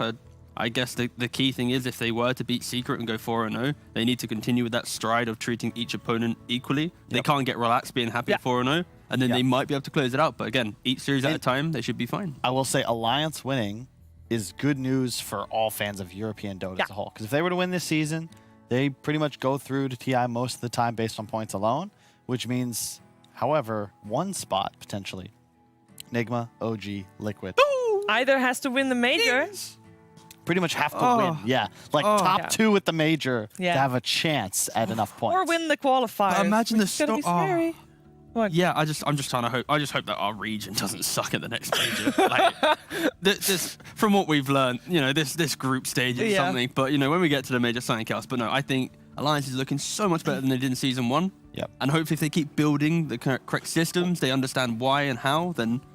What do we think of this move? I'm pretty impressed with LTW's play so far. I think, if anything, the issue with Nigma in this game were a couple of early buybacks didn't pay off. I don't know if Miracle was like playing poorly. He's on a mid Sand King. Yeah. It's not a mid Invoker. No. You think if they go Darkseer to activate him rather than him sort of turning into the offlaner? Yeah, I feel like Sand King mid is still a little gimmicky. I know you're asking me a question. I'm not really an analyst, but if I still think it's a little too gimmicky. I know you were asking T. Okay. I was looking at you because I prefer. You know, no offense. I'm still curious to hear your opinion. We talked about this backstage. Yeah. What? You're always bullying T. You said to bully him on camera so that people. That's true. No, I don't mind it. No, you said that. This is true. Carl bullies me off camera, so at least if he does it on camera, you know. Yeah, you get to bully back. Okay, exactly. okay. No, but yeah, I think the way that Nigma are playing the games right now, it's really fun to watch their kind of grouping, their aggression, their fighting. But when they are lackluster and a key buyback, like I think the main point was when Slaughter was in the river, Juggernaut kills him instantly, but then they're chronoing, not buybacking. Like realistically, Slaughter dies, you buyback, then you run at them. The fact that they haven't utilized buybacks perfectly, Miracle as well a couple of times, it does leave you to be, you know, completely out. They're ironing out the kinks. They're new. Yeah, exactly. But it's it. promising. It's looking good. Alliance more polished. I think ILTW is fitting in great. I mean, this series, they might not have won it, but it was very close. It was also a lot of fun. I think you still want to say something to you about the current state of Dota 2. Oh, I just absolutely love Dota 2 right now. I just think that this game we just watched, like 30 minutes, we saw everything. You know, Roshan's, big fights, team fights, little fights, skirmishing, pick off everything. It was just beautifully displayed, other than Beastmaster, which of course needs to get completely put in the bin. But I think, yeah, Dota's in a great place. Moving up into that category too, it's yeah, that's true. Yeah, Centaur was a bit of a tweak. Maybe that buff wasn't necessary. Yeah. Remove Vanguard a little bit. Maybe the passive damage on return. How about maybe a it's a recipe on Vanguard? Yeah. Offset the ability for him to be like, hey, at like minute 5 and a bit. Yeah. So, but yeah, I just think Dota's in a